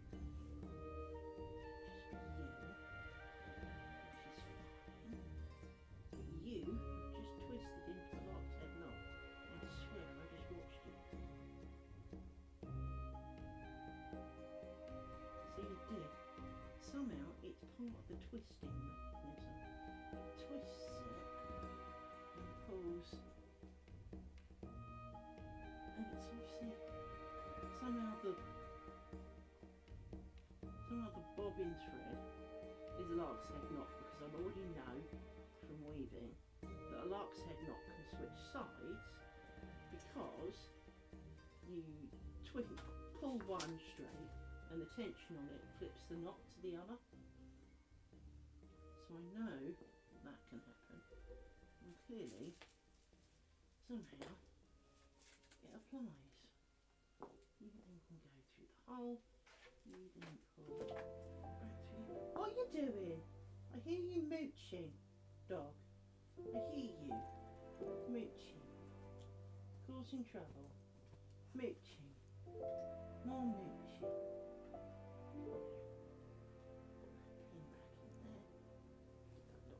Tug. Try and make you longer. Trying not to be mauled by a small brown. Oh no, it's a little black dog this time. It's fine, Rory. It is. I'm just doing this. It is fine. It is fine. I promise. Can I just finish this knot if nothing else? Rory, little man. I do love you much. I do. I do.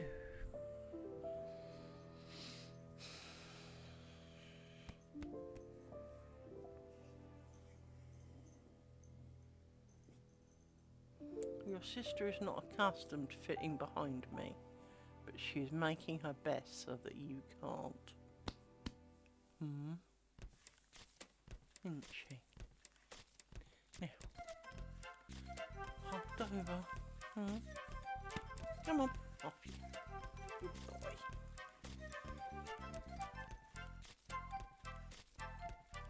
I don't ask for another one immediately.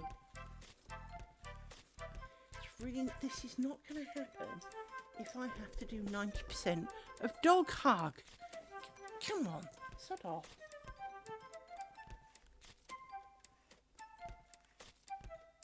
Can you stop mauling me, please? What is wrong with you? Yes, I do love you, but can we not? If I wasn't doing this, you'd be asleep.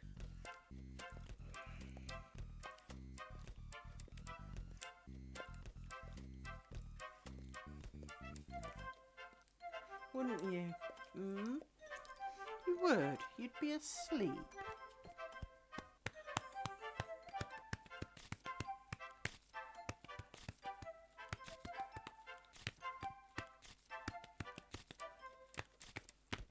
Puppy, puppy, puppy. Woof, woof, woof. Puppy, puppy, puppy. Woof, woof. Oh, off you go. No, that is enough now. Fuck off. For Christ's sake, dog.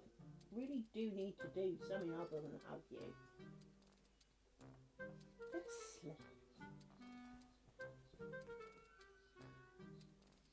I do indeed, Tenchy Tench. I do. 16 more joyous squares.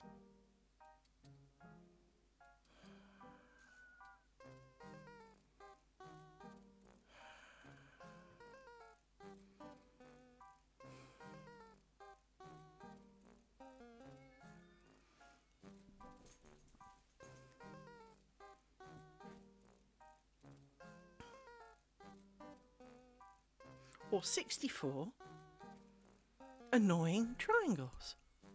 Whichever way you'd like to look at it.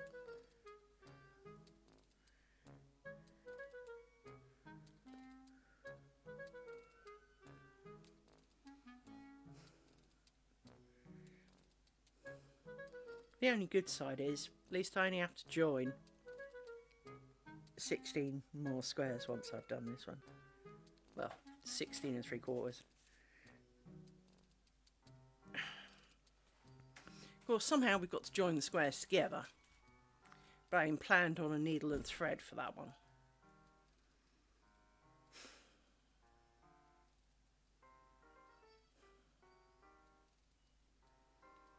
It's hard to work myself up, especially after Saturday. But I have already done far more than I did on Saturday. But then, of course, I was sewing in ends on Saturday, so...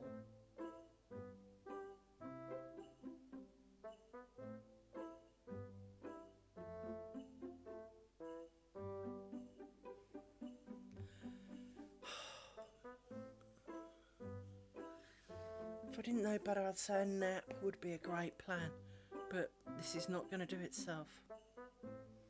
We will do as much of this as we can. The problem is that pile of bobbins is really depressing right now.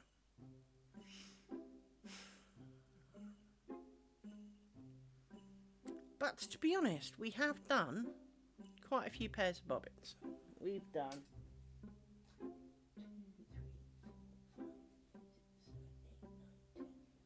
14. So this will be number 15, so I was right. I was about to say it's 3 sticks worth.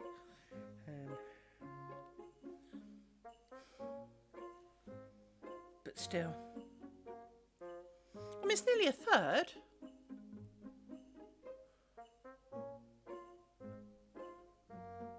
Which doesn't look right when you think about it. Because how can that be a third, that be a third, and then that be a third? They don't look equidistant, but I guess they are.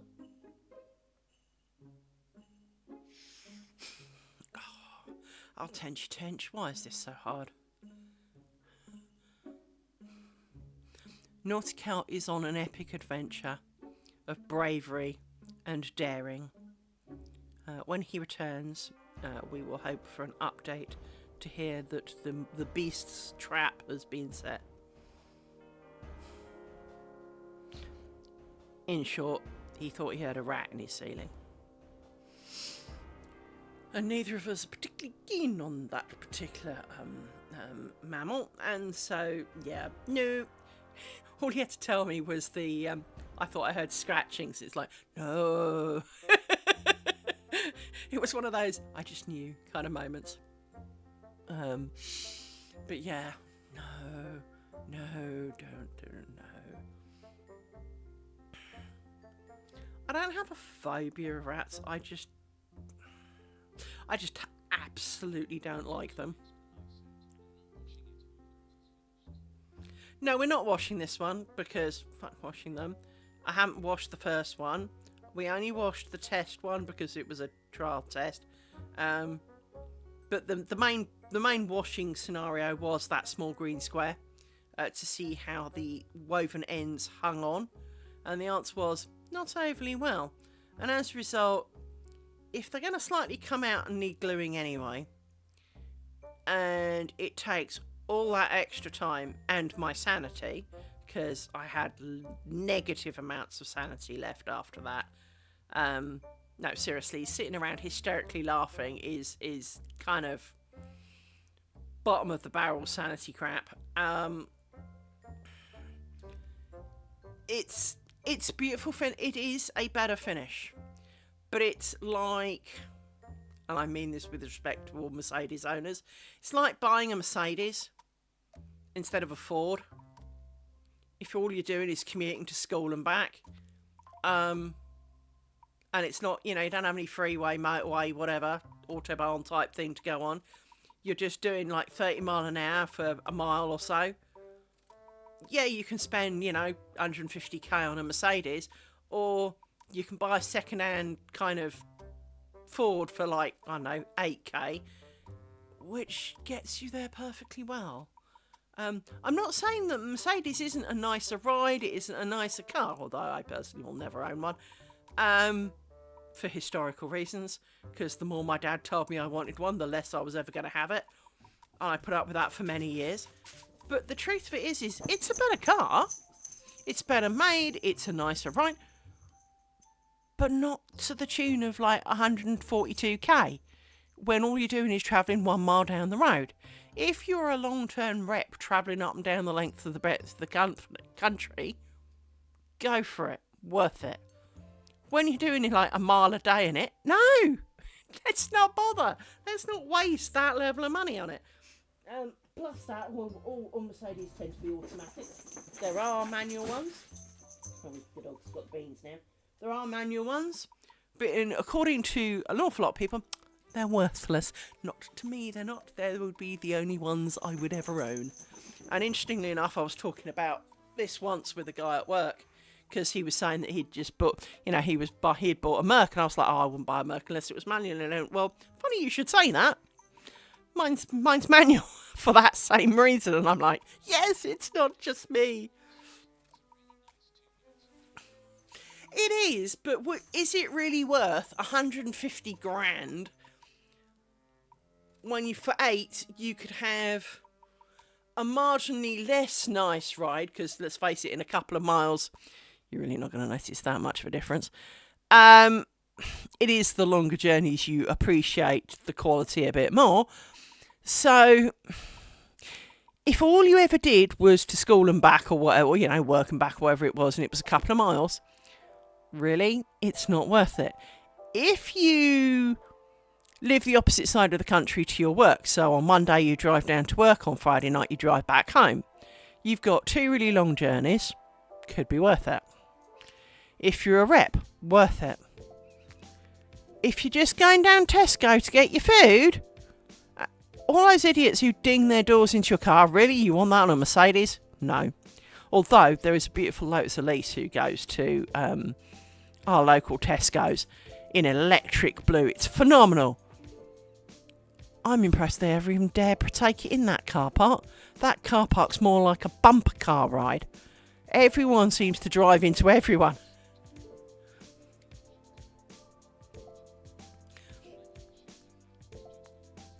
Well, Mercedes only generally do. I mean, they do a manual. I quite like the auto with paddles. I have driven auto with paddles. That was vaguely better than auto on its own, because you could say drop down a gear, go up a gear. But if it disagreed with you, it wouldn't do it. Well, what if I know what's coming and you don't? I can see what's coming. You can't. You haven't got that built in yet. I much prefer a manual car, always have. I want to know what gear I'm in and change it when I'm damn well in the mood for it.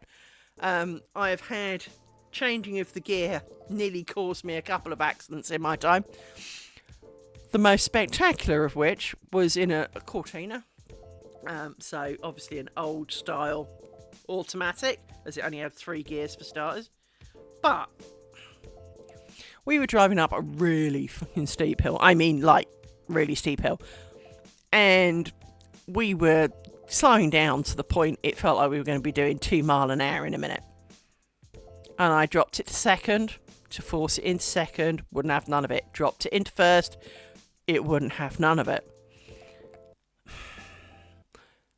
Said, fine, we will go slower than walking pace up the hill in the inside lane and have people laughing at us. Put it back in drive, and it went, oh yeah, you wanted first, didn't you? Well, of course, I'd got my foot to the floor because we were going nowhere fast. Damn thing went off like a rocket. Nose in the air, I couldn't see the road. I literally could not see the road because my bonnet was blocking my view. Because of the angle of it had put behind it and the steepness of the hill, the road was below my visibility. I couldn't see where we were going because we were near the top. And fuck knows how we didn't drive into something off the edge of the cliff. Christ knows. That was distinctly unfunny. Mind you, Paxo's done pretty much the same. There's a road near here. It's not particularly much of a hill. I mean, if you want to push back, it'd be evil, but it's a really long, gradual hill. It's not a steep hill. It's just one of those, like, forever gradual hills. And Paxo's needed a clutch now for probably 5 years. Maybe even 6. But I don't do a lot of miles. So until it really is a problem, and it's, slipped a couple of times or something, really not going to bother me. Well, one Christmas, so about this time of year, I went down to see my friends. Now, they're about an hour's drive away. Usually stunk down the motorway, but on this occasion, everything said don't use the motorway. So I didn't. I went up the really long hill. Well, about a third of the way up the hill, I started creeping down to kind of walking pace. And it wasn't because we were low on petrol. It wasn't because the brakes were stuck. We just didn't seem to be going anywhere. And the revs were going up and the speed was going down. It's done it twice to me. Occasionally you get a bit of a rev and you're like, where did that come from? But it'll be like it's almost like there's a spot of oil on something and it kind of gives it a bit of a slip and then goes, oh yeah, I'm fine now. But this was not good, and it was kind of leaving a bit of a cloud behind it. It was, I was that person. I was the asshole in the inside lane producing a big pile of crap going nowhere fast. And it's like, get your shit heap off the, kind of moment, right? Anyway, got to the top of the hill, eventually. Took a while. And then he was fine. Actually, like nothing had happened. Drove 99% of the way there. Then there was another hill, and it was like, it kind of did it again, and it was like, okay, maybe you need a new clutch. Hasn't done it since. Admittedly, he's not working right now because his battery is knackered, but it was really bizarre. He is a funny little soul, is Paxo. He definitely has character. But yeah, that was kind of amusing, or not, as the case may be. Because I really thought that must have been 2019. That must have been 2019, that one. Certainly before the pandemic, that's for sure. But it was kind of a dark, wet night. The weather was shitty. Everything was shitty. And so was my car. And it was kind of like, cheers for that. Thanks.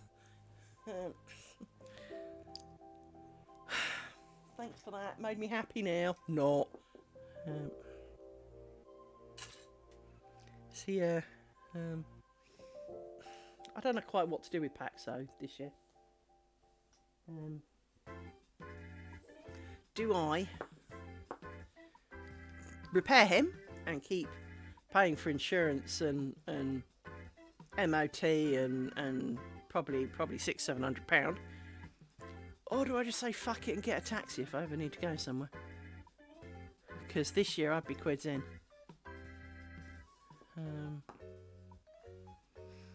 Considering, you know, I thought I had a car, had to pay £100 to go to the bloody hospital and back anyway, so I paid all the insurance and everything this year and I still had to pick a taxi. So.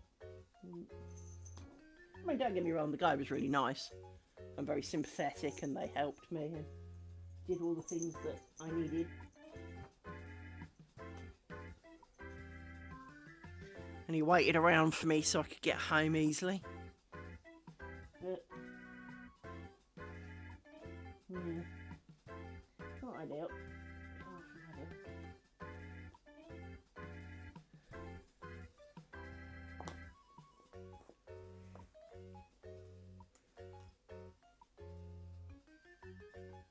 Stop tracking other things through the hole. Where are you getting these other things from?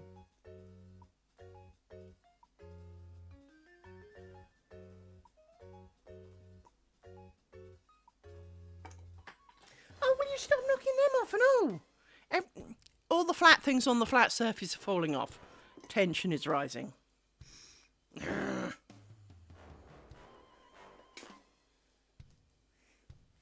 there's this bit of chip that's come through my hole, but I don't know quite where from. There he is. Let's see where he is. Put him out from here. Okay.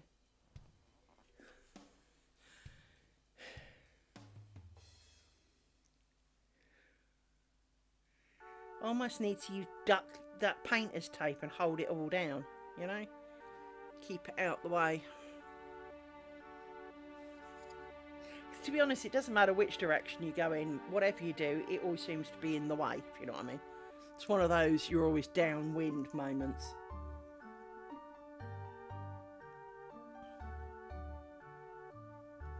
Whatever you do is the wrong one.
Oh, it's just Rory moving.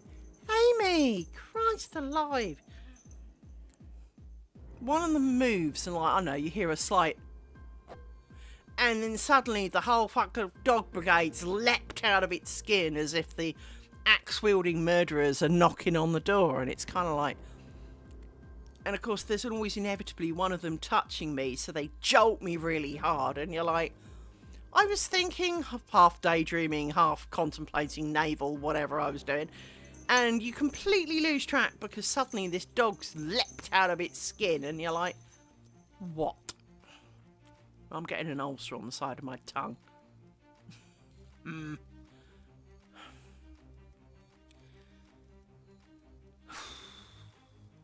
don't want to do this. I want to pay someone else to do this. This is when you need child labour. When you can go, I'll pay you £20. They go, oh my God, that's so much money. And you're going, yeah, I wouldn't get out of bed for that.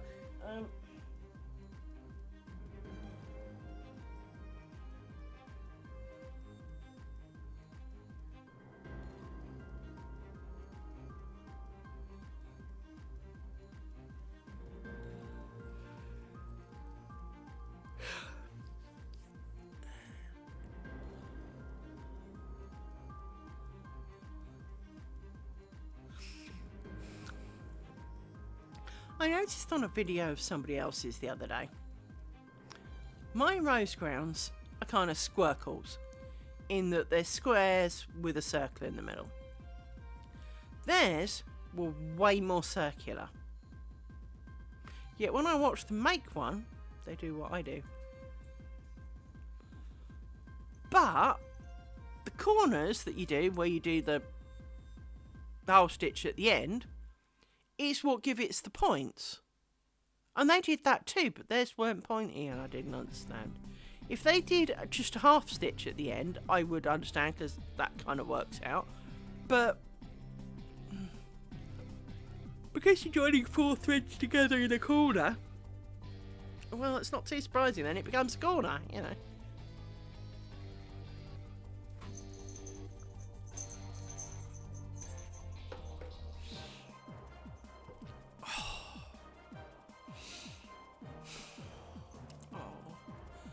Why is this so hard, everybody?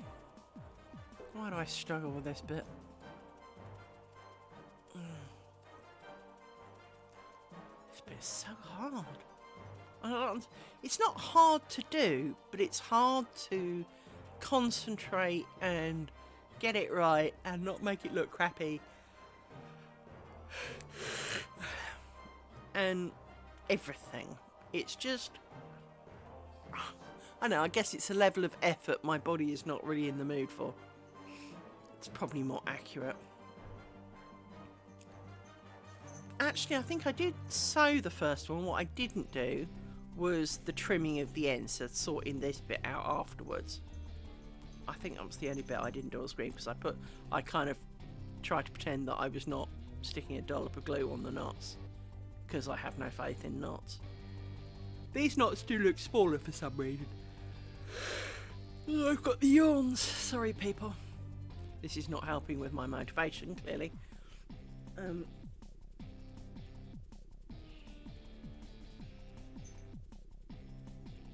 Part of me says, give up, do tomorrow. But it won't be any more fun tomorrow than it is right now, so I might as well do it now. I mean, I'm doing so much better with my life if I was not doing... What would I... Right, so here's the thought. So, let's say I say, screw it, let's end stream. I start uploading video, doing all of that. What would I be actually doing, instead? Well, I'd started watching Iron Fist, so I'd probably finish watching that episode, because I'm only on episode 1.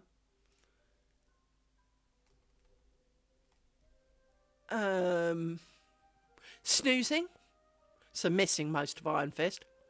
Hugging the dogs because, well, they're being annoying. Actually, the dogs won't want hugging the moment I stop streaming, so that's kind of a thing. Yeah, I have so much better to do. I have got the yawns. I don't understand why I get the yawns sometimes. Well, I suppose at least it's not 4:30 this time, it's at least nearly 7:30.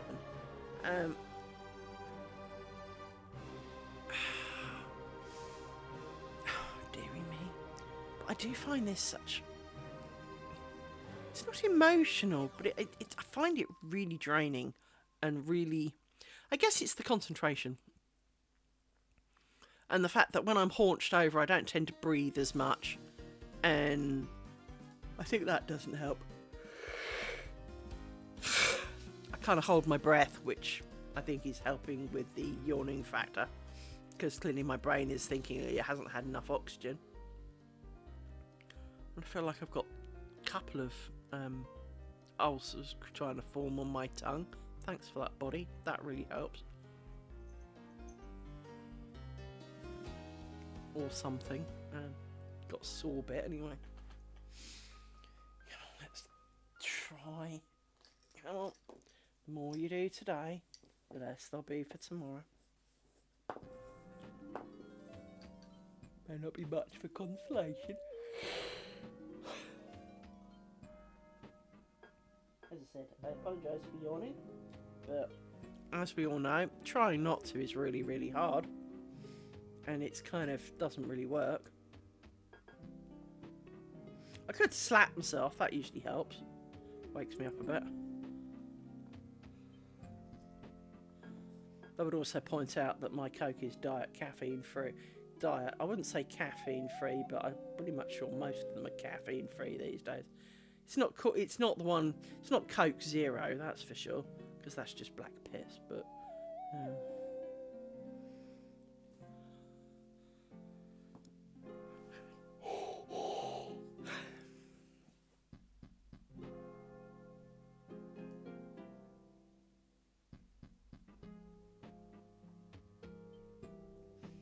definitely think half my problem is related to the fact that when my head's here, I don't tend to breathe properly.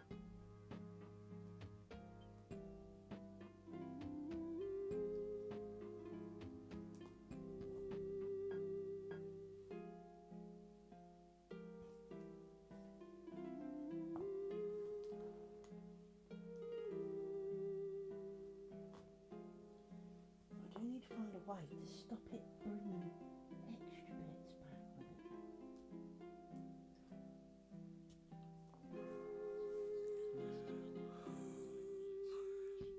Thank you. Welcome to the channel. I wouldn't admire the sewing in section. This sucks. This is like the sewing in of most ends. This sucks. This definitely falls into the I wish I didn't have to category. Now, obviously, with bookmarks, there are options for tassels and things. I don't need tassels in the middle of my neck curtain, and obviously because it's along a line, that kind of doesn't lend itself so much to a tassel. So, don't have a lot of choice. But I do apologise, I seem to have the yawns. It is no reflection upon your good selves. It is very much the brain cells dying rapidly, I think. They want out, and clearly we have much to go.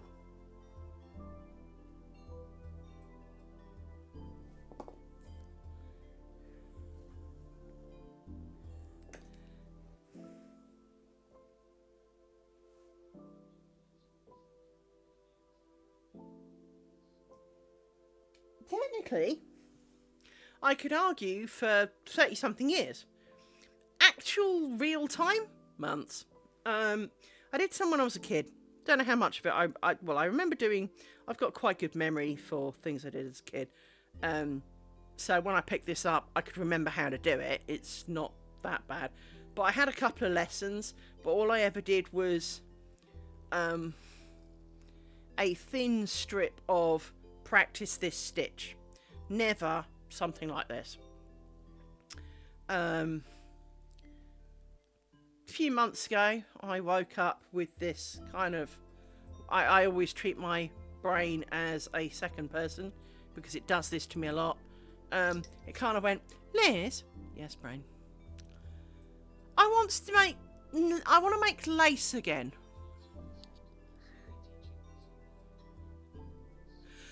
Needle lace in a way is a lot harder. So, for example, here you see all my ground stitch and it's kind of perfectly even. Look. Yeah, I mean, Needle lace is a lot harder, in my opinion. In a way it's not, in a way it is. Right, hear me out. With this, underneath here is a pattern. So, for example, let me get this. It's a very poor pattern. But here is a pattern for one I did over the weekend. And it's basically got all the stitches of the big one. It's just a little one. So there's the ground stitch here, there's a bit of cloth stitch, and then there's the rose ground in the middle. So here's the rose ground, here's the cloth stitch, and here's the ground stitch. And I basically made it because I wanted to make a miniature version to do an experiment. And but each of these gets pinned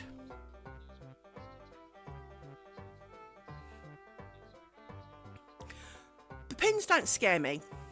It's the bobbins. The bobbins scare me, and I definitely am with you on that.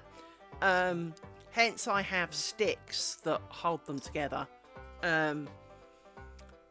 It reduces the freedom of bobbin to tangle.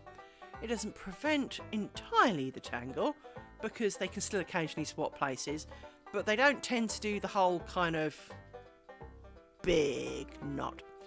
Now, when I made my first original square,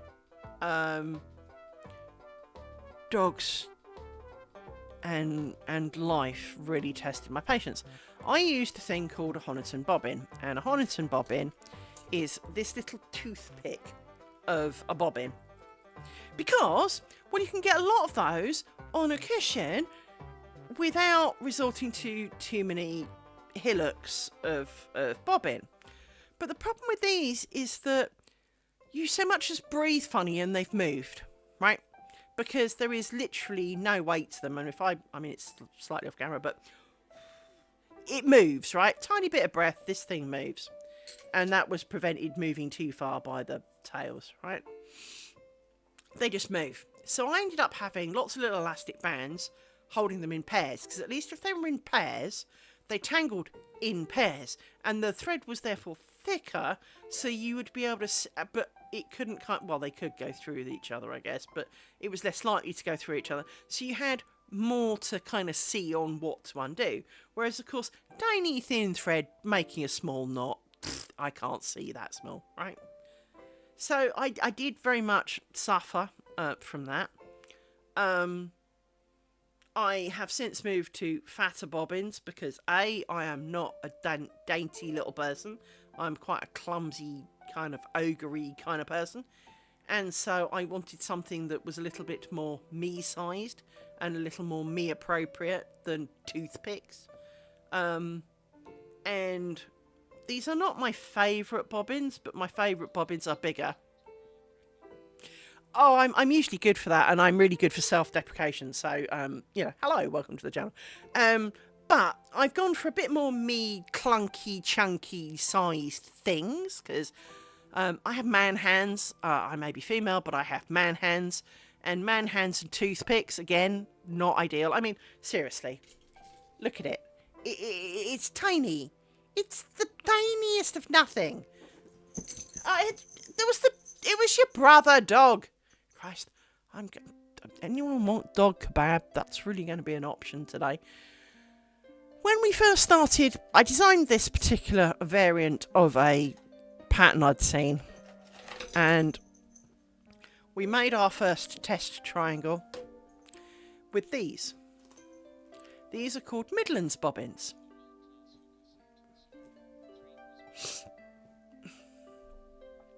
Yeah, unfortunately I've got a dog crap internet and all. Although I've only dropped 0.2% of my frame. I've over frames over 5 hours, so it always seems to be as I'm telling a story. But these are Midlands bobbins. These are, well, this one's particularly is plastic, which makes it even more vile. But they come with spangles. Spangles should be illegal, because what you can't see is, sure, when they're on the pillow, they stop the thing from rolling. Except, well, for the most part. But what they also do is this, which is the spangle disappears under the bobbin, so that when you put it down, now the bobbin doesn't lie flat, and it doesn't want to come out from under the bobbin. And then you spend your whole life fighting with the bobbin. So those bobbins go on the bonfire. Hence I've got a bit of a bobbin kleptomania thing going on the grounds that I want to find the perfect bobbin for me. I have ordered some more bobbins. Bobbins are not cheap either, which is another frustrating portion. Rory, my love, I do care deeply for your little fairy soul. But you are going to be turned into a kebab if you don't stop bugging me. So, my favourite bobbin... Get off, dog. Where is... This is... If I show you part of it, so I show you this part of it, this is my favourite bobbin. It's kind of got a big knobbly end to it. This, however, is like a comedy bobbin because it's got the kind of head thing on it, the size of, well, the moon. I mean, look at the size of that. I mean, that's a little ridiculous. And of course, this one's actually broken. Oh, don't they just? Seriously, the bobbins that I've just ordered. Now, this is 98 bobbins. Well, that isn't, because there's a pile off that constitutes this much to the left over here. These bobbins, I think, were £40 for 50 bobbins, right? Bobbins I ordered today are £15 for 10. But there is 100 bobbins, basically, to make this. 150 quid's worth of bobbins. They're tiny little sticks. How are they 150 quid? Especially as they're mass produced. We have ads in 1.5 minutes. And as you say, they do see us coming.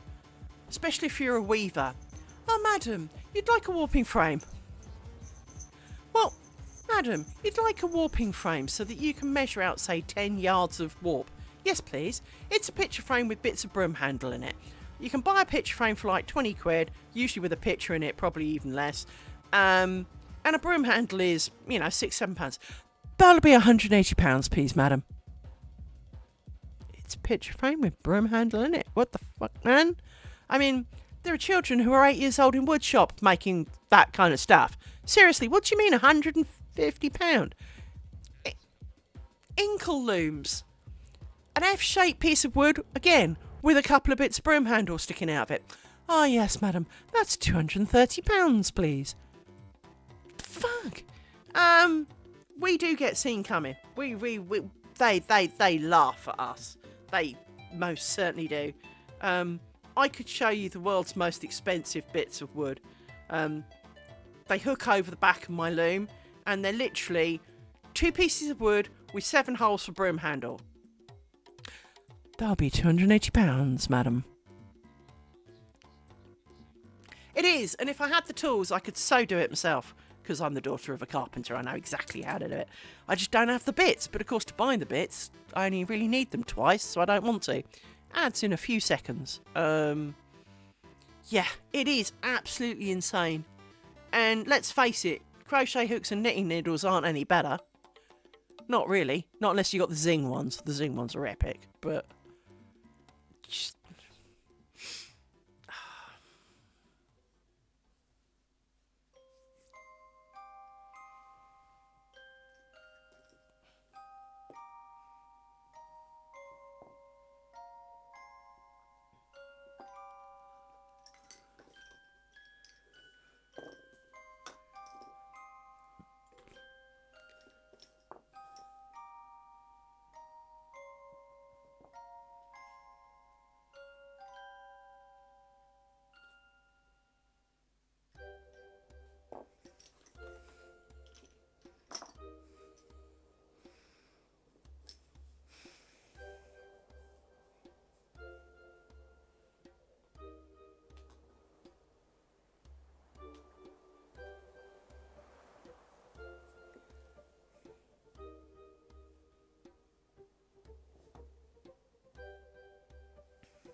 that's the other thing. When we were when I was a kid, I'm 52.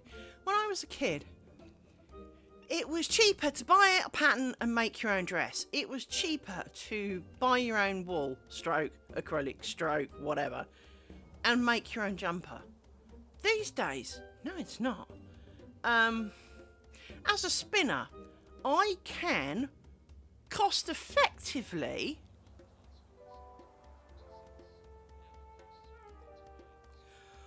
this is a thing that I tried to explain to someone. I tried to explain this to my ex-husband who wanted me to knit him a wool jumper. Well, exactly, just buying the parts alone. My ex-husband is not a large chap. He's not the skinniest bloke alive, but he's not a large man. He is an average-sized dude. For a particular wool yarn, because obviously he wanted wool, not chitty wool, £25 for, I think it was 150 grams, right? But you needed like 6 to make the jumper. Well, that's 150 quid. And I haven't even done anything yet. Let alone if you say, well, okay, how about minimum wage? You know, even though it's not really a minimum wage. So I'm just trying to sort out the... And it's kind of like, well, but as a spinner, I can buy a sheep fleece for about £7 from a local dude. I have to then spin it, wash it, and all the rest of it. Well, it takes 3 or 4 hours for me to spin 100 yards of yarn. Well, and that's the thing, right? So that's assuming you're not even going to dye it. You're just going to have it whatever frigging colour it came in, right? But you still have to pick out the better bits from the fleece because there's the pooey bits, the short bits, the crap bits. You still have to pick through it. You either wash it first and then spend weeks regretting it, or you spin it in the grease. Ashley used to work in the same department as me, and when I muttered something about it, he was like, well, I shear my sheep, I just chuck it, because most farmers do just chuck it, because it's not cost effective for them to do anything with it. So he got some of those like rubble bags, filled it with fleece for me, and gave me 3 or 4 of them for like £20, and was happy as Larry, because all he had to do was bung them in the back of his car and give them to me, and he got money for it. So he was quite happy with that. But even if we say, right, I use his wool, which was not bad wool, it was not the softest of stuff, but it was not the coarsest of stuff, it was perfectly good. Well, it then takes, as I say, 3 or 4 hours to make 100 grams of wool. Then takes about another hour to ply it. I've then got to wash it. And you can't just soak it for a bit, give it a bit of a, you can't just chuck it in the washing machine, obviously. So it's actually almost better to make the thing and then wash it, but even then that's a bad idea. So you do make the yarn, you put it into skeins, you tie 80,000 knots on it so it doesn't turn into a big shriveled knot. You then have to soak it in really hot water, but of course everyone says, well, it's got to be a low temperature wash. No, you can boil wool. How do you think we put dye in it? You just don't do it quickly. So you do all of that to try and soak all the lanolin out of it, and you have to wash it about 20 times before the water actually looks vaguely clean, because before then it looks like you peed in it and you pooped in it, and well, pretty much you did. And then you have to thwack it, so you smack it against the wall a lot, and then you let it dry. Then you can start knitting with it. So if you have to make, 10 balls of wool, so a kilo of wool is not an unreasonable amount for a jumper, especially as handmade yarn is usually heavier.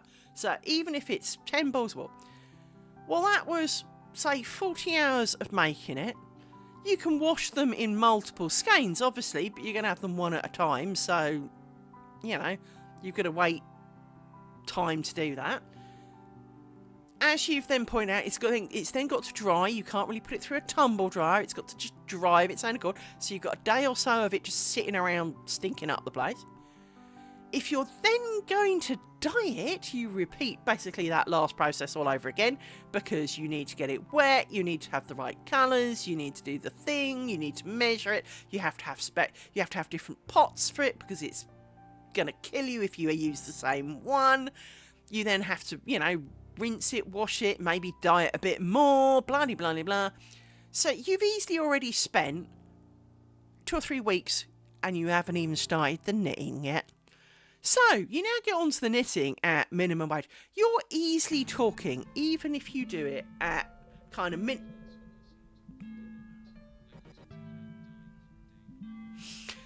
pretty much the same as me then. I was making some wool, and a particular charity, in fact, the charity I got my dogs from, were asking for donations to raise money for their work.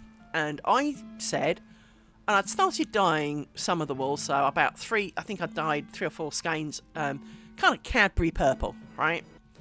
And it came out really nice. Don't get me wrong, the ones I'd done came out really nice. The first bit didn't come out so nice, so I had to dye them really hard because it came out all pastel and it was horrible. So I dyed it really, really hard, and they came out really, really nice. But I did make sure to rinse them and wash them until they were clear, so that, the dye was set properly. So that you wouldn't have, dye everything else in your washing machine purple for 6 weeks. And I offered, and I said, well, I've got these. I'm prepared to dye them. Plain colours only, because, patience is thin by this point. And do you know the most soul-destroying part? So I had basically a kilo of wool, of which I dyed 3 or 4 of them. £30. You couldn't buy it in the you can't get machine-made shit for that price. I was gutted. I also wove them some scarves. Again, out of wool, not wool I've made myself, but out of wool. And I had various different patterns, so we had kind of a couple of bright and cheerful. We had some very suitable for more formal male attire, shall we call it. So they were two-tone grey, very, very smart looking. They sold for £4 each. I spent hours doing that. Hours. It took me a day or so to set the loom up, and it took, an hour or so to make each scarf. Admittedly, it was only an hour or so because it was fairly repetitive and, easy enough to do. Actually, I think it was longer than an hour. But it was kind of like, after all that, £4?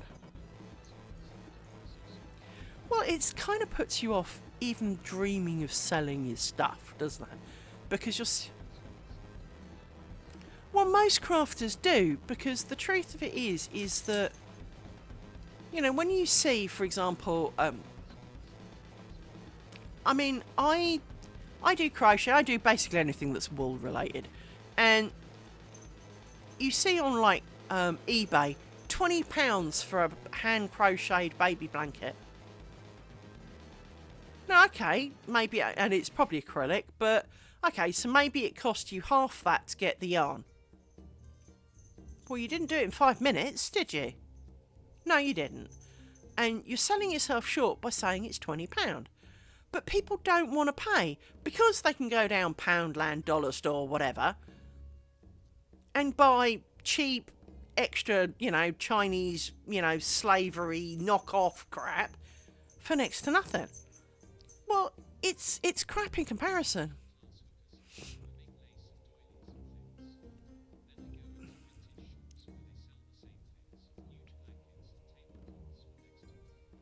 No, I know.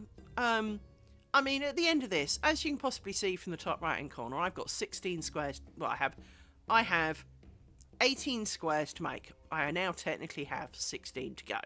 I am closing up the second square. These squares are taking a minimum of 58 hours. In the end, this is going to measure about 45 centimetres by 100.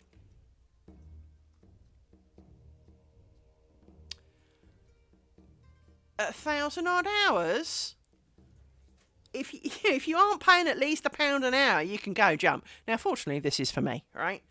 But this is going to be a net curtain. It's not going to be the prettiest net curtain, because really it should all even be in one piece. But hello, have you seen how many bobbins for a 5 1/4 inch square? Have you really? Can you imagine trying to make it 3 times bigger?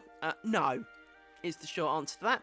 Words no apply to working that many bobbins. I get anxiety with these and depression, and I've lost my marbles twice, basically once per square so far. So I've got 16 more breakdowns to go over the next year by the looks of it. But it is the frustration of, will it be perfect? No. Will it be good enough? Yes. That's fine. Because, as I've said, I am not the most experienced, but I've definitely seen worse. But you do, there is a bit of you that just sits there going, I'm not that slow doing this. I've watched videos of other people. Yes, there are some women out there who could probably knock out this square in an afternoon. Bully for them. The bit that takes me the most time is the pinning, not the actual lacing bit. If you could get one without the pinning, it would be a hell of a lot quicker. But then it wouldn't hold its shape properly. So you can't win, right? But you do sit there, because what you haven't seen is me unpicking all the pins. Because, well, there's 1,800 pins in a triangle, by the way, just to set the stage. It is kind of a frustration where you sit there going, I'm not scared by the number of pins. I'm not scared by the size of my project. I want to do it in one piece because I'd love for it to be a one piece of work. But I also kind of can't picture owning enough bobbins to do one piece of work, because, well, this is 100 of the bloody things. These bobbins were cheap. The little square ones, which are really not that exciting, as I say, £15 for 10. I really wanted to buy 200, but I can't afford 300 quid on a stinking load of bobbins. Not when, I really would like to find some second hand and get them for next to nothing. But then you also see, mooch through eBay, lace bobbins. I've seen up to £30 for a bobbin with someone's painted it or whatever, and you're like, £30 for one bobbin? Well, if I need 100 bobbins, that's 300 quid for 100 bobbins, and that will make me one 5 1/4 inch square. No. Now, some of them are pretty, and I'm sure they're old, and but I'm not sure they're that rare. It's not like, vessel virgins in the land before time made them, They really didn't. Some of them are even, I think, fairly modernly done with one of those, almost like wood engraver. Kind of like the soldering iron, but for wood, if you know what I mean. I'm sorry, but I'm not paying, I wouldn't pay for that. I'm not a proud person, but Christ alive, I haven't got that, I'm not rich. If I was Elon Musk, fine. Yeah, 30 quid a bobbin, whatever, right? But I'm normal. I kind of live paycheck to paycheck. I have a tiny bit of savings, but nothing like what I wanted or meant to have. And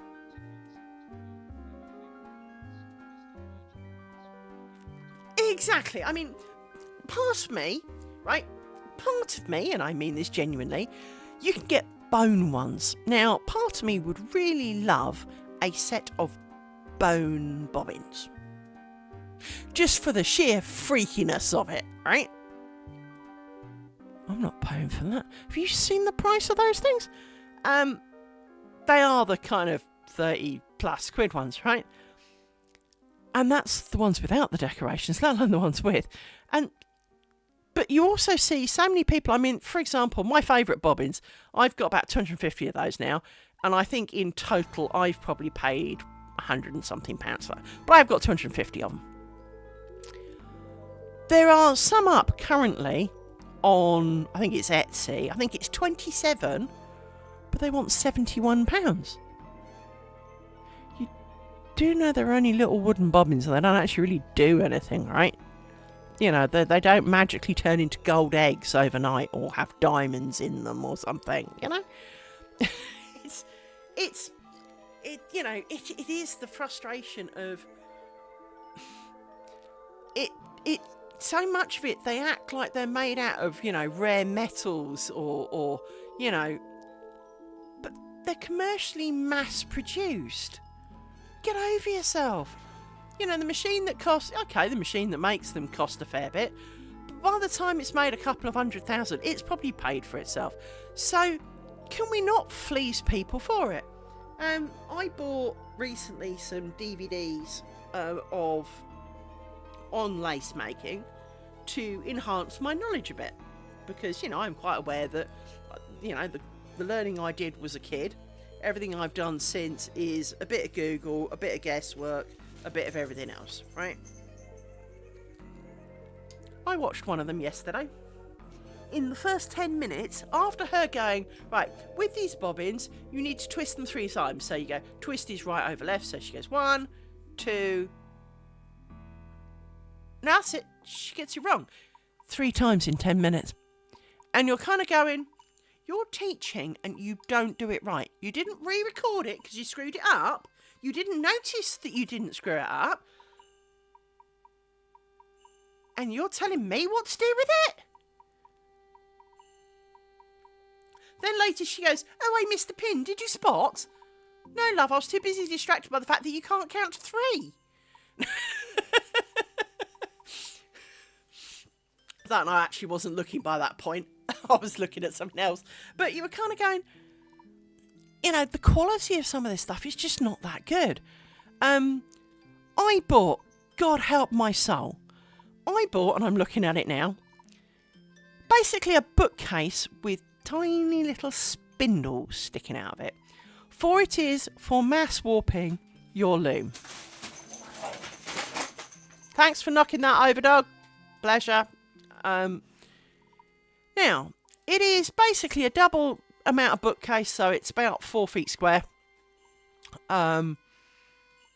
with 3 shelves on it, and the 3 shelves got these little spindles on, so that you can put bobbins on them, so you can run a bobbin per spindle and have many threads coming to your loom.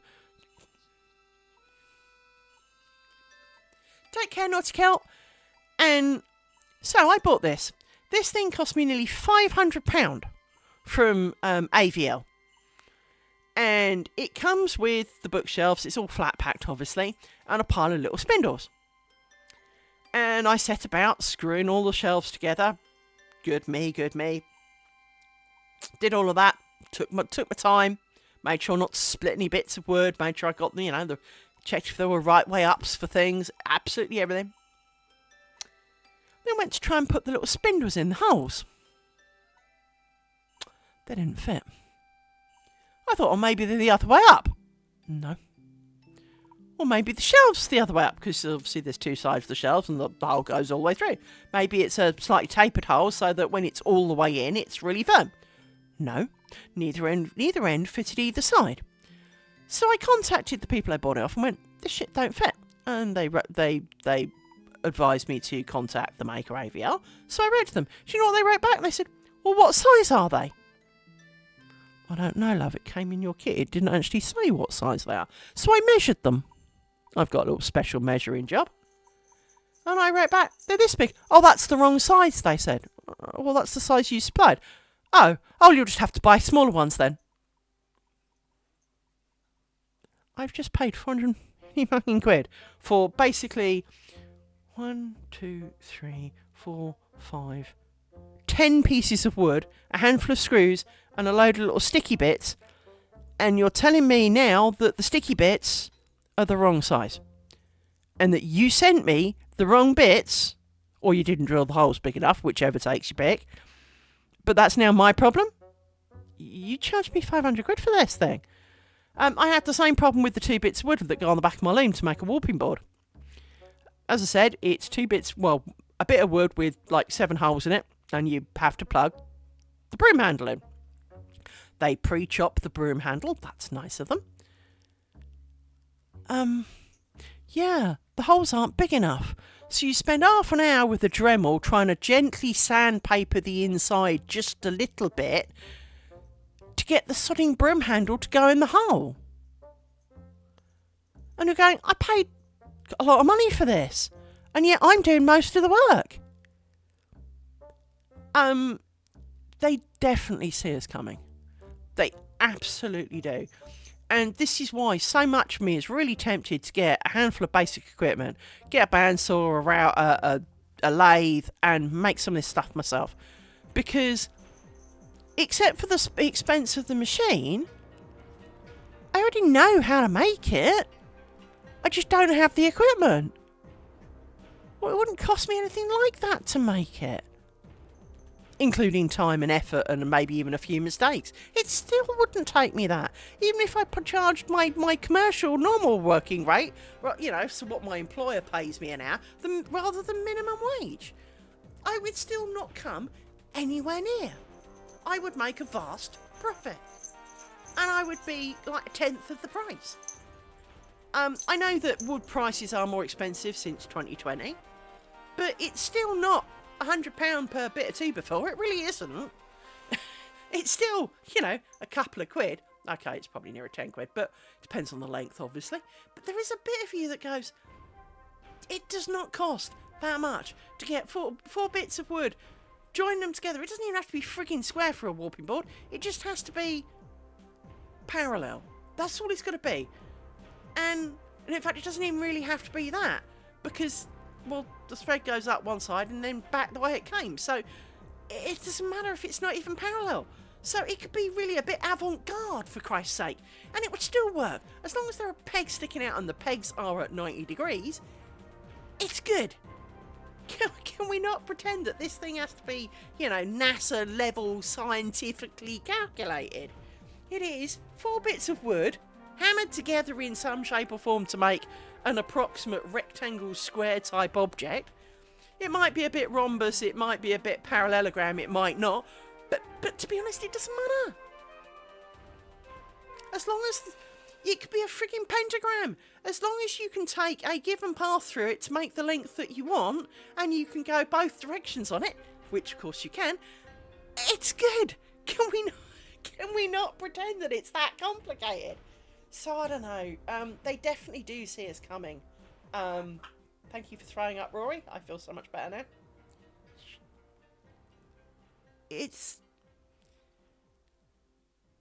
I look around at so many of the things I've bought to help me with my crafting, and I see so many disappointing products.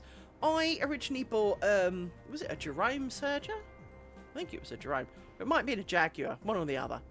I bought a serger. It was not the most expensive thing I've ever bought. It's right, the dog trying to get up through the smallest hole possible. Are you actually going to do it, or are you just going to kind of stop? Come on, it. There you go. Come on. Lie down. Just don't puke on me back if you're going to puke. Right. So I bought the serger, and it comes with a little bit of material on it where they've obviously claimed that they've tested it because it looks reasonable. I hit go and it doesn't work.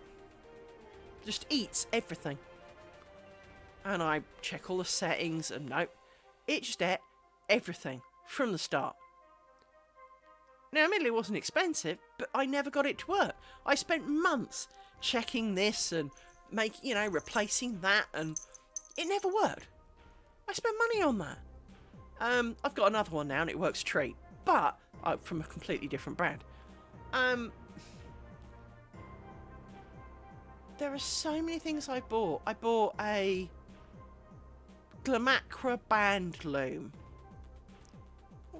I don't even see how you're supposed to use that. Well, I've seen a video of someone using one of a very similar design, but it's not that one. And there are no videos of people using that one. They're all like that one, but different. shut up, Amy! Goodness sake, dog. She don't half get annoying. That whiny voice of her. Her brother doesn't bother making any noise because, well, she does it all for him. I assume there's someone visiting my neighbours or something. Because they're not visiting me, otherwise they'd have knocked on the door. Amy, enough! I don't know what your problem is.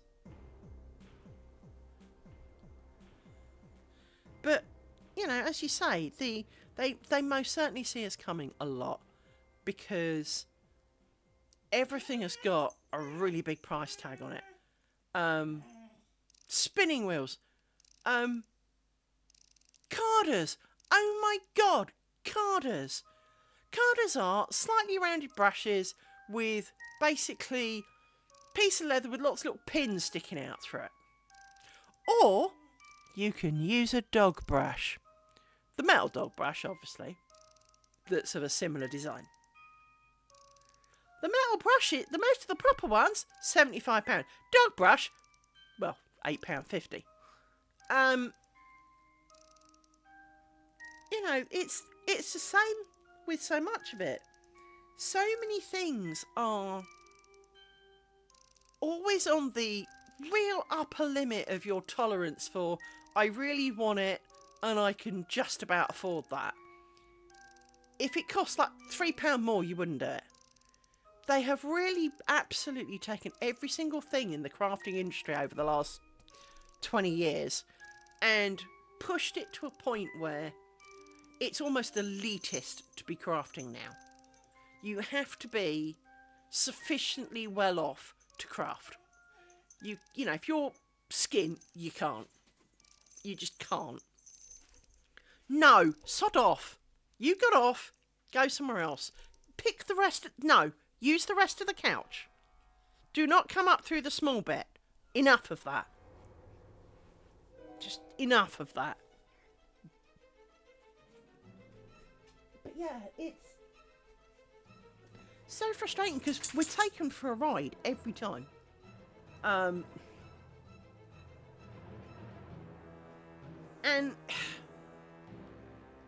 I wish they wouldn't. I mean, my loom. I've got a couple of looms, don't get me wrong. But I bought a loom brand new. It cost more than my car. Do you know what I got? A pile of assemble it yourself bits of wood. There's no fancy mechanisms, no electronics. There are a couple of metal pieces. I mean literally a couple of metal pieces. Basically one pawl, one cog. Two, I think, actually, turning. But it's just a pile of wood. Some of them with holes in. Some of them you've got to drill yourself. So what am I getting for my £8,500 here? The answer is not a lot. Pile of wood.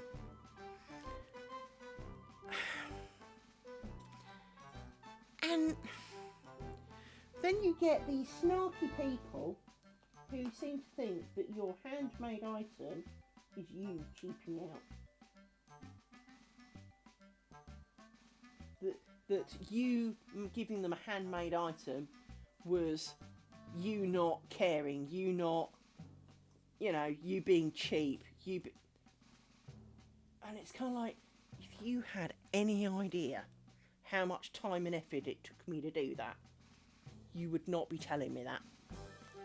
I mean, for example, let me just put this bobbin through here and tighten it up before I screw it up. I'm doing a cross stitch. Now, I've never done cross stitch before, so no, I am not a master and proficient at it. But I have made this bit. This is many, many hours. Look how fucking small it is. None of this is easy or cheap. And for every crafter who gets told that they cheaped it, I'm beginning not to love it, but you know how it can be. I'm beginning to feel a little regretting life choices kind of moment. But the problem with an awful lot of it is again, I'm making that for me, and it's just as well, because when it said it was 8 centimetres, I believed them. No, what it meant was the cross stitch is 8 centimetres. The finished item is not. So frankly, it's not really much use to me, but I'm going to do it anyway.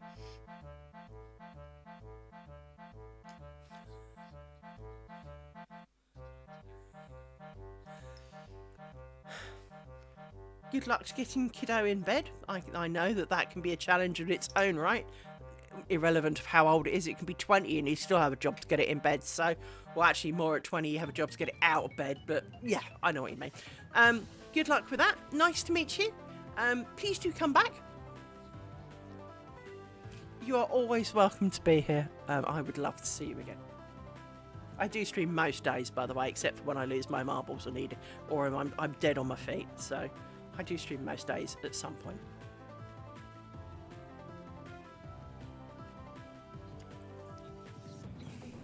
Thank you. I shall try. My sanity may be the deciding factor on it, though. Definitely running out of that rapidly. Definitely running out of that. Definitely.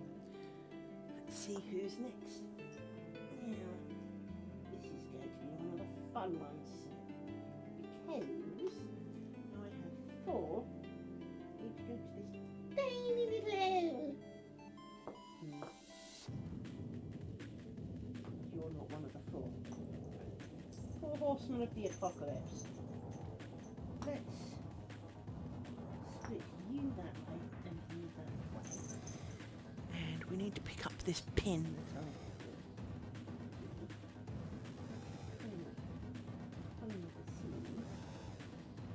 I kind of need this little doodad doody. I would like for it to be not to have to take this out. I've got a feeling when I do this, it's all going to disappear. If I can make it a bit bigger.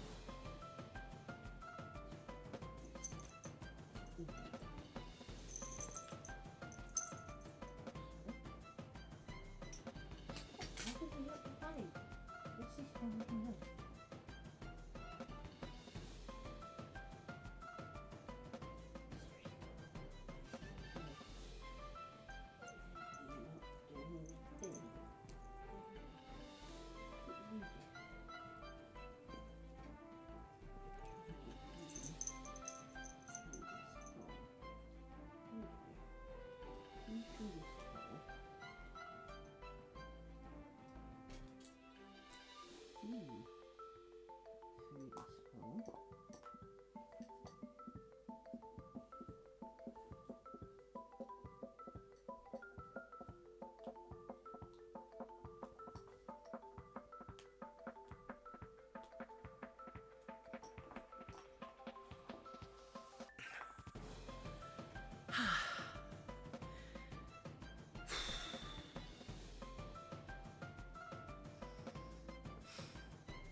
Don't run away and pull it back, piece of shit.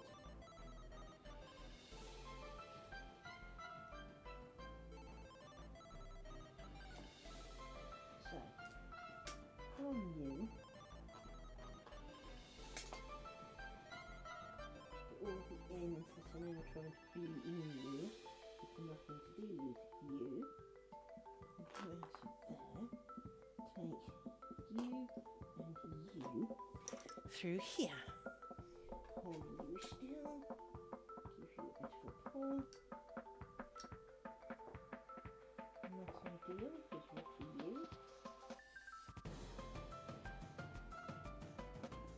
What are you?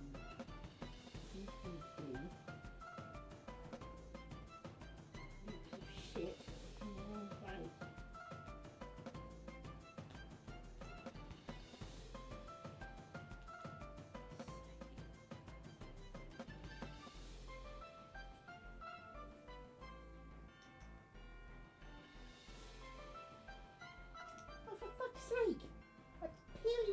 pin for you to leap into another. Can you not?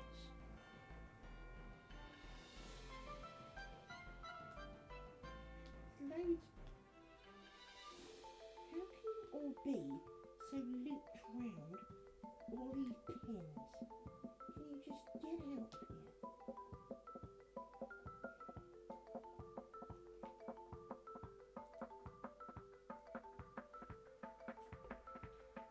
Because now you look like a big gnarly knot waiting to happen. And yet, I don't know who to pull on. Get rid of some of you. Because you seem to be from the one before. And you are. So you're now tied in the wrong place. Thanks for that. Because you went off and mated round a pin.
Sort that out briefly.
Sanity can't take it. Right.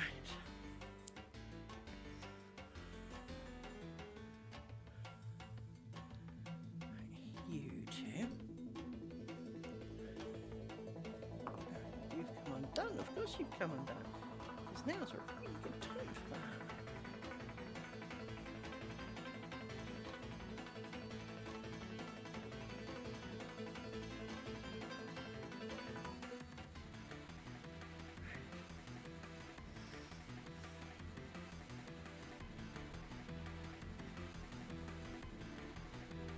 Sure these aren't feeding you, one of you, yeah, that looks possible. Right, let's just make you a bit longer because that just helps. Here we do.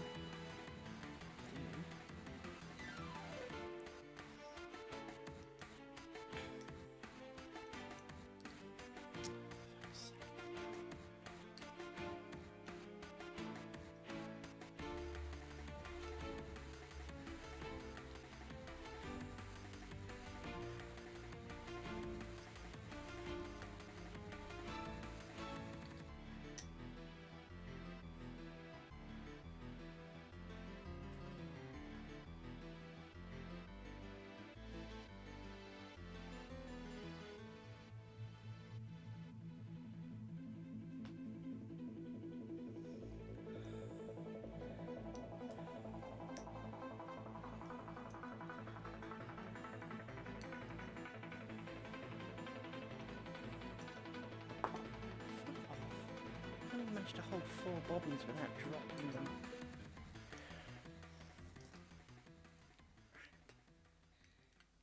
Let me trim those.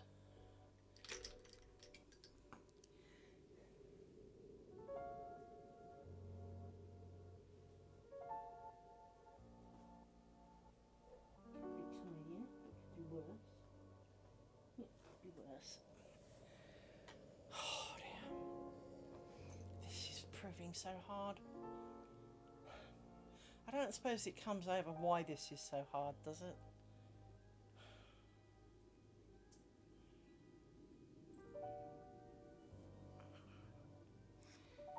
Because it just is.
Well, that's a thing. Stop! Fuck. Just catapulted all my pins everywhere. Oh, piss flaps.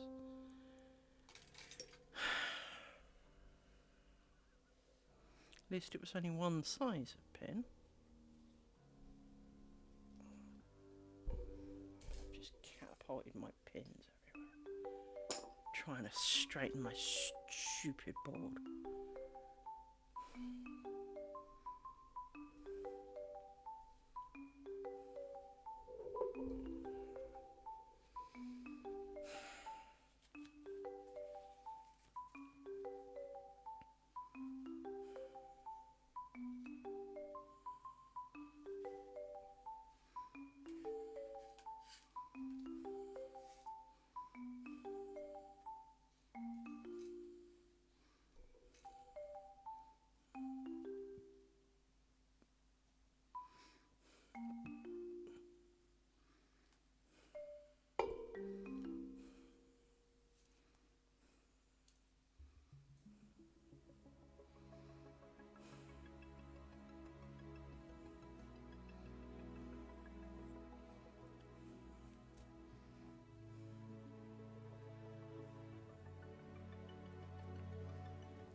stick to the table.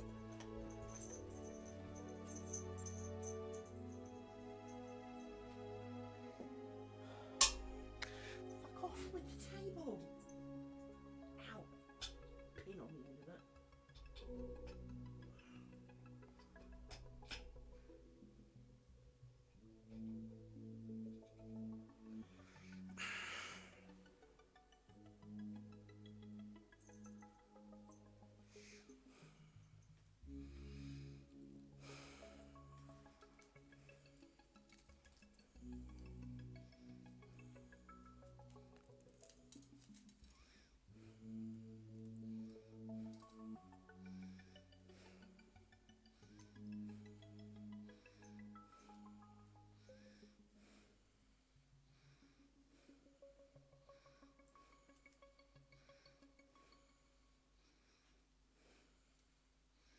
I need to find something to wrap this in, because this is not helping.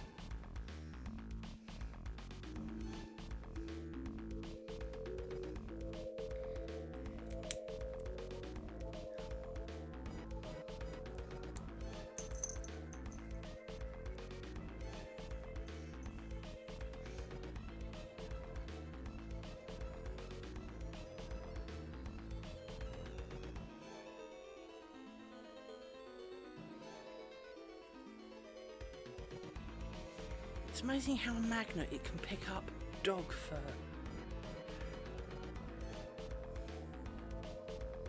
And human hair.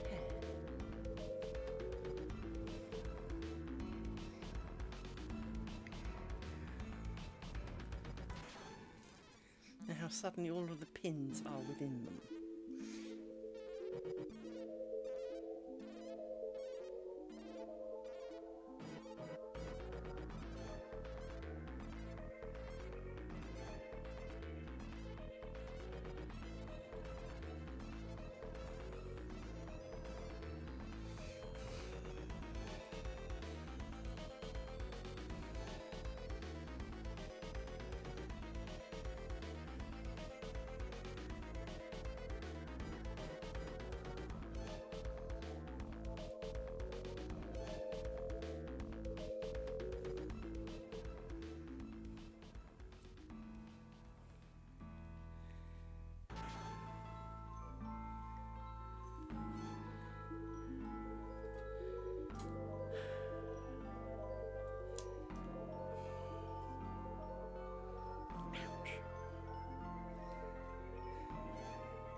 lots of pins that it collects.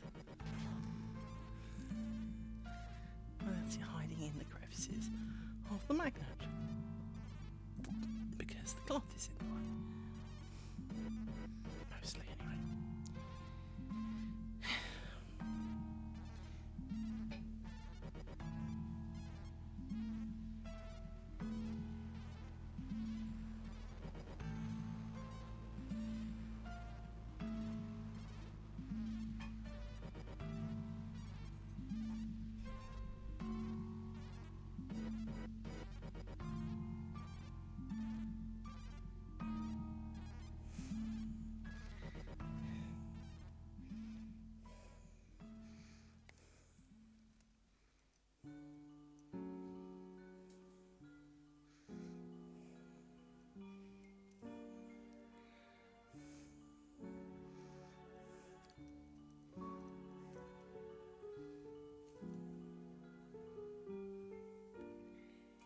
My skin.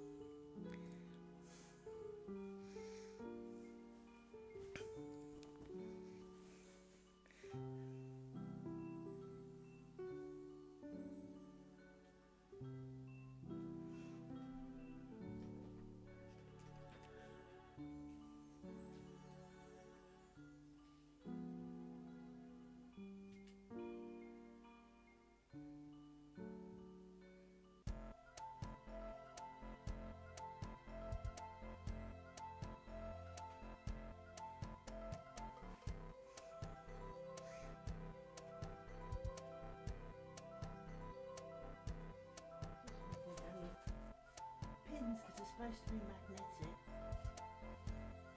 or at least pick up by a magnet. As I say, it's also amazing how much dog fur and stuff seems to come up with a magnet. It's quite disgusting, actually.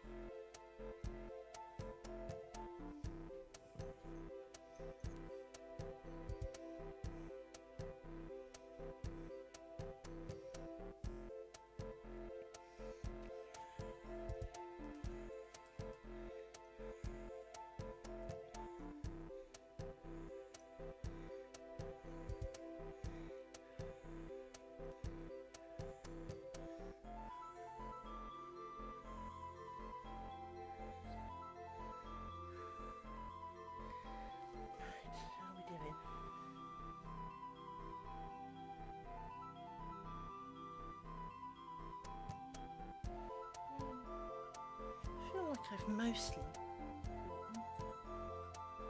need a phone because of course everything's dark, because of course it's dark even though the lights are on. Somehow you suddenly can't see anything because it's dark.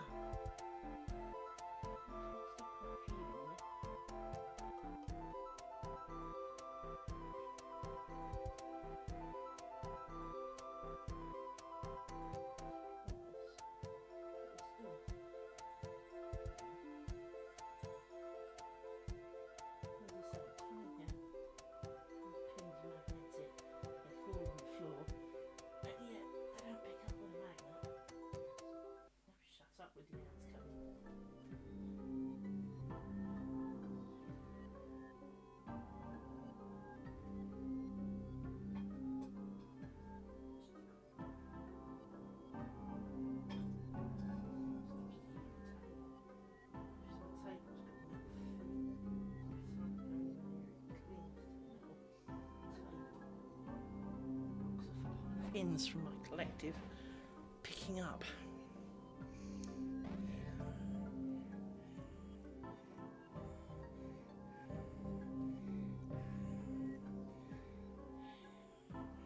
You can't really see I'm forming a little pile off camera on my lace bobbin thing because it's also mixed with some dog hair and other bits, and I want to get it off the magnet so I can extract the pins out of it. Make sure it gets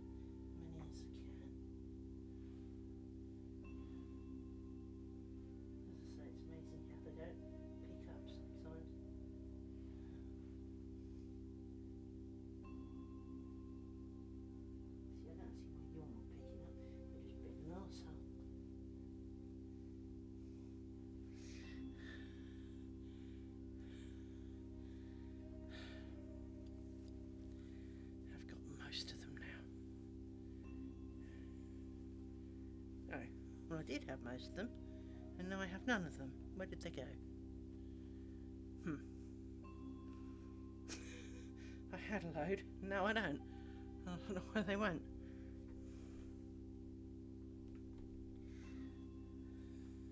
Because the magnet moved in the cloth and they obviously took a leap, but I don't know where they leaped to.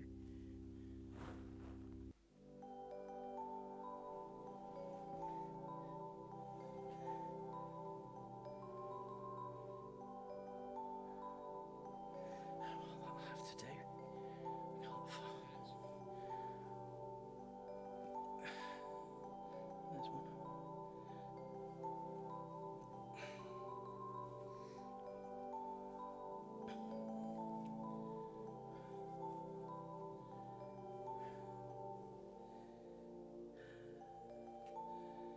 Back in the box.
Never mind. I do apologise, people. Okay, this is going so well.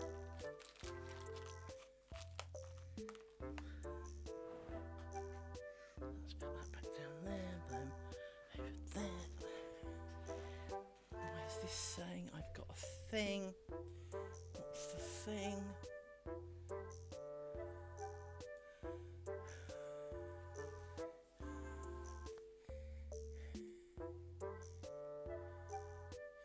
Oh, I got gifted a tier 1 sub to box. Okay, I've seen worse things. Right, let's now sort through this pile of rubbish. Try and extract some of the fur and hair and whatever else is in it. Which you would have thought the magnet would have done, but apparently it just takes it all with it.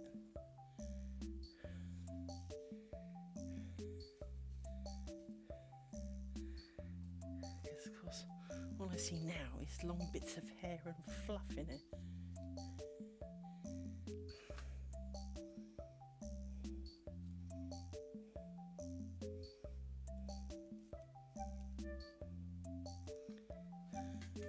And every time I touch one, it rains another pin somewhere. Because I felt that bounce off my leg. Don't know where that went. That pin's just fallen down the hole. Let's try and pull out some of the fluff. Considering all it did was land on top, it's amazing how ingrained the fluff has got.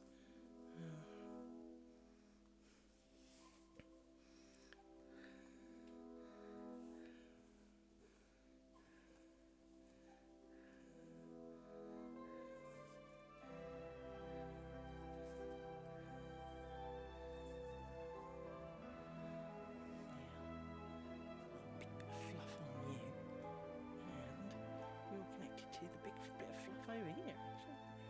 There's a big bit of fluff out the way.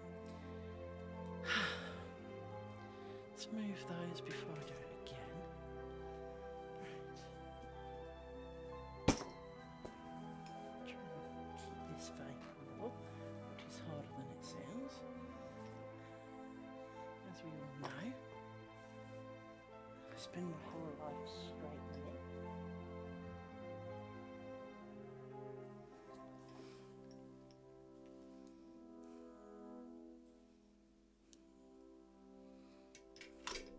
Gonna cut them pretty long because I have a feeling I didn't tie knots in them. Yes, I did. Such a long time ago now. Right.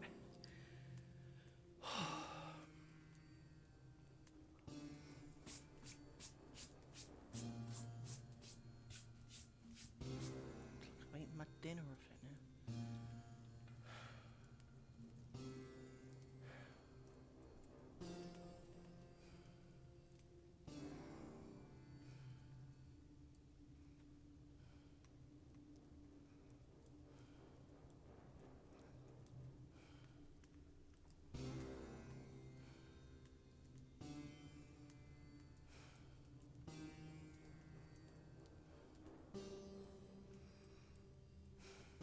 There is a thing called magic loop, which is where, when you, instead of putting the initial pins in, you also put a loop of thread through it. That means when you come to do this, you take the pin with the loop of thread and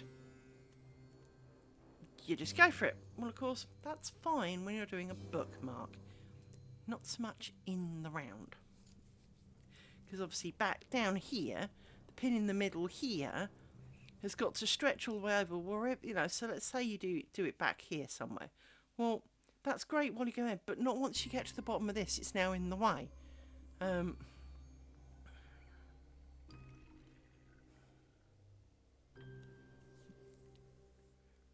a nice idea, but it's not very practical. Much like most of this, to be honest. Really annoyed with myself for flicking my pins everywhere. As if I wasn't already struggling enough with this.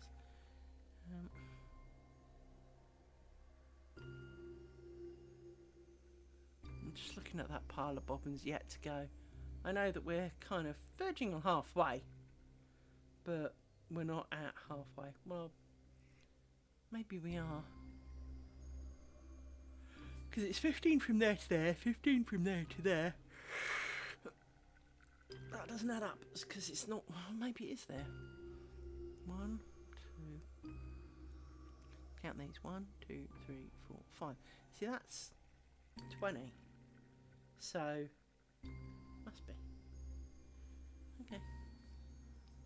Well, I'll make a bit credit for then.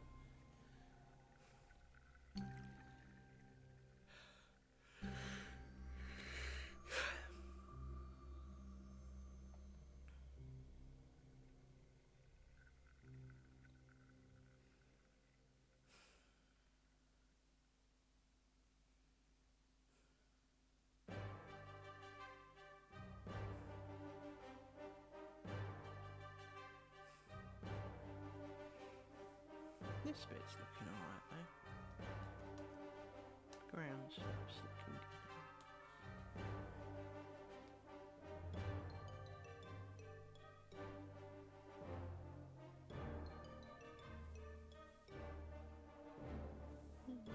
Pretty good. Even if I say so myself. What I don't want is the dog to leap off the couch straight onto a pin.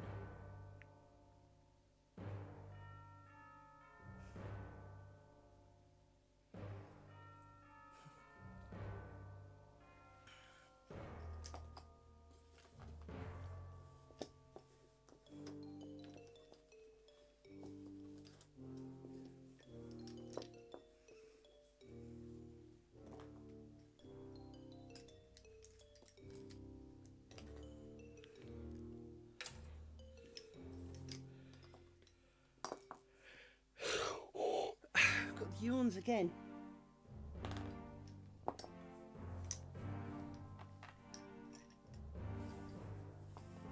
So frustrating.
was every pin grab hold of things that didn't seem to be anywhere near it.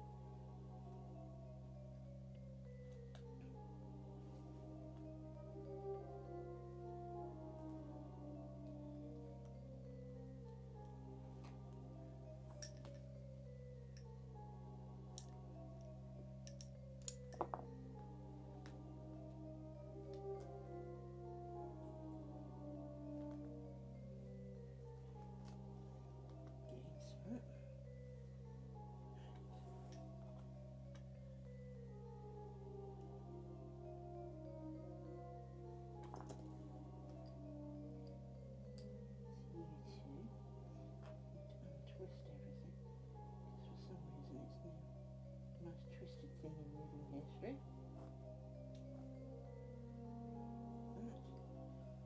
You two go through.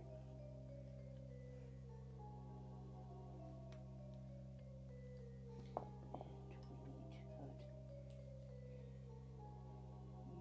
down, although you still are turning rather squashed. I see. I don't know quite how to get round that. You're not, you are.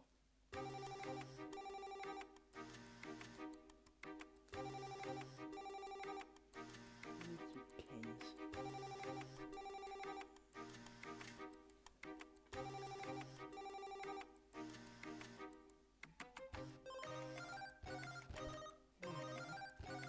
Ow.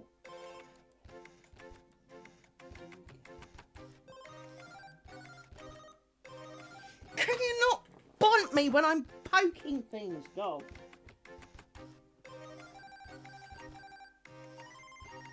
Sorry, the couch is not comfortable enough for Sir. It isn't Sir's couch.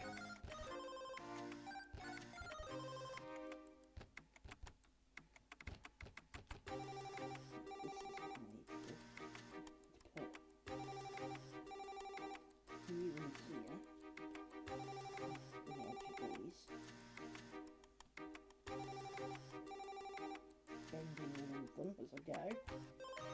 Put this pressure on them to straighten them out into the holes. Your bent frame has started.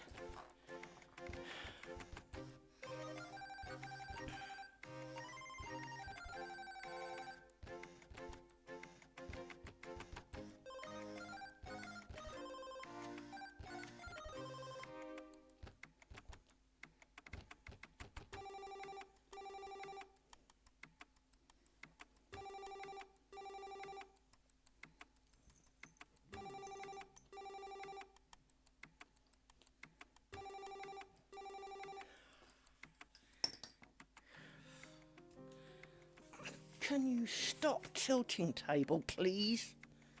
It's really not helping me. This is hard enough.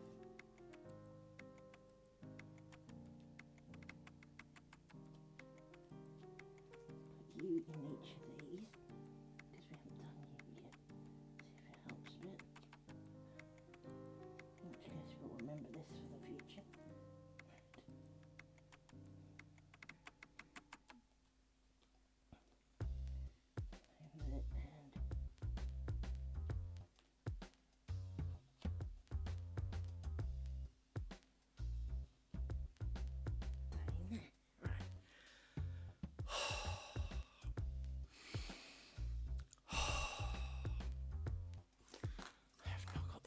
For this, it's rapidly run out.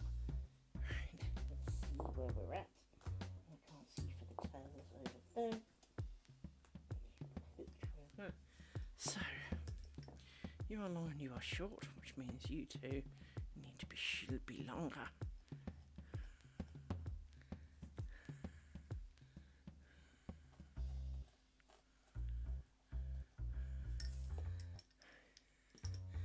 Stop getting in on the act.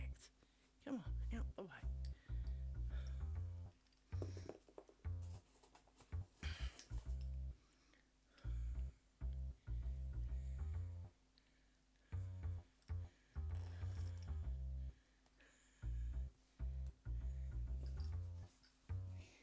now a big pile of fluff in it from somewhere. Where did the fluff come from? Fluff in it. Big pile of fluff. Who on earth? Where did you come from?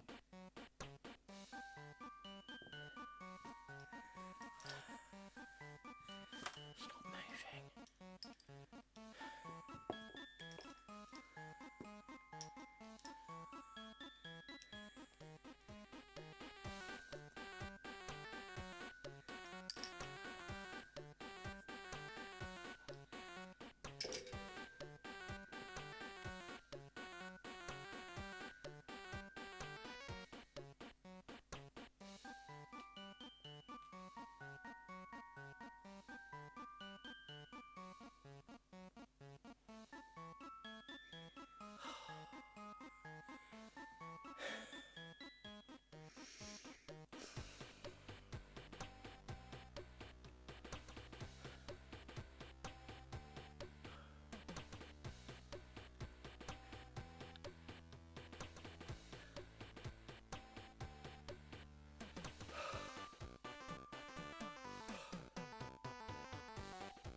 Back to single pairs.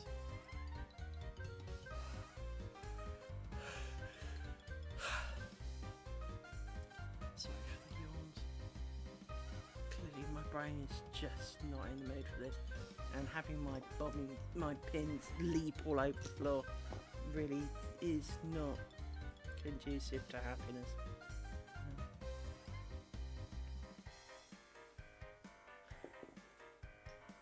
And of course, all of them being white on white on white doesn't help either. Because you just can't see who's what, where, when. And somehow the last lot picked up a big pile of fluff. Even though I wiped the board clean, suddenly there was this big pile of fluff that leapt in there. And has now formed part of the knot.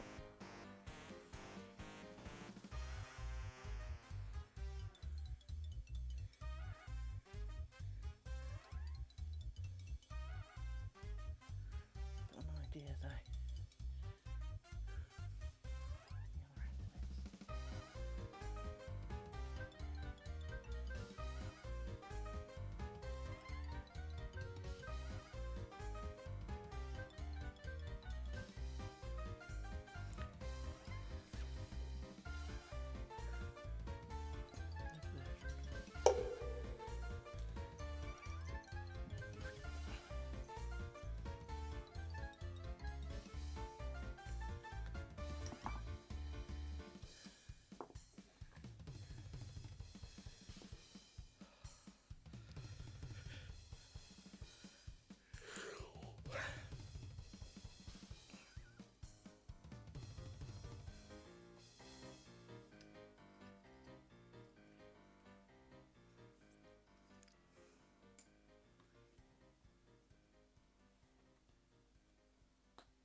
twisted. Even though I checked that you weren't. Thank you for that. Thank you. Thank you for being... Oh, and you've come undone. Marvellous. You can just clip off for a second. You two, who are also coming undone, need to come...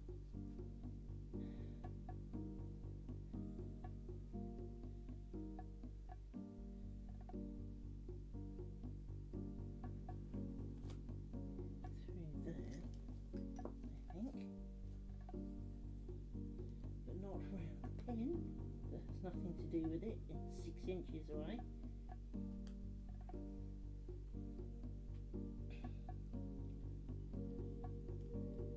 Tie this up in a knot. I'll just get out of the way. Let's try this again.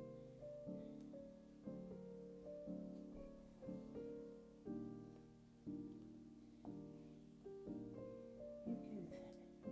Let's put you through this way then.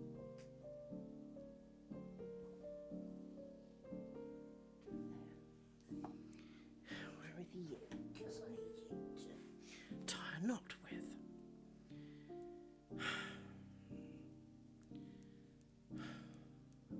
Dear me.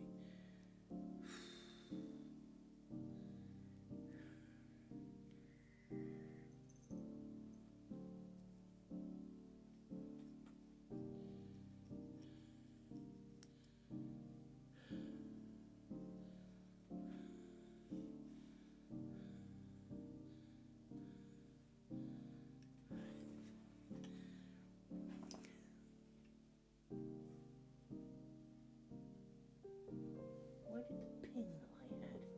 There we go, there it is.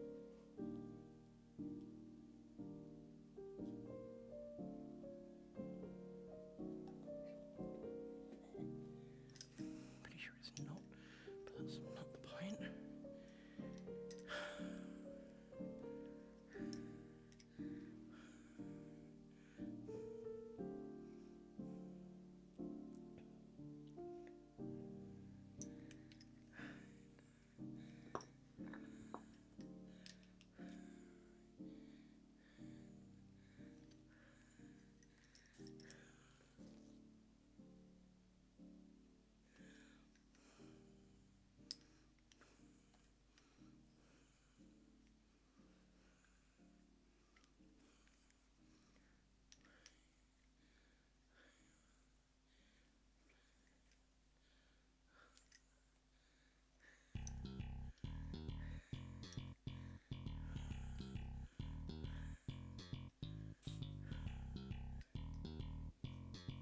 How have you knotted when you were only an overhand knot?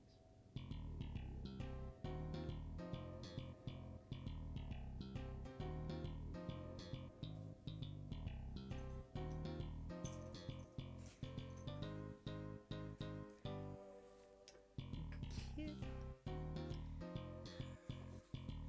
Oh, because of course you've come undone.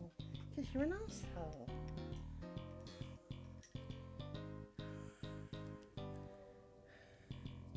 You haven't come undone, you've just been an even bigger arsehole by rolling to the floor, but not being undone.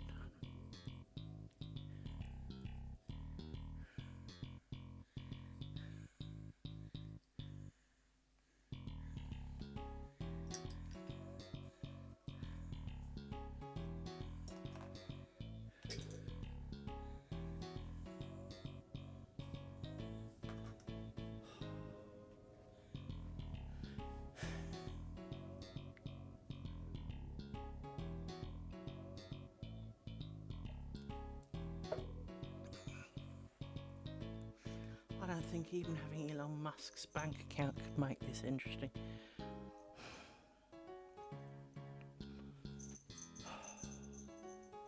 It's just such hard work.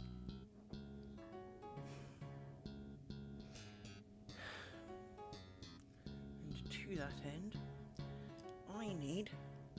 Wait, hang on.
So my dogs are evil as well. You are, don't pretend you're not. You're being really annoying. Yes, you are. You are being annoying. You know what, people? We've been doing this 7 hours now. I know I haven't finished, but I definitely don't think that, you know, it's taken us 3 hours to get just over halfway. So that would mean I don't finish till midnight. I'm going to plead insanity and pass on doing the rest today, so that I am in some state for tomorrow to continue this joyous, happy moment, for which I really wish. This is the only reason I want to do it in one piece. I'd rather brave a billion bobbins than brave this much. Mind you, think about it. It's one epic finish though, isn't it? Still got to deal with it at some point. Oh, I suppose you could make a tassel. Actually, that could work. You could make a half window with a V shape and a tassel at the bottom, and say, "Hang it all." Right now, that seems really, really tempting. In fact, it all seems just tempting all over. Actually, I'm gonna go and watch some TV, maybe a bit of streamers. My pin box isn't showing quite right because they've all stood up in the middle. Or I've piled them back in. There we go. Let's go make a leap for freedom to the floor then, because that would be about right. Rubbing the eye. Hang on. Right. So, well, we've done a fair bit. We've done this bit. I mean, that is a fair bit. But let's do the best thing and take this off. A couple more pins to annoy myself with. Put them in the pillow because they're all bent anyway.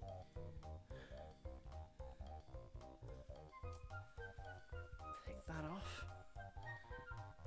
I was going to try and get a picture of it, kind of.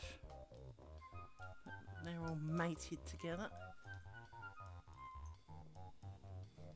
How does this work? Is it that way around? Are you mated back through these pins? It seems quite likely as well, actually. And I'll just flip you over.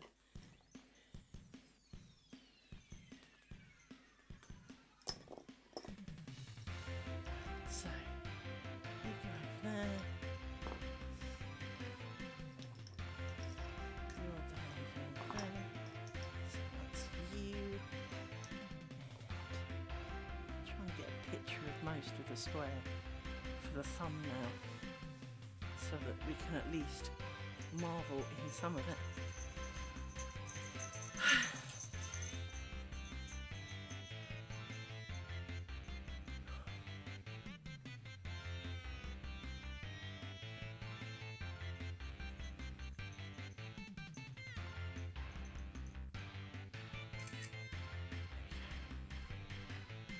Halfway through the sewings.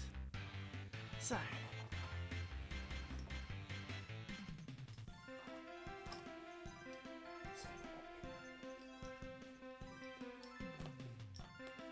before you thought you two, so let's put you back in a stick, just to stop you from escaping too far. Put you there. Pull out more of these pins.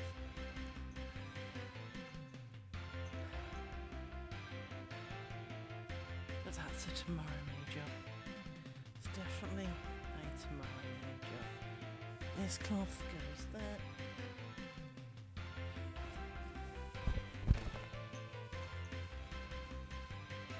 These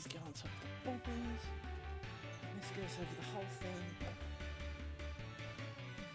And it's as rusty and as dirty as my mood. Right. Thank you for the journey today. Thank you for those who've come and gone. Thank you for those who return. For those of you who watch on YouTube and Twitch VODs after the fact, thank you for watching. Please feel free to join me live for adding to my sanity and giving us something to laugh at, which of course is me. But yes, please do come along. I'm going to take one of these cloths and fill it full of bobbins a sec. Hang on. Ouch, there's a pin in that somewhere. I felt that. Right. Because we've got the big pile of bobbins that I have cut out today. Are you coming? Let's do this so you can appreciate the pile of bobbins that we have done. Because it's not until you do this and you realise that it's actually quite a big pile of bobbins. I'll take you out. We did do quite a bit of the sewing out today. We just haven't finished yet. So, put that there, that in the middle. Try and extract these out of the mess that is my table, because I had to chuck everything at one point. So all the little sticks are all tangled up with things on my desk, just because that could be annoying too. There we go. There. Oh look. That's right, that's a bit of thread. Right. So, thank you very much for coming. I will see you another day.